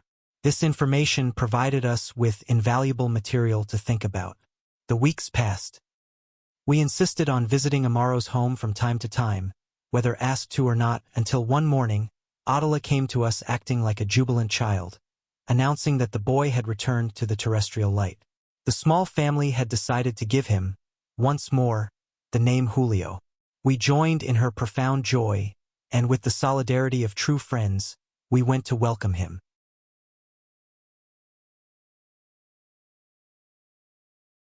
Chapter 31. A New Struggle. Little Julio was growing like a flower of hope in the garden of the home, but he was skinny and sickly. His parents did all they could to assist him appropriately, but no matter what treatment they tried, the dolorous stigma in his throat persisted. The large sore on the glottis made it hard for him to eat. He was given wholesome meals along with mother's milk in order to strengthen him, but to no effect. Nevertheless, in spite of the amount of care he required, he was a true blessing of happiness for his parents and sister. All three sensed in his tender little face a living point of spiritual interlacing. We often held him to our hearts as we recalled all the work we had done for him before his return to the world, and we noted the optimistic tenderness with which Adela, now the family's benevolent familiar spirit, was watching over him as he grew. The little one had already begun to speak in monosyllables on the eve of his first year, when another struggle surfaced. Winter had arrived with a vengeance, and a menacing outbreak of the flu was going around. Coughing and the flu were showing up everywhere, when on a day when we had a lot of work to do, Adela came looking for us once again. The first time, she had asked us to help Zulmira. This time it was for Julio. Assailed by a fearsome case of tonsillitis, he lay in bed exhausted and feverish. We immediately left for the railroader's home. A moist wind was blowing over the oceanic waters of Rio de Janeiro. Heavily clothed pedestrians in the streets made the city look like a cold place. We arrived quickly at Amaro's home. The scene was alarming. We went into the room where the child was groaning, half asphyxiated, just when the family physician was conducting a detailed examination. Clarêncio watched everything the doctor was doing. The boy's throat displayed a large patch of whitish plaque, and his breathing was labored and wheezy. The instructor shook his head, as if he were confronted by an insolvable mystery, and then placed his right hand on the doctor's brow to compel him to think with greater attention. Unable to detect our presence, Zulmira and Evelina looked worriedly at the doctor. After a long silence, he told Zulmira, "I think we'll have to get the help of one of my colleagues right away. While you make a phone call to your husband, asking him to come home from work, I'll go get the pediatrician." The afflicted mother had a hard time holding back her tears.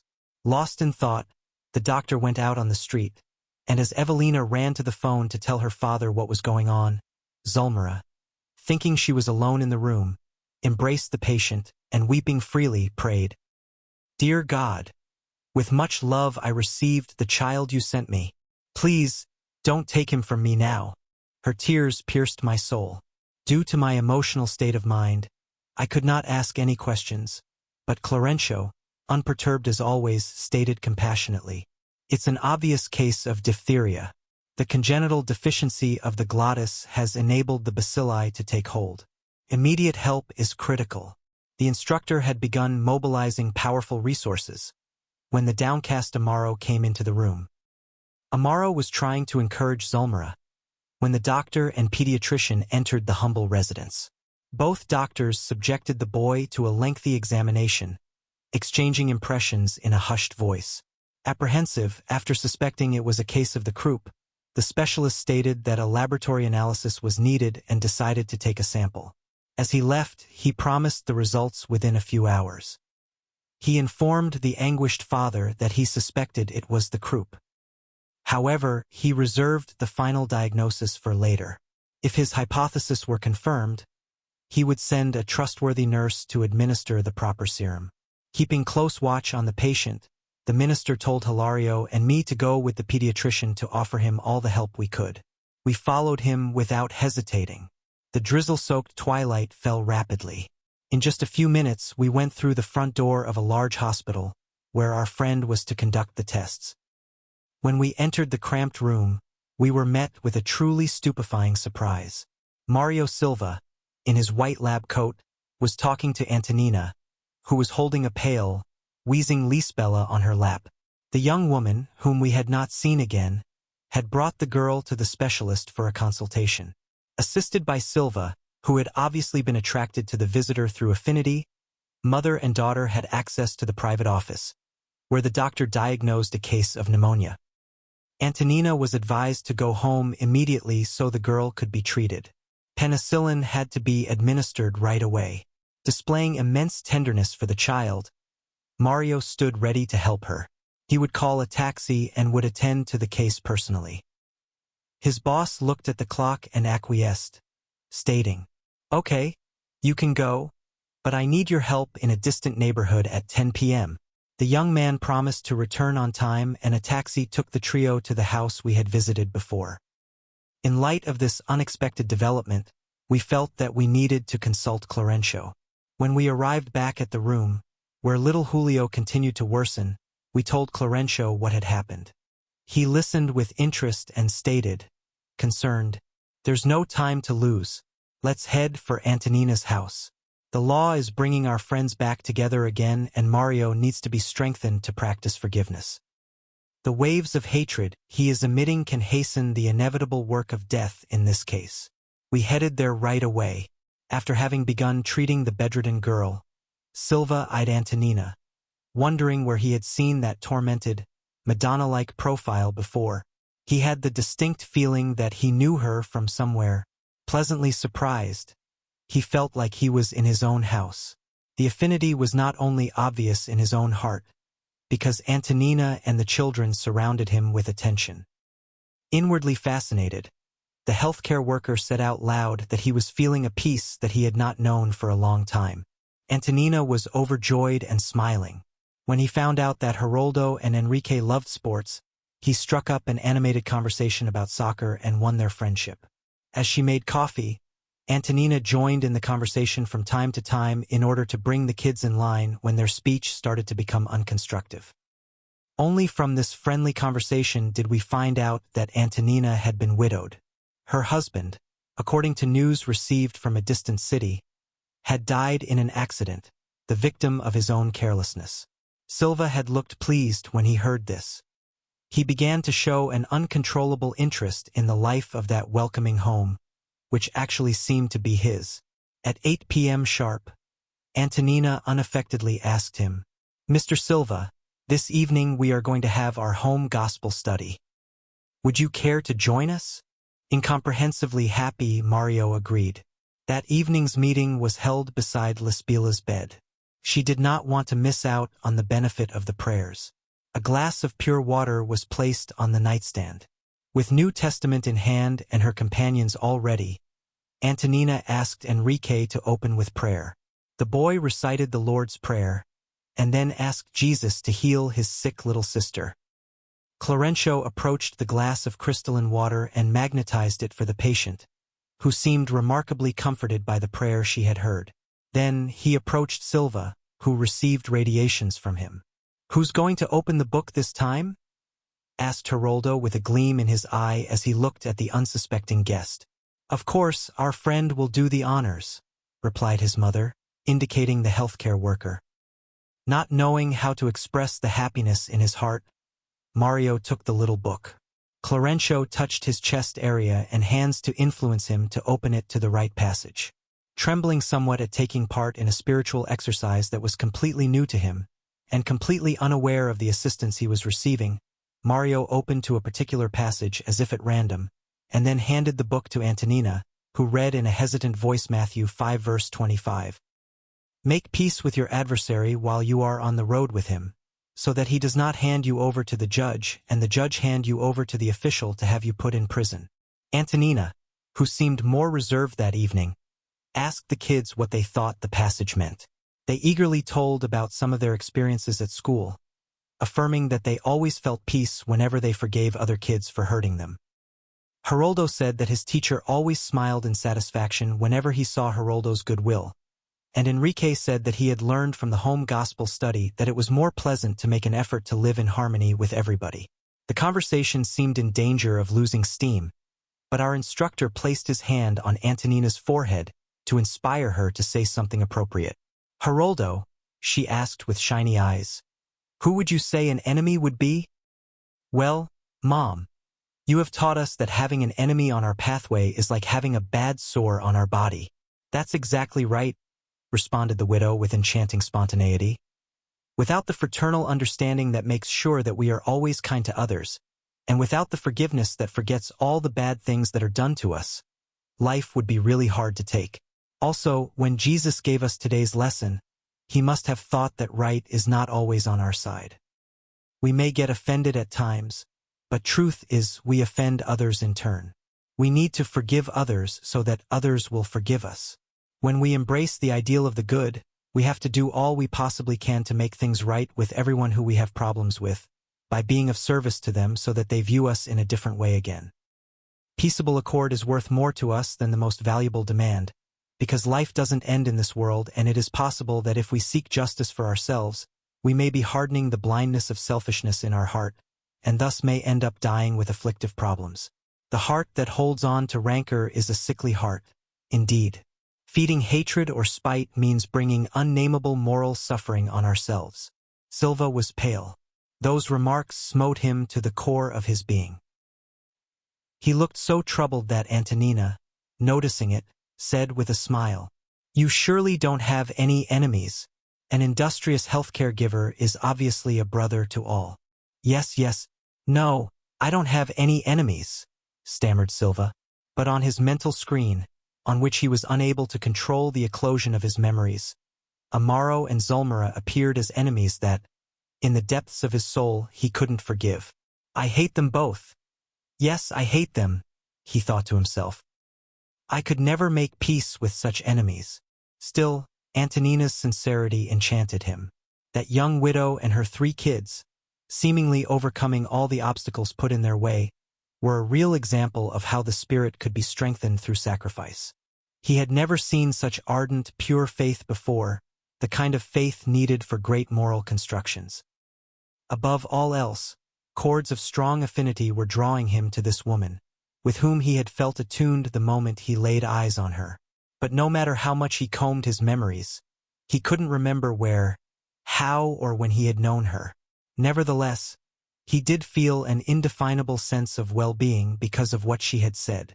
Gazing tenderly at her, he asked, "Do you think that we should try to make things right with every sort of enemy?" "Yes, I do." "What if our enemies are such that merely being around them causes anguish?" Antonina grasped the fact that some dolorous secret had come to the surface of his conscience as a result of the lesson, so she asked, "I believe there are moral sufferings that are almost unbearable, but that prayer is the most effective remedy for our inner troubles. If we are so unfortunate as to have enemies whose presence is troubling to us, we must resort to prayer and ask God to give us strength so that the imbalance will disappear. Then a road to readjustment will appear to our soul. We all need someone else's tolerance at some point in our life. Mario's eyes sparkled. What if hatred overwhelms us even when we don't want it to? He asked, worried. No hatred can withstand benevolence and goodwill. Whoever would try to get to know himself will find forgiveness to be very easy. Silva had gone pale again. Antonina guessed that the subject was speaking to his heart, and helped by our instructor, who was influencing her, she considered, a person with your duties is a missionary of fraternal love. Those who help the sick penetrate human nature and begin to acquire great compassion. Hands that heal cannot wound. Geraldo said the closing prayer. Antonina served coffee and a simple cake. The conversation was lively, but the guest looked at the clock and saw that it was time to go. He gave instructions to Antonina concerning the sick child's medication, and respectfully asked if he could come back the next day, not only to check on Lisbela, but also to talk with friends. Antonina and the kids happily consented and told him he was always welcome. Mario had a new sentiment shining in his eyes and left that night as someone touched by blessed hope, on the road to a new destiny.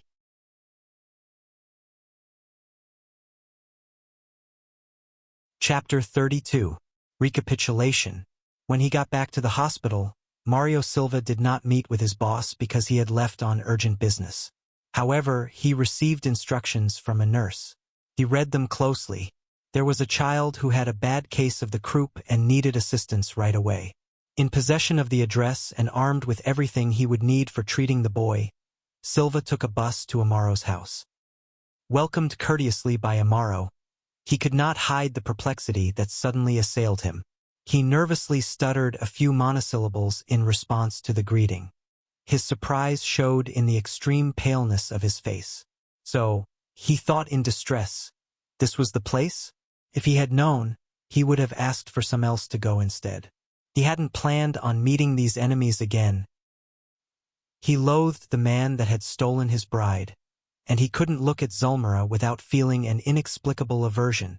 A lot of times, when he recalled the past, he tried to figure out what would be the best way to get rid of her. Why did he have to meet her again? Why should he save her child while he felt like setting fire to the place? But something was interfering with his thoughts. Antonina and her kids at the home gospel study appeared on his mental screen. He seemed to hear the gentle, sincere words of that valorous woman once again, saying to his soul, "The hands that heal cannot wound." An industrious healthcare giver is obviously a brother to all. Life does not end with this world. We need to forgive others so that they will forgive us. Noticing his hesitation and wanting to put him at ease, Amaro invited him. "Come in, Mario. I'm glad to see that a friend is going to help us." Indicating the next room, he added, "Zulmira is in there with our son." The doctor called and said that the test for the croup was positive. Emotionless, the healthcare giver obeyed mechanically. He went into the bedroom troubled and pale. When he saw the woman whom he had loved with all his heart holding the boy on her lap, he felt a sudden vertigo of repulsion. Incapable of controlling himself, he felt a strange affliction weighing on his chest. The desire for vengeance was blinding him. Zulmira would pay dearly for having deserted him, he thought, with eyes set on the dolorous motherhood that was being expressed in mortifying suffering. He contemplated the child afflicted with dyspnea and gave free rein to uncontained animosity. He felt that he had hated him for a long, long time. He was surprised, startled by this. How could he detest an innocent child with such vehemence? But thinking he could justify his awful frame of mind under such circumstances, the result of a connection he found unbearable, he did not try to analyze himself. The idea that Amaro and his wife would suffer irreparably from the death of the boy nourished his cruel plan for revenge. The happiness of that domestic temple depended on what he would do at that very moment. What if he were to cooperate with death by helping this sick child die? This criminal question passed through his mind like a dagger of darkness. However, he remembered the prayer service at Antonina's. Her consoling statements came to mind. Peaceable accord is worth more. We mustn't feed any kind of spite. Whoever judges is judged in turn. No one can rise to the highest levels of life while spiritually hardened. We never really know whether we are the ones who are offended or if we are the ones who are doing the offending. Forgiveness is the victory of the light. The details of the edifying discussion were like intangible reins that halted the expansion of his wrongful desires. Conflicted sentiments unfolded in his conscience for a brief minute. Almost staggering, he approached his tormented ex-bride, who recognized him immediately and tried to greet him. He responded ceremoniously and got to work. "Mario," implored the poor woman in agony, "take pity on us. Please, help us. I had to bear the hardest sacrifices as I waited for my son. Would it be right for me to have to see him die now?" She was so choked up with tears that she could not speak anymore. In the past, any request coming from that mouth would have stirred him to action, but now a cold indifference filled his soul. Why should he care about the pain of the woman that had left him? Zulmira had laughed at him years before. Wasn't it his turn to laugh now? With an unkind look, he recommended the boy be put back to bed.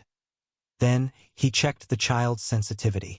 With his mind hammered by the ideas gleaned during that evening's gospel study, and with the sweet memory of Antonina, he tried for a new attitude. Even so, as if he had an infernal genie in his mind, he picked up on the criminal suggestions that came into his head. Giving the wrong medication to the child would of course cause a speedy death. Julio was already at death's door. He only needed a little shove and there he would go. However, Antonina's face dominated his memory, exalting forgiveness. If he had come here a day earlier, he thought to himself, he would have exterminated the child without mercy. He would have used euthanasia as an excuse to ease his mind. But now, like intrusive thoughts, the evangelical principles of fraternity and reconciliation tormented his conscience. He waited in silence for the boy's wheezy reaction, and although he signaled serious complications that would certainly induce him to communicate with the physician in charge, he applied the anti-diphtheria serum. He secretly hoped, however, that it would turn out to be a deadly poison. We could see that Mario's hands were emitting a dark substance, but Clarêncio put his own hand on the boy to insulate him from it. Considering the dread with which we observed the exteriorization of that darkly substance, our instructor explained, "Those are deleterious fluids of hatred, with which Silva unknowingly wants to envelop the poor child. However, our defenses are holding." Adela, who had called for Blandina and Mariana, anxiously watched the treatment. "My selfless friend," she said to our instructor, "do you think Julio will get better?" After he had established a broad magnetic band around the child to protect him from the visitor's influence, Clarêncio shook his head and replied, "Adela, it's time for you to come to grips with the truth. The boy will leave his body behind in perhaps just a few hours. His future requires failure in the present. But take heart, the divine will, expressed in the law that governs us, always does what is best." And perhaps because our heartbroken sister was about to make another plea, our devoted leader calmly stated, "Don't ask questions for now. You'll understand later. Julio is in need of assistance, watch care and love." Adela recomposed the expression on her face in a display of humility and discipline. Mario was gazing at the child as if he were hypnotizing him to death, observing his facial contractions. The parents were also gazing at him in dire expectation. Just then, Julio began shaking and went pale. His heart was out of control. Now terrified, Silva took his pulse, looked into Amaro's afflicted eyes, and told him in a gentler voice, "The doctor needs to come right away. I fear an anaphylactic shock of fatal consequences." Zulmira let out a hoarse scream and was helped by the loving Evelina as Amaro headed for the door to get the pediatrician. A slow and dreadful hour went by in the cramped room. The physician worriedly examined the child, and then told the disconsolate father in private, "Unfortunately, he is about to die and there's nothing we can do. If you are religious, let's entrust the matter to God. Now only divine intervention." Amaro lowered his head in dismay and said nothing. The pediatrician exchanged ideas with Silva, who had gone pale, and gave him instructions. As he left, He told him to stay at the boy's side for a few more hours. Zulmira had been given a sedative, which compelled her to rest. Julio was now in a coma and was breathing with difficulty. Meanwhile, the night was moving forward. Dawn, washed by a light breeze, allowed for a view of the sky filled with twinkling constellations. Seeing that his wife and daughter were sleeping, Amaro went over to the window, as if seeking consolation in the welcoming bosom of the night, and began to weep in silence. Beside the dying child, Mario observed his suffering and humble attitude and realized that his own soul was touched to the core. Why had he fought against such an enemy? He wondered. Amaro was like a statue of silent suffering. There he was, head down and defeated in his modest home, where he was a man of the good and devoted to righteousness. Obviously, he had already suffered a lot. His face, furrowed with premature wrinkles that held his tears, spoke of the cross of harsh experiences that weighed on his shoulders. How many troubling problems had that man, bent over because of the harshness of fate, confronted? How could he, Mario Silva, have been so cold-hearted? He recalled the passages from that hour of study and prayer, and finally understood that the gospel was founded on the best line of reasoning. It was better to reconcile oneself immediately with one's adversary than to hold a thorn of remorse in one's heart. And he sadly noted that, like a knife, remorse was shredding his.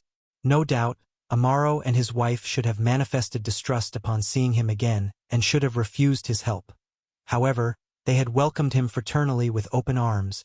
If they had wounded him in the past, weren't they now under the iron glove of terrible flagellation?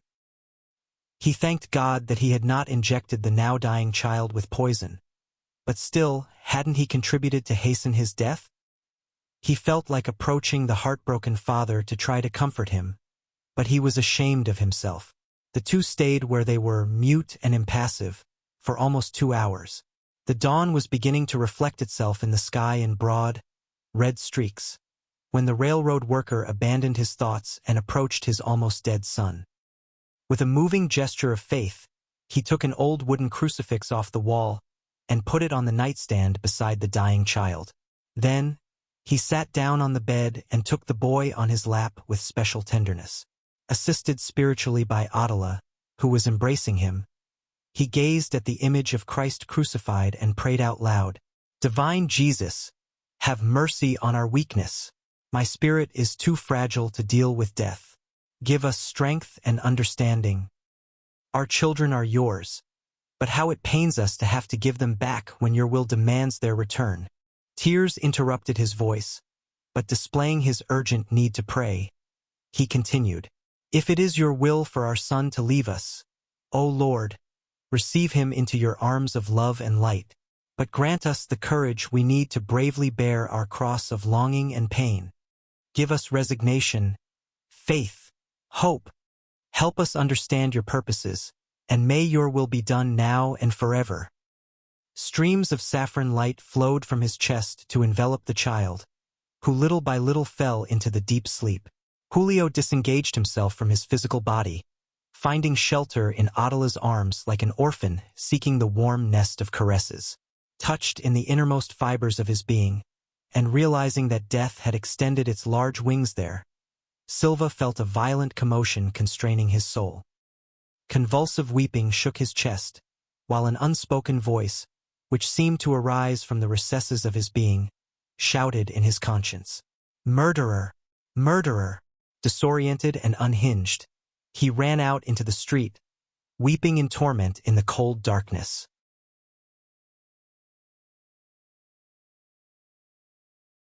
Chapter 33. A Learning Experience. Amaro and his family, assisted by some neighbors, were putting a sheet over the boy's stiff body as we made our way back to Lar de Bunsao. Held in Adela's arms, Julio seemed more relieved and peaceful than he ever had been.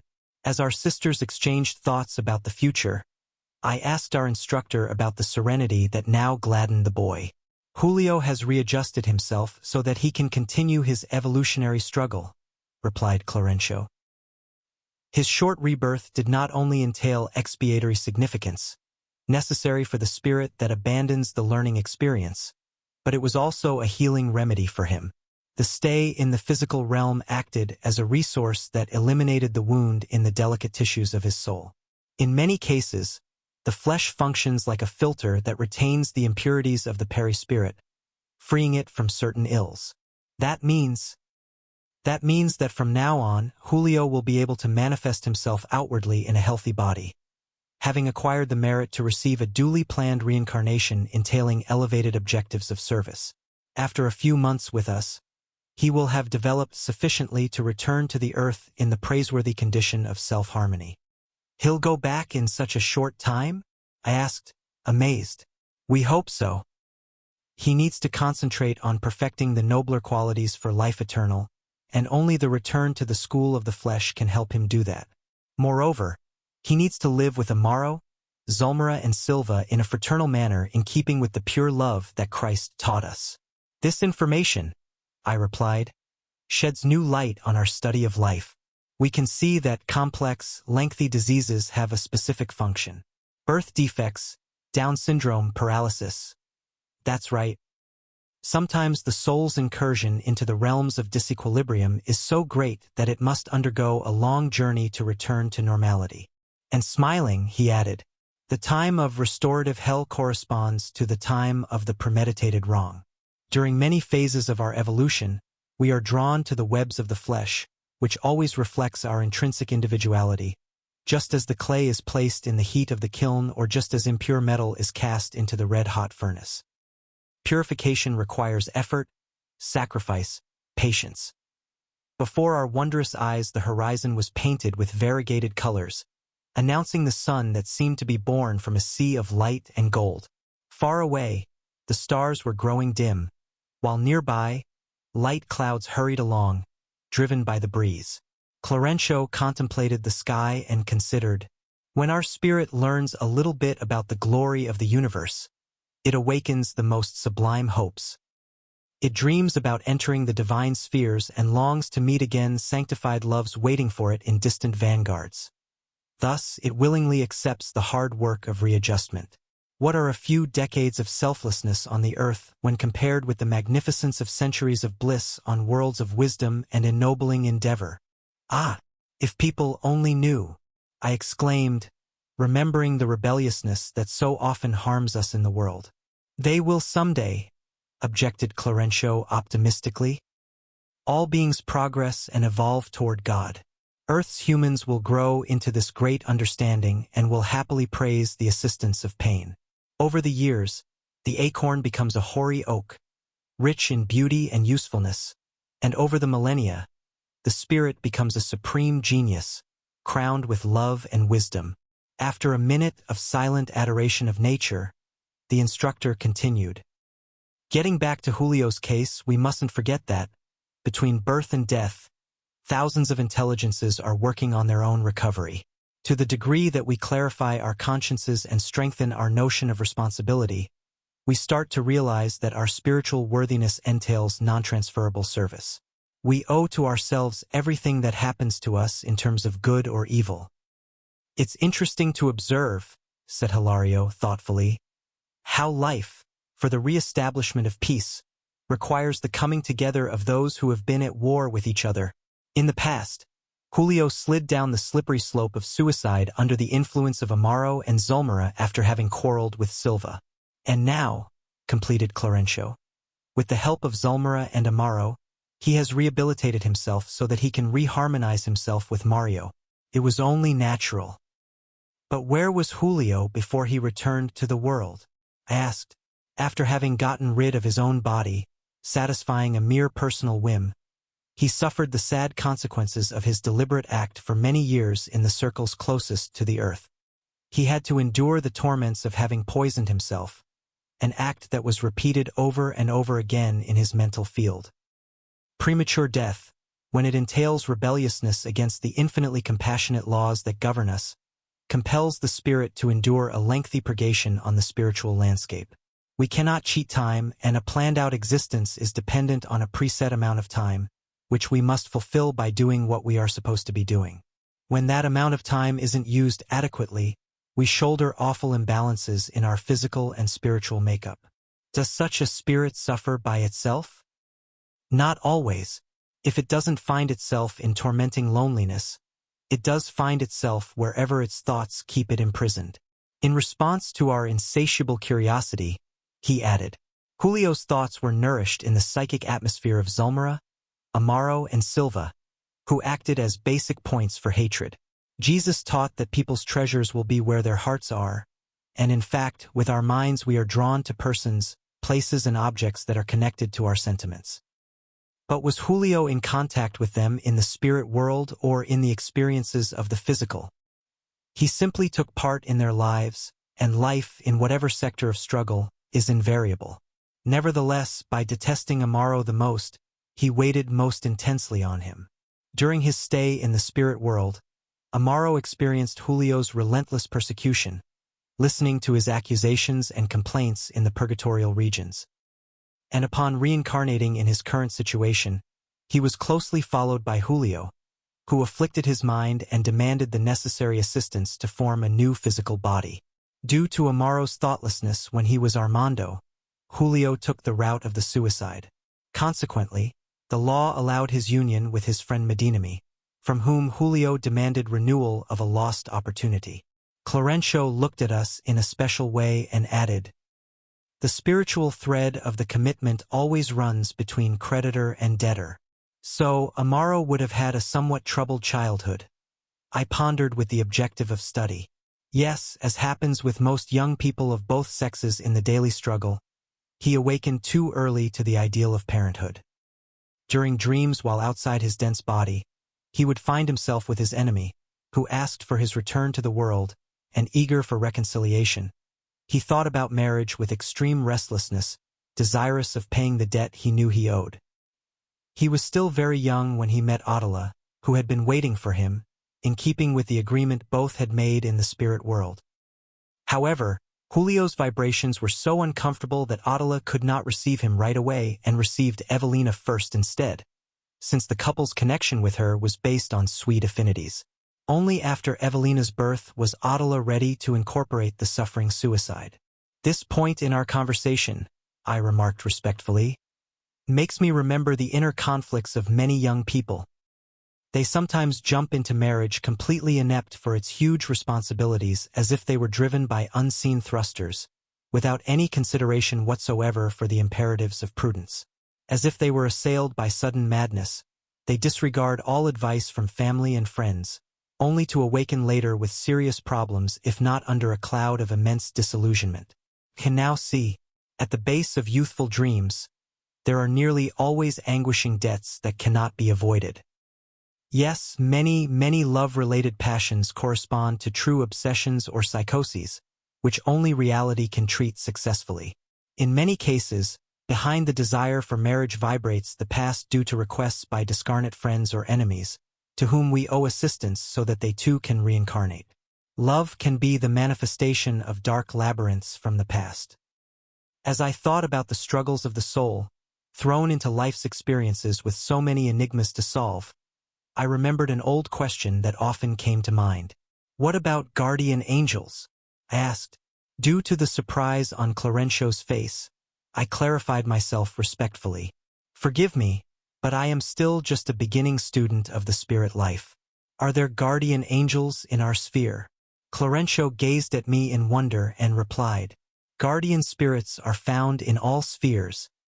However, a few considerations are in order. Analyzed in their divine magnificence, angels of sublime vigilance follow us on the long road of evolution.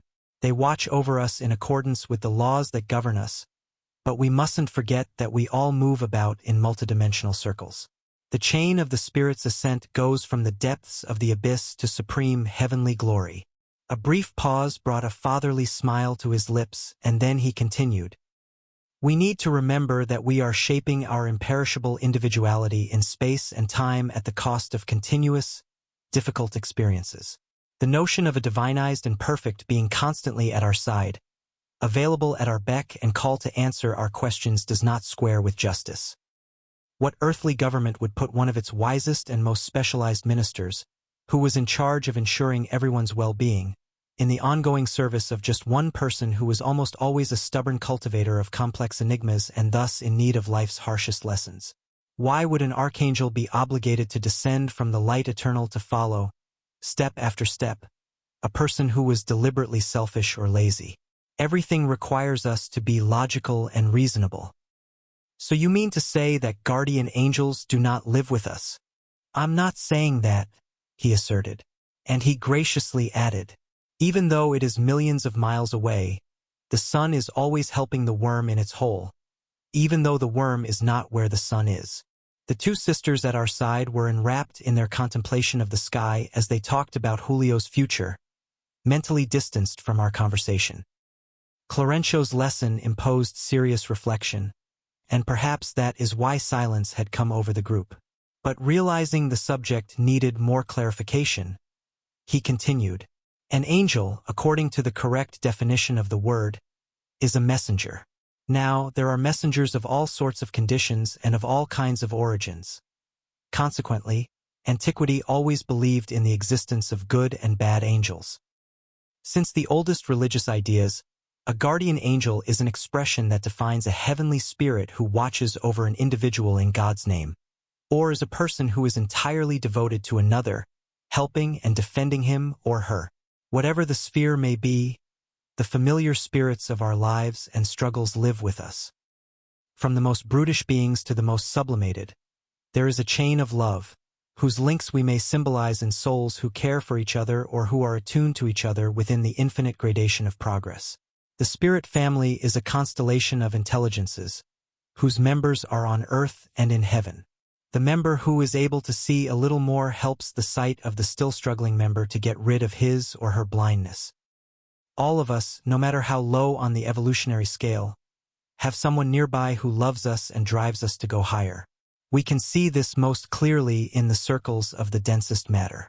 There are hearts that are constantly devoted to our esteem and well-being. And of all earthly affections, we would use a mother's devotion as the best example. The maternal spirit is a type of angel or messenger, although often circumscribed to the iron prison of selfishness as she watches over her children. Besides mothers, whose love suffers many deficiencies when confronted with the essential principles of fraternity and justice, there are individuals who devote to us the greatest affection and sympathy, and who are capable of the greatest sacrifices on our behalf, in spite of being conditioned to selfish objectives. But we mustn't forget that the admirable altruism of tomorrow begins with the narrow affection of today, just as the oak starts with the acorn. All individuals count on the praiseworthy devotion of kindred spirits. There is no true orphanhood. In the name of love, all souls receive assistance wherever they may be. Older siblings help younger ones. Masters inspire disciples. Parents help children. Friends are linked to friends. Colleagues help colleagues. This happens on every plane of nature, and fatalistically on the earth amongst those who are still in the flesh and those who have crossed over onto the dark gangway of death. The Greeks understood this and relied on their unseen geniuses. The Romans grasped it and worshipped their family Numens. The guardian spirit is always a beneficent spirit for its ward, but we have to say that the ties of affection around us are still on the ascendant march toward the highest levels of life. With all the veneration we owe them, we have to realize that the familiar spirits that watch over us are great and respectable heroes of the good, but they are still very far from everlasting angelhood. Of course, they are evolving along ennobled lines on evolved planes, but they still feel individual inclinations and passions en route to the universalization of their sentiments. Thus, in the diverse religious schools, we need to heed the popular intuition asserting, our guardian angels are different from each other, or let's pray to our guardian angels, realizing instinctively that the familiar spirits of our private lives are still in the field of specific affinities, and they often have to appeal to a higher nature to render this or that type of service. We arrived at L'Art de Buntsau, and the instructor's explanation was imprinted on our souls as an unforgettable lesson compelling us to silence.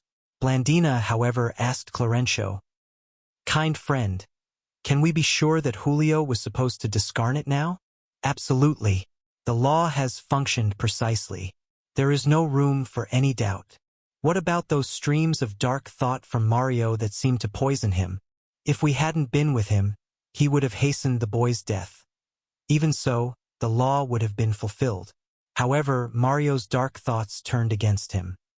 He emitted them with the obvious purpose of murder. Hence, he is experiencing the remorse of an actual murderer. Blandina's gracious residence was now in sight.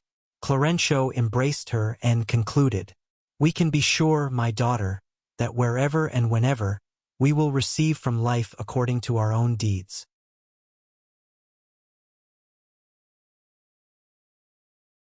Chapter 34. An Endeavor of Assistance. The following evening we were unexpectedly visited by Adela, who asked for our help.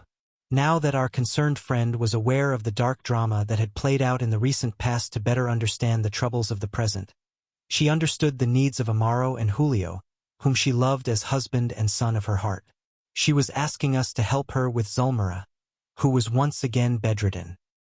Answering Evelina's appeals, she had returned to her former home to encourage the one who had succeeded her in running the home. Now she was back and was troubled. Zulmira was severely depressed. She was refusing to take her medicine and she wouldn't eat. She was weakening dreadfully. Adela now understood that Zulmira's permanence in the world and in the flesh was exceptionally important to her family group, and with that in mind, she was asking for our help. This brief information was urgent and moving due to the tone of loving affliction in which it was given. We did not hesitate to respond. It was past midnight in the city when we went through the welcoming door of Amaro's home, which had for so long been an invaluable point of activity for us. Her mind fixated on the final moments of Julio's death, Zulmira lay in bed in deplorable prostration. She had grown alarmingly thin. Bags under her sunken eyes were a stark contrast to the paleness of her disfigured face. She had fallen back into her former introspection. She was dwelling on Julio's drowning, and unaware of the fact that she had received him back into her arms as her own blessed son. She felt like a wretched defendant facing a court of justice. Obviously, she thought, forlorn, she was suffering divine punishment. Just when everything led her to believe that the boy would grow up as a blessing for her home, according to her expectations, his death was a dolorous punishment imposed on her maternal heart.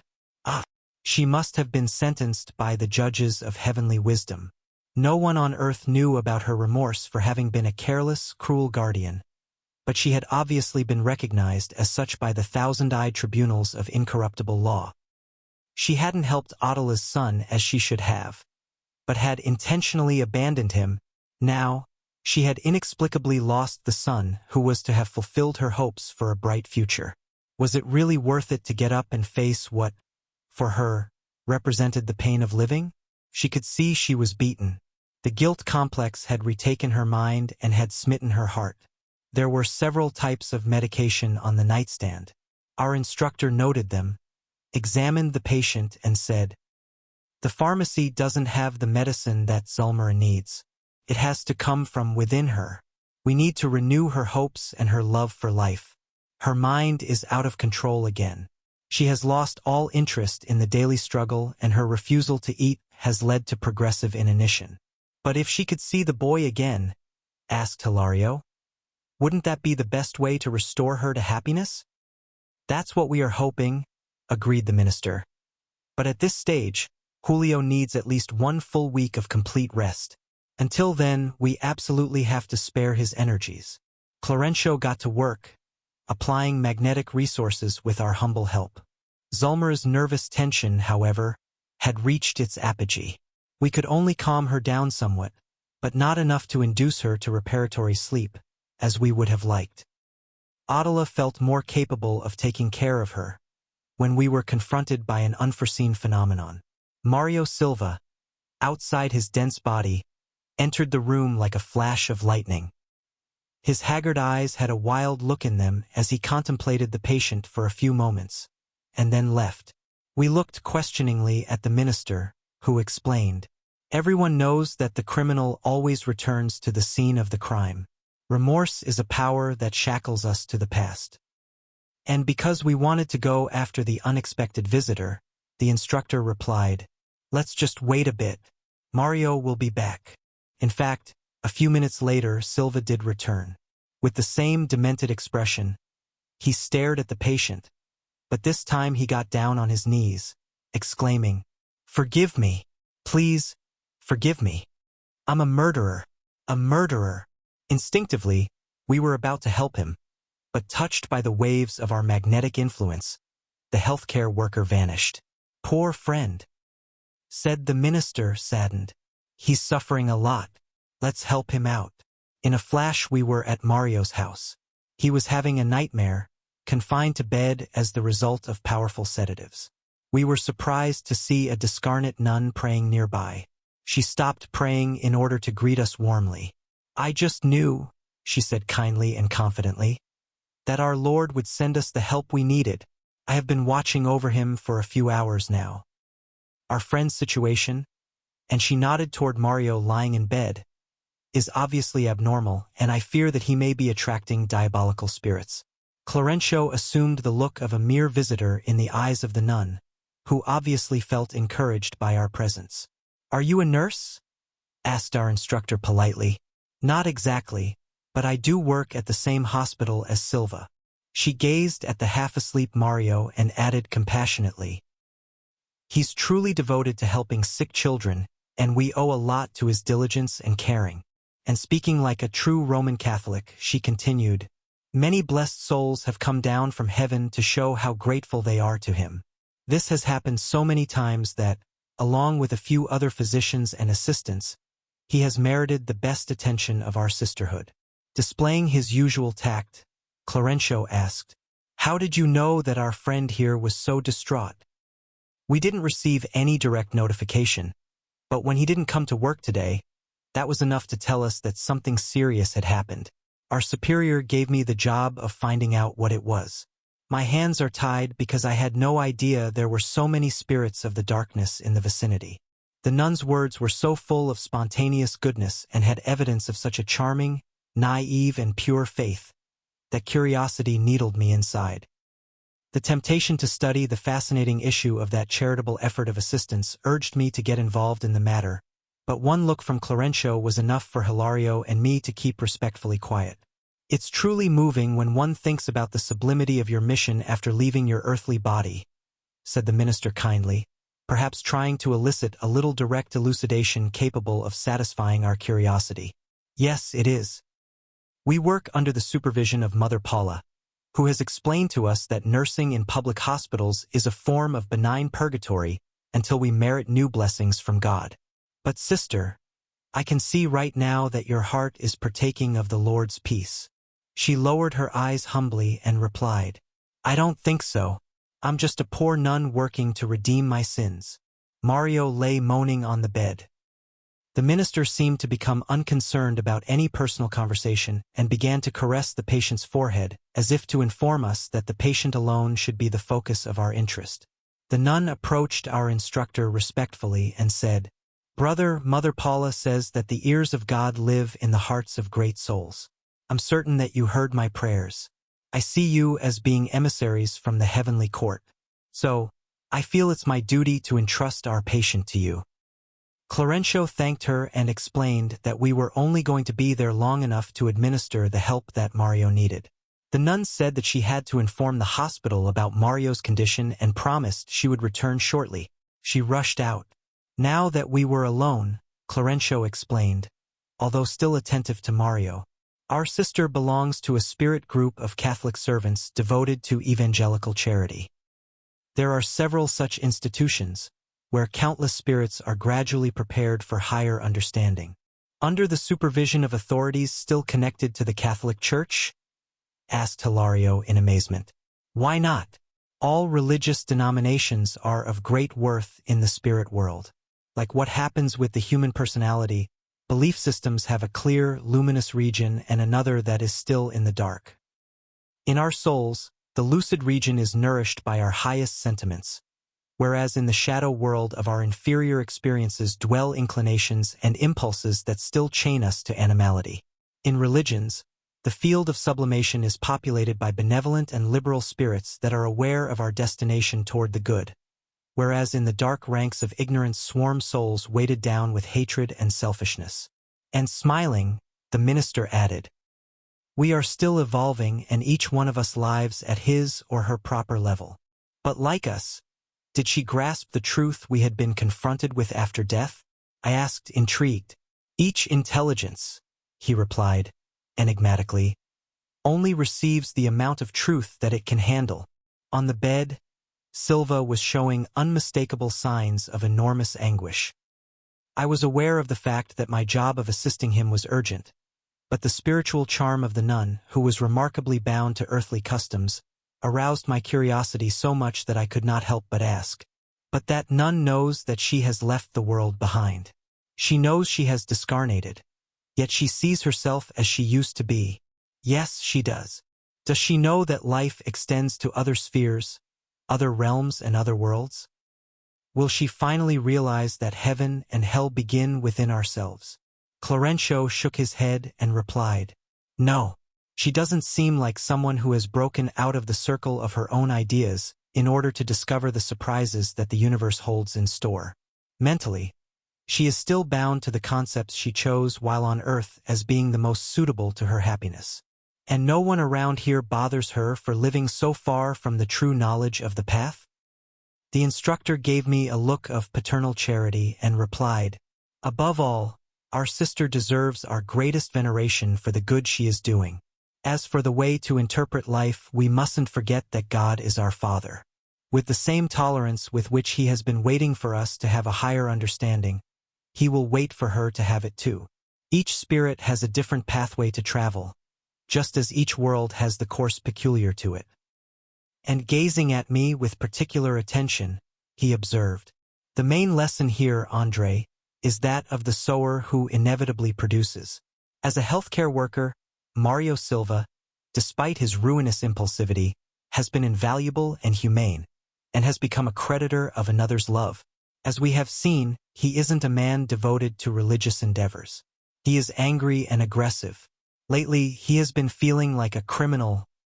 Still, he is rightly fulfilling the obligations he has assumed in life, and he knows how to be patient and charitable as he does so.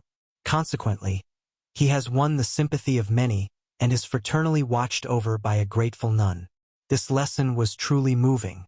I was getting ready to comment on it, but Silva began moaning. The minister leaned over him and examined him at length. Then he stood up and stated, "Poor friend. He still can't get over Julio's death and is suffering from a troubling guilt complex. His thought is connected to the boy like an image on a photographic negative. He has spent the whole day in bed extremely troubled.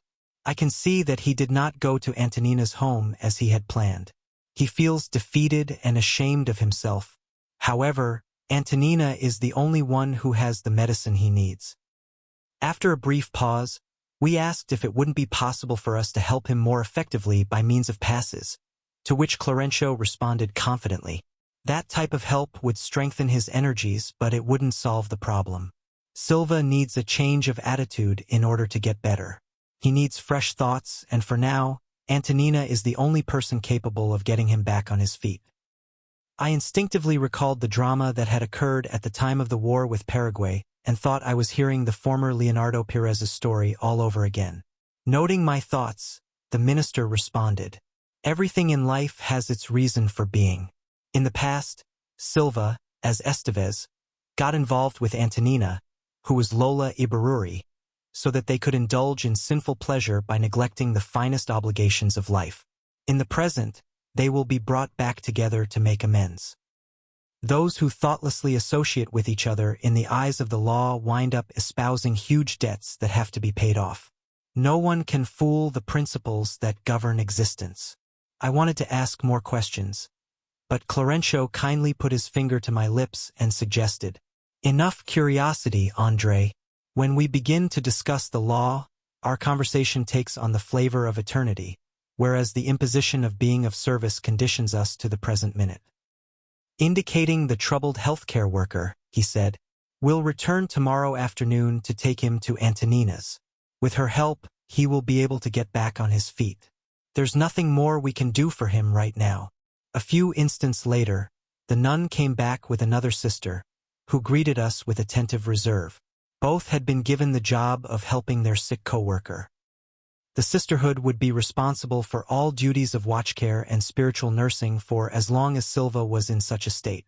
After a brief chat, we respectfully said goodbye and left, promising to return the next day.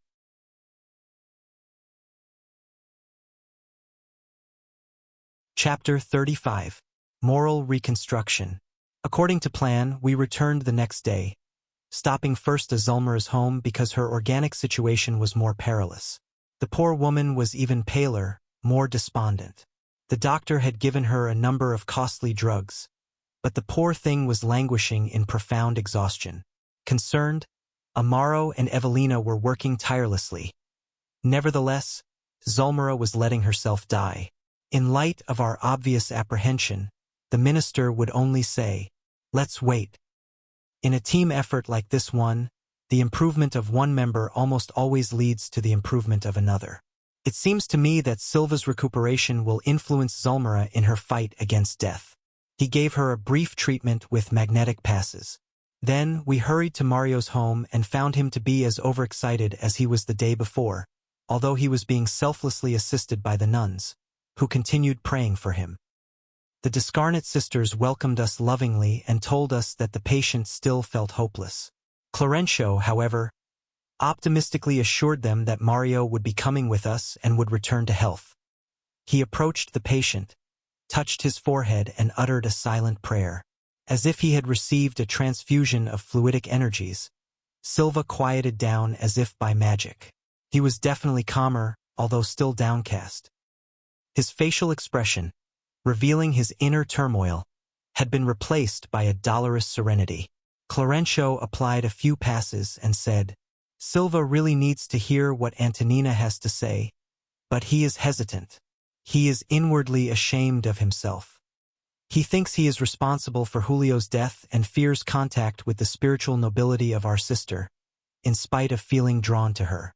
Even so, we shall work on bringing them together." He caressed the tormented man's head and added, "The moment he unburdens himself, he'll cleanse his mental atmosphere, which will in turn encourage his relief and the reception of renewing elements." Then, the instructor embraced him, enveloping him in loving kindness. That long, caring embrace seemed to us to be an appeal to Mario's innermost energies because he immediately got up and dressed himself.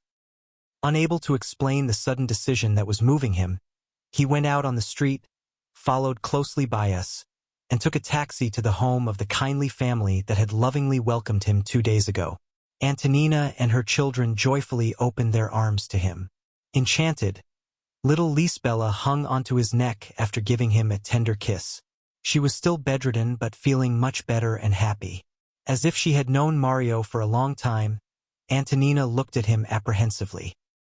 Concerned, she could see that her guest was depressed, while he in turn seemed to be silently asking for her help and understanding.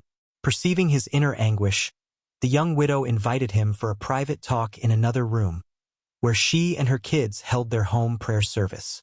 The healthcare worker apologized for wanting to talk about a personal matter and then began by explaining his absence the day before. Sentence by sentence, he entered the dolorous zone of his soul, telling all. He remembered that there, with her, he had received instructions that were highly meaningful to him, and that was why he wasn't hesitating to unburden his desolate spirit, pleading for her compassion and help. In an effort to console him, Antonina heard him out to the end. Mario told her about his youth. He commented on the psychological problems that had beset him since childhood. He described the love he had nourished for the girl that had abandoned him in the middle of his dreams.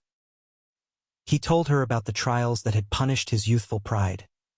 He emphasized his efforts to recover, and lastly, extremely troubled, he explained his meeting his former fiancé and former rival again, along with the dying boy. He mentioned the inexplicable hatred he had felt toward the dying little angel. He appreciated the benefits that the home gospel study had had on his soul, burning with rebelliousness and bitterness. And he told her of his conviction that he had contributed to the death of the child he had hated at first sight. He felt like he had descended into a tormenting moral hell. Antonina felt the loving compassion with which mothers use to spiritually uplift their suffering children and asked him to calm down. Silva, however, in convulsive weeping, was a patient who needed a wider intervention. Irresistibly attracted to him, Antonina adopted a rather intimate approach and said, "Mario, whenever we fall, we have to get back up so that the incessant movement of the carriage of life doesn't run over us. We only met 2 days ago, yet I feel that deep ties of fraternity have brought us back together. I don't think we are all here together by accident. Surely, the forces that guide our lives are impelling us to such emotional statements. Wipe away your tears so that we can see the road. I know about your drama as a man cruelly tried in the forge of life, but please, cheer up." Looking gently at him, she continued after a brief pause, "I too have struggled a lot. I have struggled and suffered. I got married out of love but found myself robbed of my highest hopes. Before death took him, my husband had relegated us to dolorous poverty. When our problems as a family were at their worst, I watched as one of my children died at the touch of the harsh trials that afflicted our home.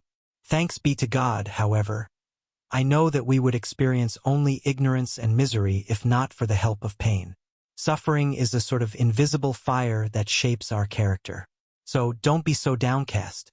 You're still young and you can accomplish great things. But I know for a fact that I'm a murderer."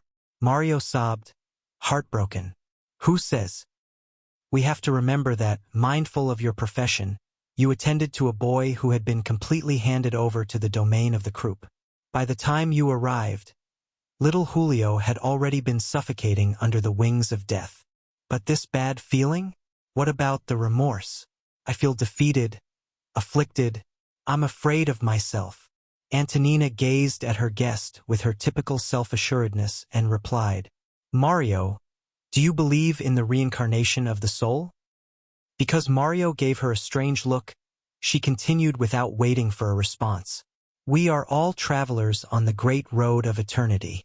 The body of flesh is a workshop in which our soul toils, weaving the threads of its own destiny. We have come a long ways to relive dead centuries, like plants reborn from deep in the soil. Obviously, you, Amaro, Zulmira and Julio are recapitulating some tragedy that may have happened a long time ago in space and time, but which is still alive today in your hearts. Because of your spontaneous confession, I have no doubt about my own participation in some incident of the struggle that has brought about these events. Love and hate don't just happen. They are the result of the constructions of our spirits over the millennia. I probably have my share of responsibility in this case too. Our immediate trust, our association in the matter without any previous basis, that fraternal sympathy with which you have come to me, and the interest with which I've been listening to your confession, all lead me to believe that the present is reflecting the past. That is why I'm offering to help you out somehow." "Help me out?" Mario interrupted, in despair. "That's impossible. The boy's already dead." Enveloped in Clarêncio's radiations, Antonina replied calmly, "And who says Julio can't come back?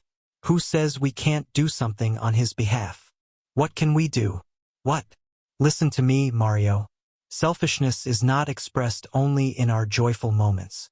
Suffocating and dreadful, it often expresses itself also in our sufferings.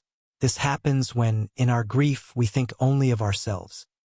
You say you are an embittered, defeated criminal, as if you were a repentant hero cast down from the altar of public admiration to the dust of disrespect. I believe that concentrating too much attention on imaginary guilt is mere vanity that imprisons us in empty anguish. As long as we are bemoaning our imperfections, we waste the time we could be using to better ourselves." And changing her tone of voice to be firmer, "Have you ever thought about the parents' suffering due to the separation? Have you thought about the mother's shattered dreams? Why not extend a fraternal hand to the parents in the darkness of misfortune? I believe in the immortality of the soul and the redemption of our wrongs. I believe that today's renewal is a symbol of the Lord's grace being repeated continuously so that we may use His treasure of blessings for our growth or readjustment. Why don't you visit the home of our unfortunate friends at this time? They obviously need care and solidarity. Perhaps the divine goodness has some bit of work for you to do there for your evolution. Who knows? Maybe Julio will return as a result." For that to happen, however, his mother will have to get back on her feet. Going from frank counselor to kind-hearted sister, she asked, "Are you going to give someone else the privilege of such service?" "I don't have the courage," lamented Mario in tears. "No, Mario. On occasions like this, it's not courage we lack but humility. In spite of being inconsequential and vain, our pride is too entangling and excessive. We cannot liberate the personality segregated in the mire of our exaggerated self-centeredness. In short, we imprison our hearts in the dark fortress of vanity, and we don't know how to surrender." Grasping on to this moral support, the healthcare worker pleaded, "Antonina, I trust in your friendship and the lofty understanding that flows from your words. Please, help me. I came here only to ask for help and discernment. Tell me what I must do. Give me a plan. Forgive me for being so forward, but I've been a man without faith. I have no authorities or friends to appeal to. We've only known each other for a few days, but in your heart and home I have found something new for my poor spirit. Support and help me for the love of God, in whose providence you believe with such sincerity." Like a true sister, the young widow caressed his hands as if they were old friends, and now, also in tears of emotion and acknowledgement, she invited him to go with her to visit the suffering couple that night. She would entrust Enrique and Lisbella to the care of a relative, and they would leave for Amaro's residence with Geroldo. She wanted to help Mario recover, and to do so she would like to accompany him in the way that would be most useful. Mario gladly accepted her kindness. He was convinced that at Antonina's side he would find a solution. Comforted, he smiled, and that is how we left the tormented healthcare worker under the blooming of a new and blessed hope.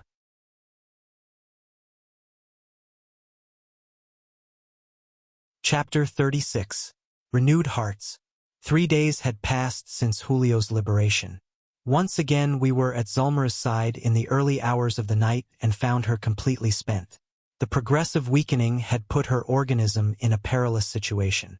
After examining her, even Clarêncio remarked apprehensively, "Our sister needs more effective help. She is almost completely exhausted."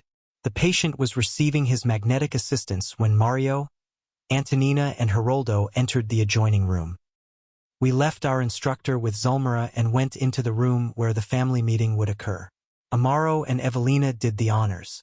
The hospitable Amaro appeared to be feeling greatly relieved. His smile, although sad, was big and spontaneous, displaying the inner contentment of someone who wanted to end an old, disagreeable feud. Mario, on the other hand, looked constrained and awkward, whereas Antonina radiated sympathy and kindness, instantly winning the host's friendship. Mario introduced Antonina and Geroldo as close friends, and then, evidently instructed by Antonina, he initiated a conversation by commenting on the painful impression that Julio's death had caused him. He apologized for not having returned as was his duty. The unexpected incident had confused him. He had gotten sick because of it. He was very emotional as he spoke and had to hold back his tears as he recalled the child's final moments. That display of emotion, combined with his sincere humility, touched Amaro's heart, which opened up more fully. "I could see the grief that enveloped you at the moment when our little angel was snatched away by death," said Amaro. "Your affliction truly moved me, not only because of your professional devotion to helping us, but also because of the pure kindliness of a friend who had avoided us for so long." His former rival's kindness had a big impact on the healthcare worker. The affable, caring vibrations of those remarks changed him inwardly. Mario began to feel a soothing relief, and while Evelina left the room to see about her stepmother, he went on describing the mental torture that had assailed him when he saw Julio lying there lifeless. He briefly described the guilt complex that had overcome him. Had he really done what the specialist had ordered? Had he administered the wrong amount of the medication?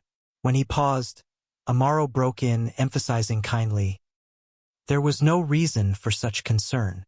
When the doctor first visited us, I found out that our son was doomed. The serum was his last hope." And with sorrowful resignation, he added, "That wasn't the first time I've had to go through an ordeal like that. A long time ago I experienced the loss of the son from my first marriage. He drowned inexplicably on one of our rare trips to the beach.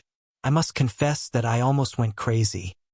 So, I clung to my religion so that I wouldn't fall to pieces, and now I know we have to obey God's will. We are no more than creatures in need of divine help every instant of our human experience. Of course, Antonina broke in, optimistically. Without spiritual support, we couldn't take even one step on the terrain of true inner harmony. The death of the body isn't always the worst thing that can happen to us. How many times do hopeless parents have to watch the moral death of their children due to crime or addiction? I, too, lost one of the offspring that God had entrusted to me. Still, I tried to get used to missing him without being rebellious, for the Lord's wisdom must not be scorned. I'm really glad to hear that, said the railroader. After I had devoted myself more seriously to Catholicism by reading St. Augustine, I noticed a blessed renewal had come over me. And looking more attentively at Antonina, he asked, "Are you Catholic too?" She smiled subtly and replied, "No, Amaro, in matters of faith I have accepted the evangelical approach of Spiritism. Even so, that doesn't keep me from believing that we serve the same master. Ah yes, Jesus is our gateway. I don't see religion as being a cause for division. With you being a Spiritist and I being a Catholic, we speak the same language when it comes to faith. I believe that, like the sun, divine providence shines on all. It is a great joy to sense the nobility of your soul," Antonina commented enthusiastically. "Deep down, we want to be sincere Christians, and your kindness enables me to see the beauty of Christ in noble lives." Amaro was unable to respond, however. A taxi stopped at the door and the family doctor got out of it to examine Zulmira. After the usual greetings, he headed for her room. When he saw that Amaro meant to follow him, he told him to stay with his visitors because he was going to subject the patient to a meticulous examination and wanted to listen to her alone. Evelina showed the doctor to her mother's room, where he was kindly received by Clarêncio and Adela. The conversation in the other room switched to being focused on Zulmira. The worried Amaro talked about his bedridden wife, surmising the delicateness of the situation. Zulmira had begun to languish with Julio's illness and had not eaten a thing since his death. In spite of all the doctor's advice and all her loved one's appeals, she seemed completely disinterested in life. She had weakened alarmingly. As if he wanted to discuss his family matters with the attentive Mario, he told him about his wife's mental problems before the birth of Julio, whom death had snatched away. With the victory of having become a mother, Zulmira had seemed like a completely new person. She was more joyful, more alive. She was in the best of health once again. But with the child's discarnation, a new setback had struck the home. Sickness had once more found asylum amid its four walls. Mario, exchanging meaningful looks with Antonina from time to time, was caught between perplexity and disillusion. Amaro's confession had been a display of true humility. On many occasions, Mario had imagined Amaro as being a well of pride and arrogance, and he would often find himself arguing heatedly with him in thought. But now, he saw that his antagonist was just an ordinary person who was as much in need of peace and understanding as he himself was. The entente was progressing nicely when the doctor came back into the living room. With a distraught look, he said to the railroader, "Amaro, we need to do something right now. Zulmira has worsened a great deal over the past few hours. The serum I gave her yesterday has not brought the required results. She is extremely weak. I believe a blood transfusion is crucial tonight so that we do not run up against any insurmountable obstacles tomorrow." Amaro turned white. Antonina turned silently to Silva as if to say, "Heart to heart. Don't hesitate. Now is the time to help. Use this opportunity." Mario got up mechanically, and before Amaro could make any reference to the matter, he explained to the doctor, "I would greatly appreciate it if you would accept my help. I'm a blood donor at the hospital where I work. If you would call your pediatrician colleague, the one you resorted to in Julio's case, he will confirm it." And looking at his formal rival, he said in an almost pleading voice, "Amaro, please let me do this. I want to help Zulmira somehow." After all, we are both good brothers now." Moved, Amaro embraced him in acknowledgement. "Thank you so much, Silva." He did not know what else to say. With eyes full of concern, he went into Zulmira's room and enveloped her in manifestations of caring. Antonina sat Geraldo down by a pile of old magazines and made herself available to Evelina for any housework that needed to be done, while Mario and the doctor left hurriedly to get what they would need. An hour later, the patient's room was brightly lit for the procedure. Zulmira was surprised when she saw Mario, but she was too exhausted to show either interest or displeasure. When Mario introduced Antonina to her, she said only a few monosyllables with a slight smile of recognition. Acting as nurse, the young widow looked like a providential figure. She lovingly assisted the patient and helped the doctor with what needed to be done. And capturing the gratitude of her new friends, she worked with Evelina to ensure that all the measures having to do with hygiene were looked after in good order. When the transfusion was completed, the patient responded as hoped.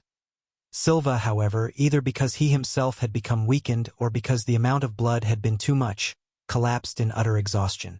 But a different light shone in his eyes. He looked as if he had lost the troubles that had been torturing him. He felt like he had been rehabilitated before his own conscience. He had brought to his former enemies his own heart in the form of a fraternal visit. And his energies, infused into the organic field of the woman who used to be his beloved, were helping him rid himself of the old thoughts of bitterness that had for so long flagellated his inner life. Noticing his drop in energy, the doctor immediately took appropriate measures. Then Mario was made comfortable in a large chair by his friends. The doctor seemed more encouraged when he left. Antonina made some coffee, which was welcomed by all, and the conversation was resumed with joy. Antonina offered to come back. She was a factory worker, and as a mother she was responsible for 3 children. Nevertheless, she was available for a couple of days. Amaro remarked about how hard it was to find a nurse or governess at difficult times and gratefully accepted. Antonina happily promised to return with Lisbella the next morning. She was certain that the girl could entertain Zulmira with her childlike behavior, thereby mitigating her longing heart as a mother. Evelina was delighted and gave her a hug. She had become attuned to Antonina as if they were 2 sisters. Having recovered his strength somewhat, and positively happy, Mario got ready to leave via taxi. Everyone said goodbye in an environment of constructive cordiality. Silva gazed at his companion with acknowledgement and caring. He felt reconciled with himself and radiated the silent joy of someone who had found happiness again.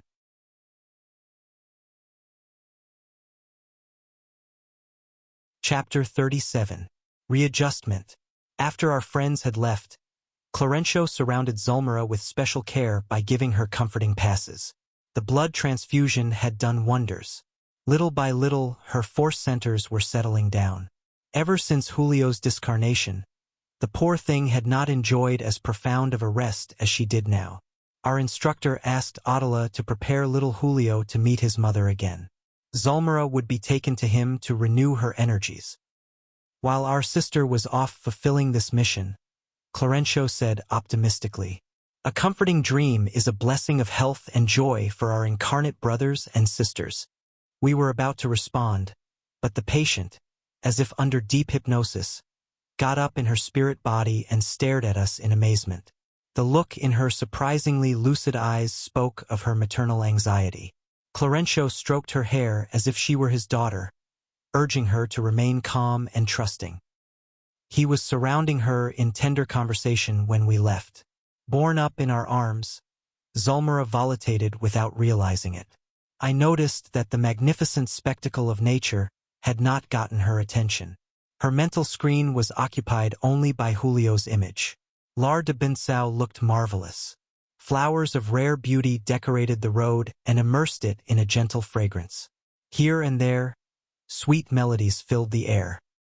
The blazing glory of the sky induced us to a prayer of reverence and praise to the Heavenly Father, but due to her inner torture, poor Zulmira seemed untouched by the magnificence of the surroundings, making me realize once more that the true paradise of the soul resides where love is to be found. I could see that due to her loving devotion, the surroundings did not matter to her.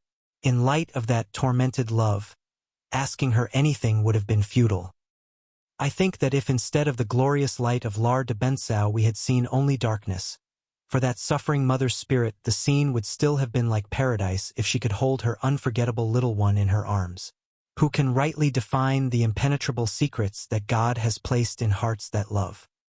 When we went into the nursery, where the boy was sleeping under Adela's and Blandina's selfless watch care, the suffering mother would have tried to throw herself on the sleeping child if Clarêncio had not delicately restrained her, warning her paternally, "Zulmira, don't disturb the little one if you really love him." "But he's my son," she cried, half out of her mind. "We know that Julio was sheltered in your lap while he was on the earth, and that is why we are your companions on this trip to soothe your grief. Still, don't let selfishness darken your soul. A mother's love is a limitless treasure, of course.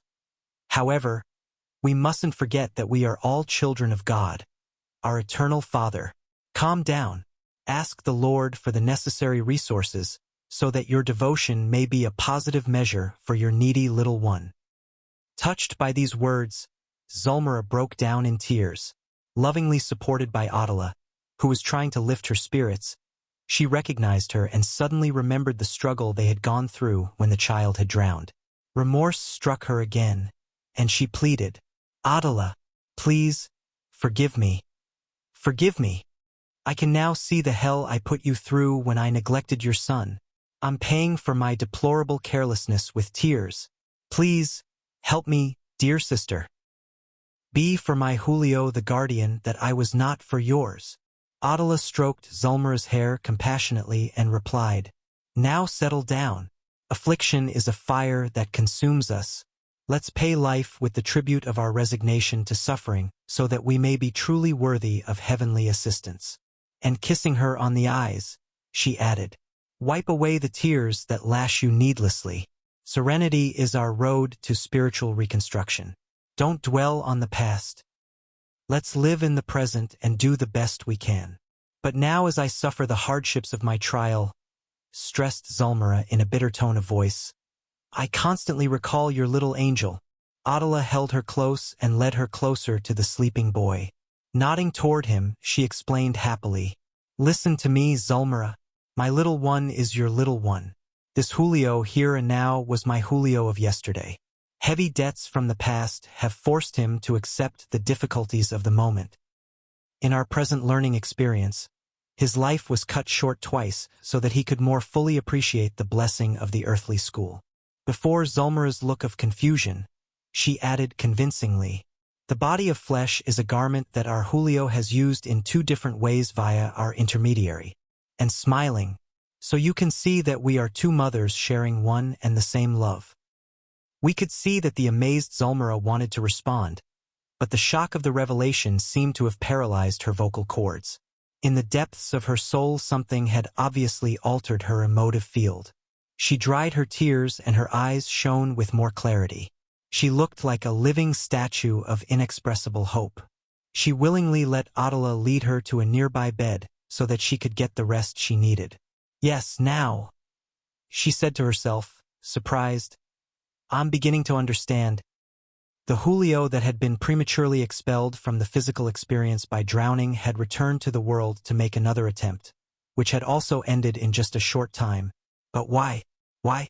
Her grief-filled mind was trying to grasp the secrets of time by projecting it into the remote past, but her delacerated mind pained her. In reality, it would not be possible for her under these circumstances to make any incursion into the realm of her memories. Still, she was finally beginning to understand the eternal goodness that unites souls by the same bonds of toil and hope on the redemptive way. She recalled the cold animosity she had felt toward Julio shortly after her marriage to Amaro and the unmanifested jealousy that she felt because of the attention Amaro lavished on him. She realized that, by linking him to her maternal heart, divine providence had sublimated her sentiments. She now felt an inexpressible caring and an illuminated love for him.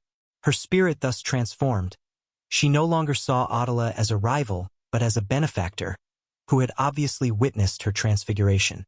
She entwined herself with Adela in silent tears, as if she were a daughter trying to hide herself in her mother's arms. Truly touched, Attila returned these loving manifestations by caressing Zulmira's hair. "She needs rest," said Clarêncio.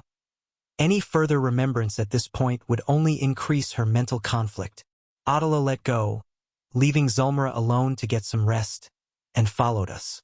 As we said goodbye, the instructor advised her to leave Zulmira in the nursery for a few more hours. That way, her dense body would be more fully benefited by reparative sleep. We would return later to take her back home in a way that would ensure her overall improvement as much as possible.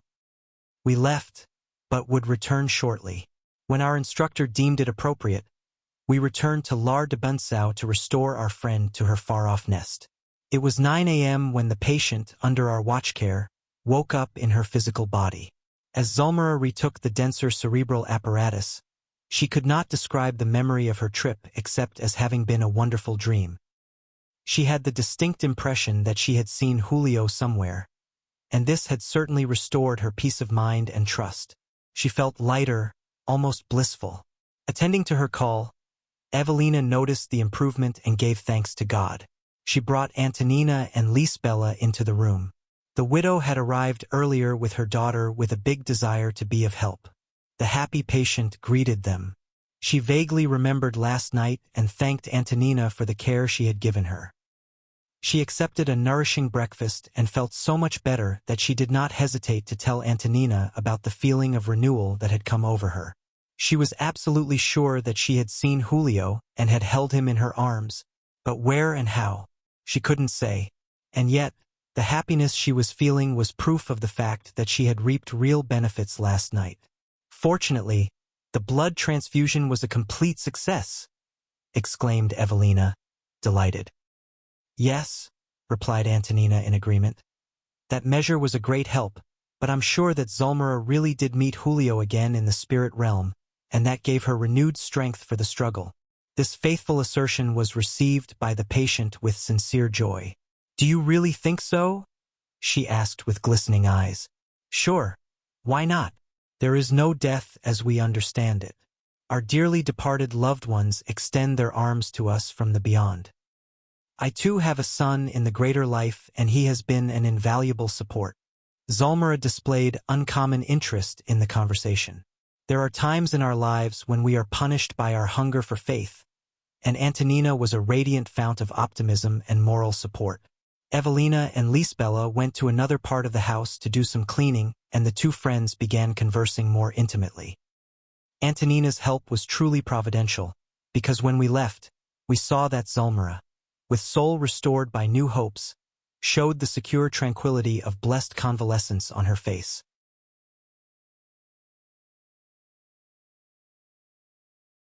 Chapter 38. Marriage Bliss. The storm of sentiments in the group of souls we were observing was waning bit by bit. Julio, in the spirit world, was no longer suffering as he waited for the right opportunity to return to the physical realm, and Zulmira, under Antonina's beneficent influence, had recovered enough to return to the joy of living. Mario Silva, transformed under the young widow's guidance, had developed a strong bond with her and had grown used to her company. A solid friendship had been formed among the various characters of our story. They visited one another every week, which brought unspeakable pleasure to Evelina. In fact, she had become Antonina's ward. So great was the affinity that characterized their predilections and tendencies. Amaro's domestic temple had been transfigured. Optimism had infiltrated everyone's hearts. They began taking walks on Sundays, and Silva, now part of the group, seemed to have returned to his original youthfulness. The social camaraderie had changed his outlook. He had lost the taciturnity in which most single men are immersed. Lisbela had become strongly attached to him, and the brothers Geraldo and Enrique had made him the confidant of all their childhood plans. Amaro and Zulmira would often attend the gospel study in Antonina's home with loving respect and would leave afterwards, edified and happy. They admired Antonina more and more, and using his limited abilities, Amaro began to do what he could for the two boys' initial education, although he involved Mario in all such endeavors. One bright Sunday morning, we were visiting Amaro's home to check on Zulmira's health, when Silva arrived to wait for Antonina and her kids. The whole group had planned on having a picnic lunch in a nearby park.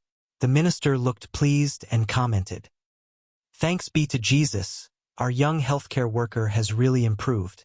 He is happier, more accessible, well-disposed. One could say that a revolution has broken out within him," I asserted in agreement.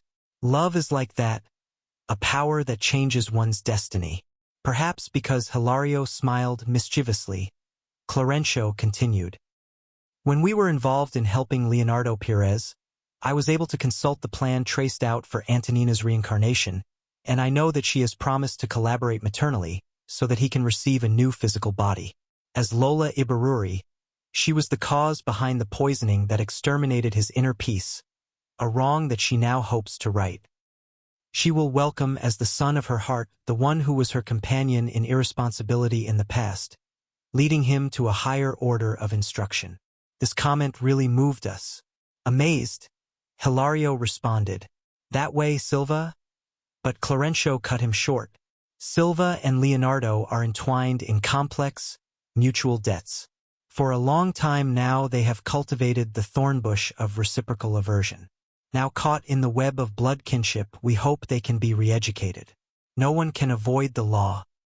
As if his mind were taking in our conversation, connected to us by the invisible wires of thought, Amaro tapped Mario on the shoulder and said to him, "Listen, Mario, I have no right to try and interfere in your life, but since I regard you as my brother, I have been thinking about your future. Don't you think Antonina is a woman worthy of your ideal as a man of the good?" Mario blushed and was speechless. His friend continued, "Ever since we became friends again, my respect for her distinctiveness has been growing. She has been a real blessing here in our home. She's still young and could help build a home that would be a sanctuary for your experiences. I've been really impressed by the sacrifices she has made as a young mother, but if she were married to you, she would stay healthy, and that would of course be invaluable to a lot of people. I've already asked about her at the factory where she works. She's loved by everyone there.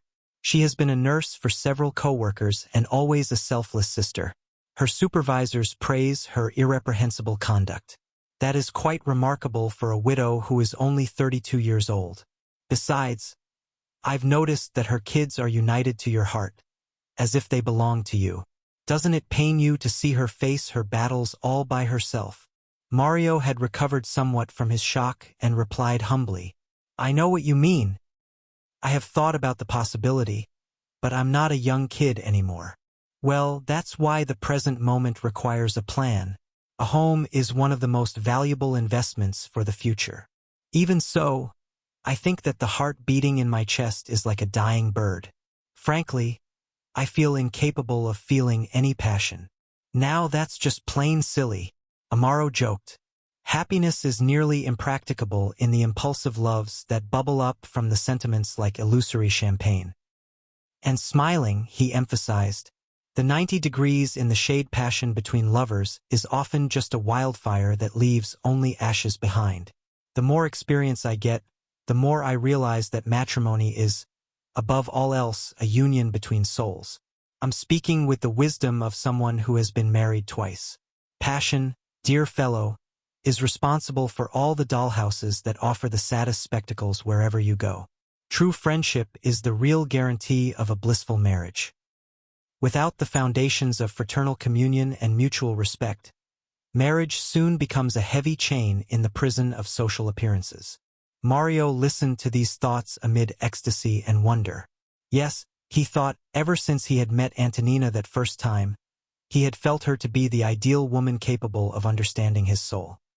He had devoted himself to her and her 3 kids with immense caring and unsurpassable trust. That generous and humble home had incorporated his life. If he were forced to leave for any reason, there is no doubt that he would feel injured in his dearest joys. While Amaro was sharing his thoughts, Silva was remembering. The image of Antonina was now occupying the recesses of his heart. The bravery and humility with which that noble creature was facing the most difficult problems touched the innermost fibers of his being.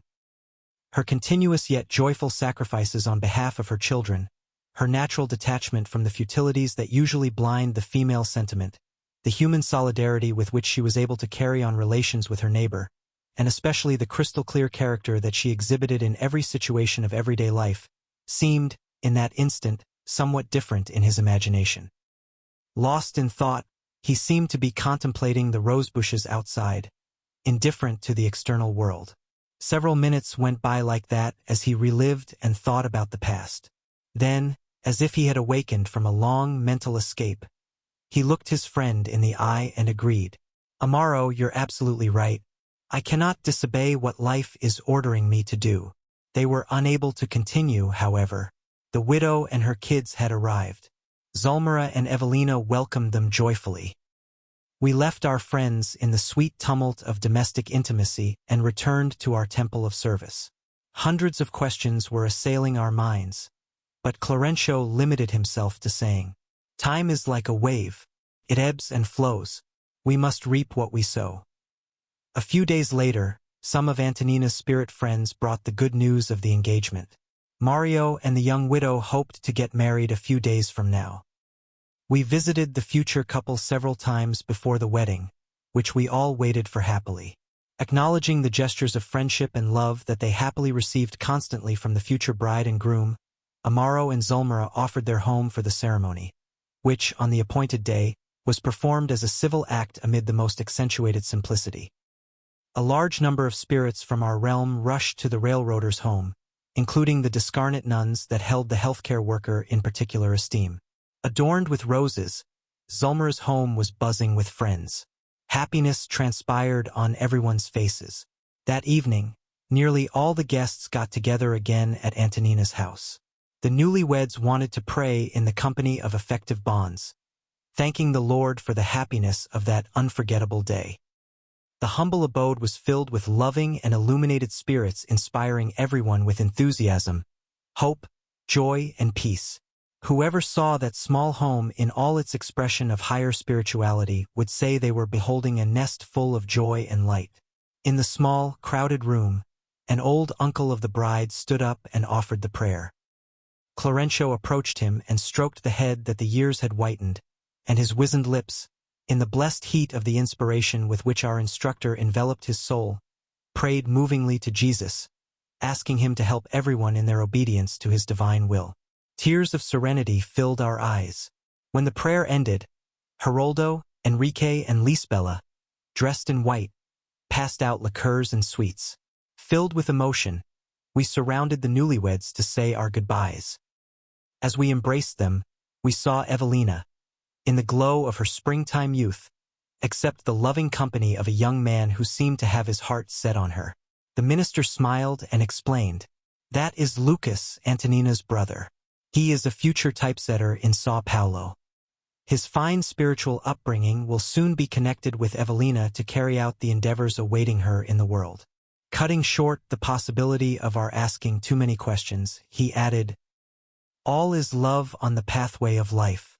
Let us learn how to use it to glorify the good with our own toil. Everything will be a blessing." We left immensely happy, and because our responsibilities were calling to us from afar, we continued on our way with our selfless instructor, trying to assimilate the precious conjugation of the verb to serve.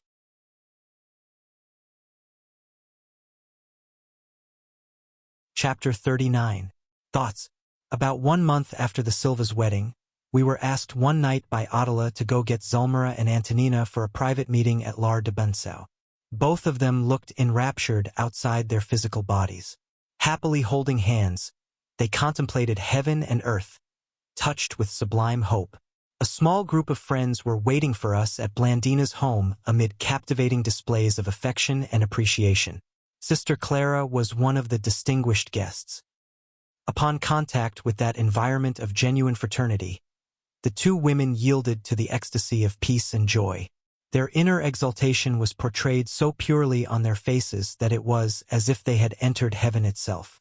Loving words and comforting emotions were being exchanged in the large room, which Blandina had decorated with flowers. Love-filled remarks were filling the conversation, when Antonina, who was more lucid than Zulmira, asked about the reason for the blessing they were receiving. Acknowledgement flooded their hearts, like the smell of perfume wafting from its vial. Clara caressed her lightly and explained in motherly fashion. My daughters, on life's pathway we go through times of sowing and phases of reaping. Up to this point on your missions as women, time has provided you with shocks and enigmas that were planted long ago. With humility and faith, with a wonderful outlook and moral values, you have overcome the arduous conflicts that frustrated your highest aspirations.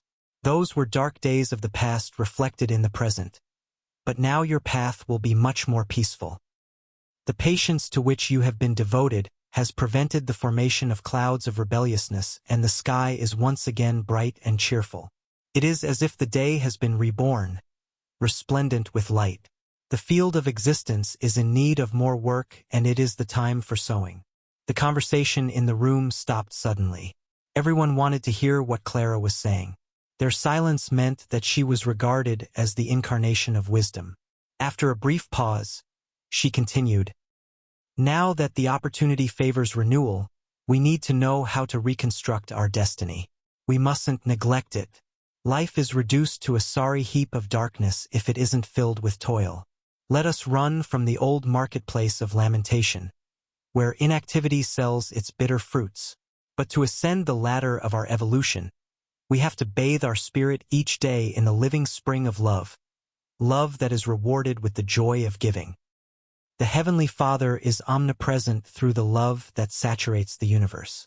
Divine sentiment is the invisible current in which all worlds and beings are kept in balance.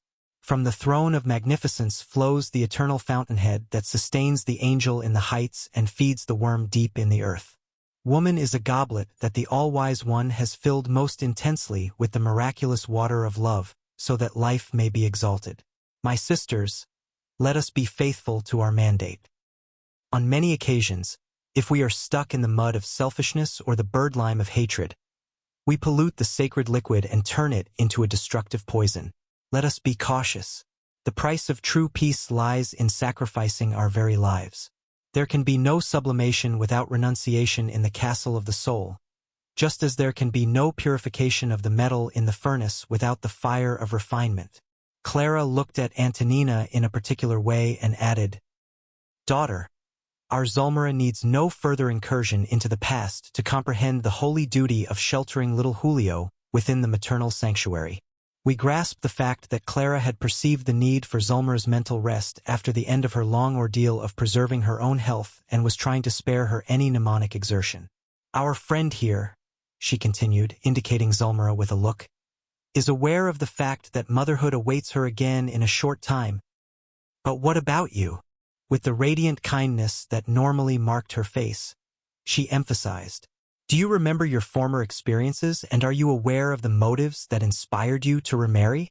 In light of the surprise on Antonina's face, Clara, with a gesture familiar to us from Clarêncio's magnetic procedures, lightly caressed her brow and repeated, "Remember, remember." Enabled by Sister Clara's power at certain centers of her memory, Antonina went pale and exclaimed, controlling her emotions, "Yes, I'm the singer. I can see it all. The battles in Paraguay, a small farm in Luque, the abandoned family, José Estevez, today's Mario. Yes, I can see the reason for my second nuptials." With affliction in her eyes, she asked, "And Leonardo? Where is Leonardo, the poor thing?" "There's no need to dig deeper into your memories," responded Clara. "This isn't a science lab but a fraternal get-together. You only need to remember." Then, turning her attention to both women, she continued, "In a short while you will both be called to a new endeavor in the apostolate of motherhood. Zulmira will receive our Julio in the conch shell of her heart, and you, Antonina, will restore Leonardo Perez, your grandfather and partner in destiny, to the treasure of an earthly body. Within the domestic sanctuary, unruly affections are recomposed so that we can proceed into the future, into the sunshine of happiness. My daughters, no one evolves without balancing their accounts with the past. So, let us pay the debts that have kept us prisoner in the lower circles of life, using our time of incarceration for redemption, for improving ourselves still more. Let us love, perfecting ourselves, Let us see the human home as the road to our regeneration. The family is a microcosm of redemptive obligations, in which we live to serve the greater family that comprises all humankind. Family members in need of tolerance and caring are a difficult point that we have to overcome by using them to increase our humility and comprehension. A callous father, a mean husband, or a rebellious son symbolize beneficent battle lines, where we can practice the utmost patience, tenderness, and devotion. Regarding our children especially, we mustn't forget that they belong to God and life above all else. In the physical realm, divine providence seals our memories when we are reborn, enveloping us with the renewing breath of blessed hope. That is why we need to remember that our children are always invaluable ties of existence that require our balance and discernment in all our decisions. To fulfill the grand task imposed on us by motherhood, we must understand that their psychological makeup is different than ours, and that they often require a type of happiness that is out of harmony with our own way of being. Hence, we can unselfishly prepare them for the destiny they are called to fulfill. Enslaving love is like poisoned honey that entangles us in darkness. Let us keep our minds focused on justice, so that our love may be a blessing that has the potential to instruct those around us in the school of wholesome labor. During a spontaneous pause, Zulmira asked humbly, "Selfless benefactor, what is the best way for us to solve our problems? You have both overcome frightening days of spiritual crises and have earned the chance to restructure your destinies. Now, let me repeat, it is time to sow. Let us seize this opportunity of reconnection. You are two power centers capable of working invaluable transformations in your families. Let us see friendship as fraternal understanding that tolerates and comprehends everything, that acts and helps to spread the highest good. In essence, being a neighbor or living together is a gift that the Lord grants us on behalf of our own readjustment." Because Zulmira and Antonina wanted to ask more questions, Clara urged them, "Don't be afraid. Prayer is the invisible thread of our communion with the divine plane, and in the light of prayer, we shall all live together. In doubt, let's always prefer self-denial. Taking responsibility makes problem-solving easier." She finished with a smile. "Let's not forget the privilege of serving." Little Julio was brought into the room by a large cortege of garrulous children. Laughter and tears were mingled in praise to divine goodness. After a few joy-filled hours, we escorted the two mothers back to the physical realm for their sublime labor in their earthly homes.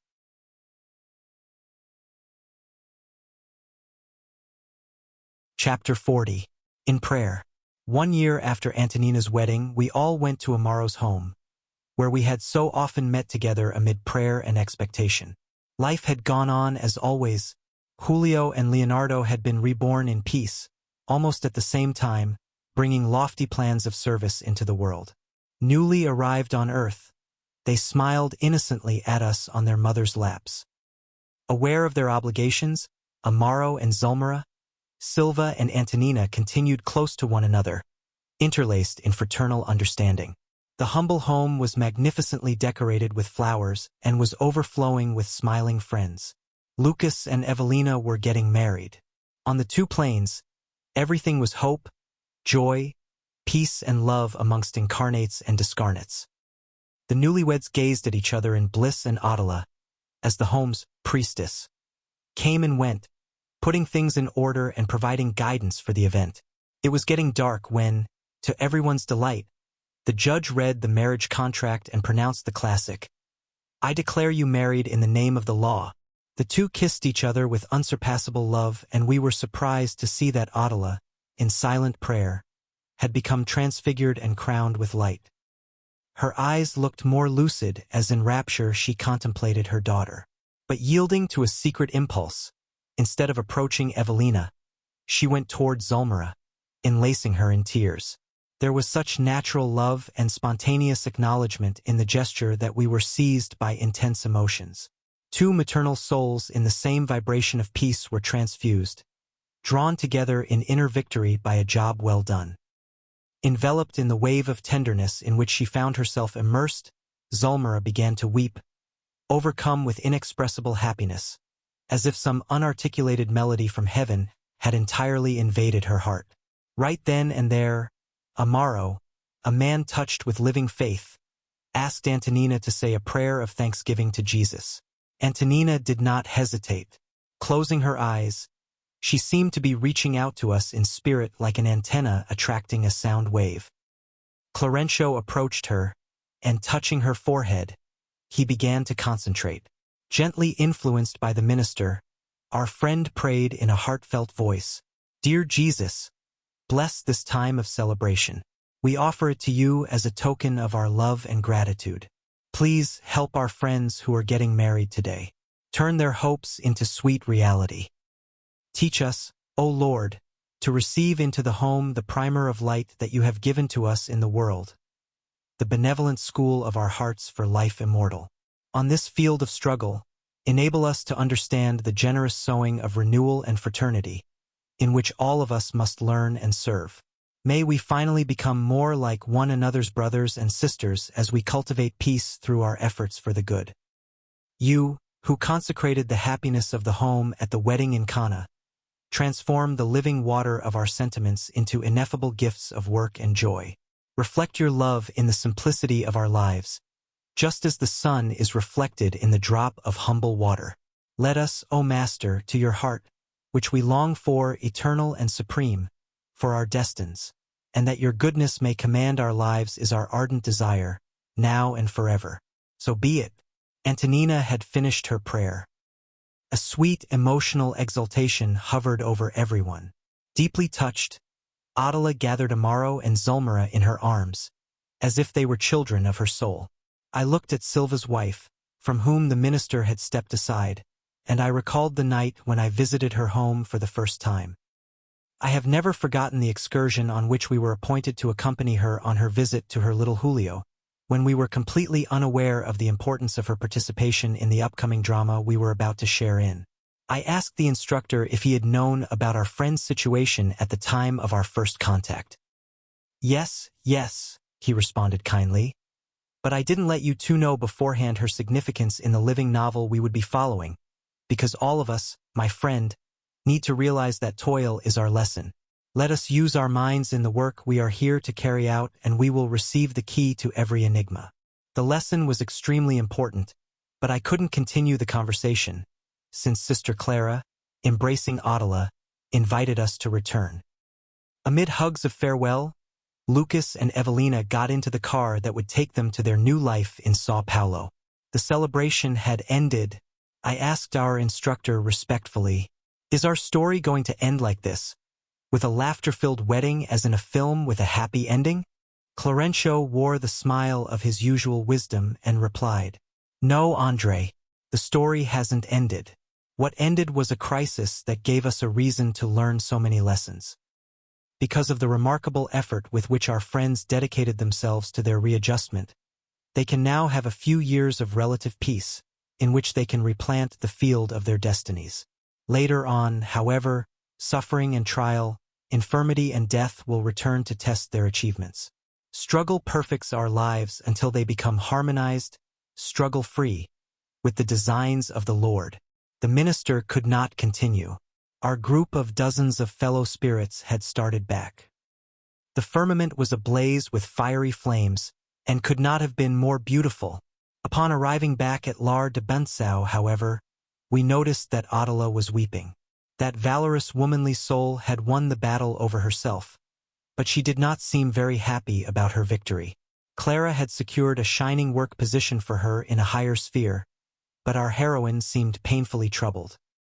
As we entered Blandina's sanctuary, where we had so often met to examine the problems that had touched us, the minister embraced Adela and suggested paternally, "Adela, while we are celebrating our victory, tell us what heaven you're looking for." She approached Sister Clara and kissed her hand in a silent gesture of acknowledgement. Then, she turned to our instructor and responded humbly, "Devoted benefactor, my earthly home is my heaven. But you do realize that it no longer belongs to you." "Yes, I know that. Still, I want to serve it even if it doesn't. I love my husband for being my unforgettable companion of the life eternal. I bless the wonderful woman to whom he now belongs, and whom I have come to love as the daughter of my tenderness. I love my children, even though I know they cannot feel the heat of my heart. God knows that now I love with no intentions of being loved, and that I offer myself without expecting anything in return, so that I may learn with Jesus to give without receiving. Her voice was choked with emotion. On our part, our eyes were filled with tears. Visibly moved, Clarêncio raised her bowed head, stroked her hair, and putting a flower of light on her chest, he exclaimed, "Wherever our love resides, there shines the heaven we dream of. You deserve the heaven you seek. Return, Adela, to your home whenever you wish. Be for your husband and the souls next to him a star every night and a blessing every day. True love has given you that right. Return and love, and when you have risen from the human valley, your heart will be like a ray of sunlight, bringing to Christ the souls that you will shepherd in the immense field of life." Adela knelt down and kissed his venerable hands. Just then, a deep longing assailed my oppressed soul. I had the strange feeling of a father searching futilely for the children snatched from his love. Like a bird far from its nest, I was tormented by the longing to recover my own home right away. Hot tears welled up from my heart to my eyes, and afraid of disturbing the harmony reigning there, I went to a nearby garden. Alone, I gazed up at the star-painted night sky. The breeze seemed to be saying, "Only believe." The fragrance of the flowers around me appealed silently, "Don't hesitate." And the twinkling constellations, hanging in the heavens, gave me the impression of flames of light eternal beckoning to me, urging me without words. Struggle and perfect yourself. The fullness of your love will also shine someday. Then, in a prayer of thanksgiving to the Heavenly Father, I perceived that my pacified spirit was smiling once again at the ineffable touch of sublime hope.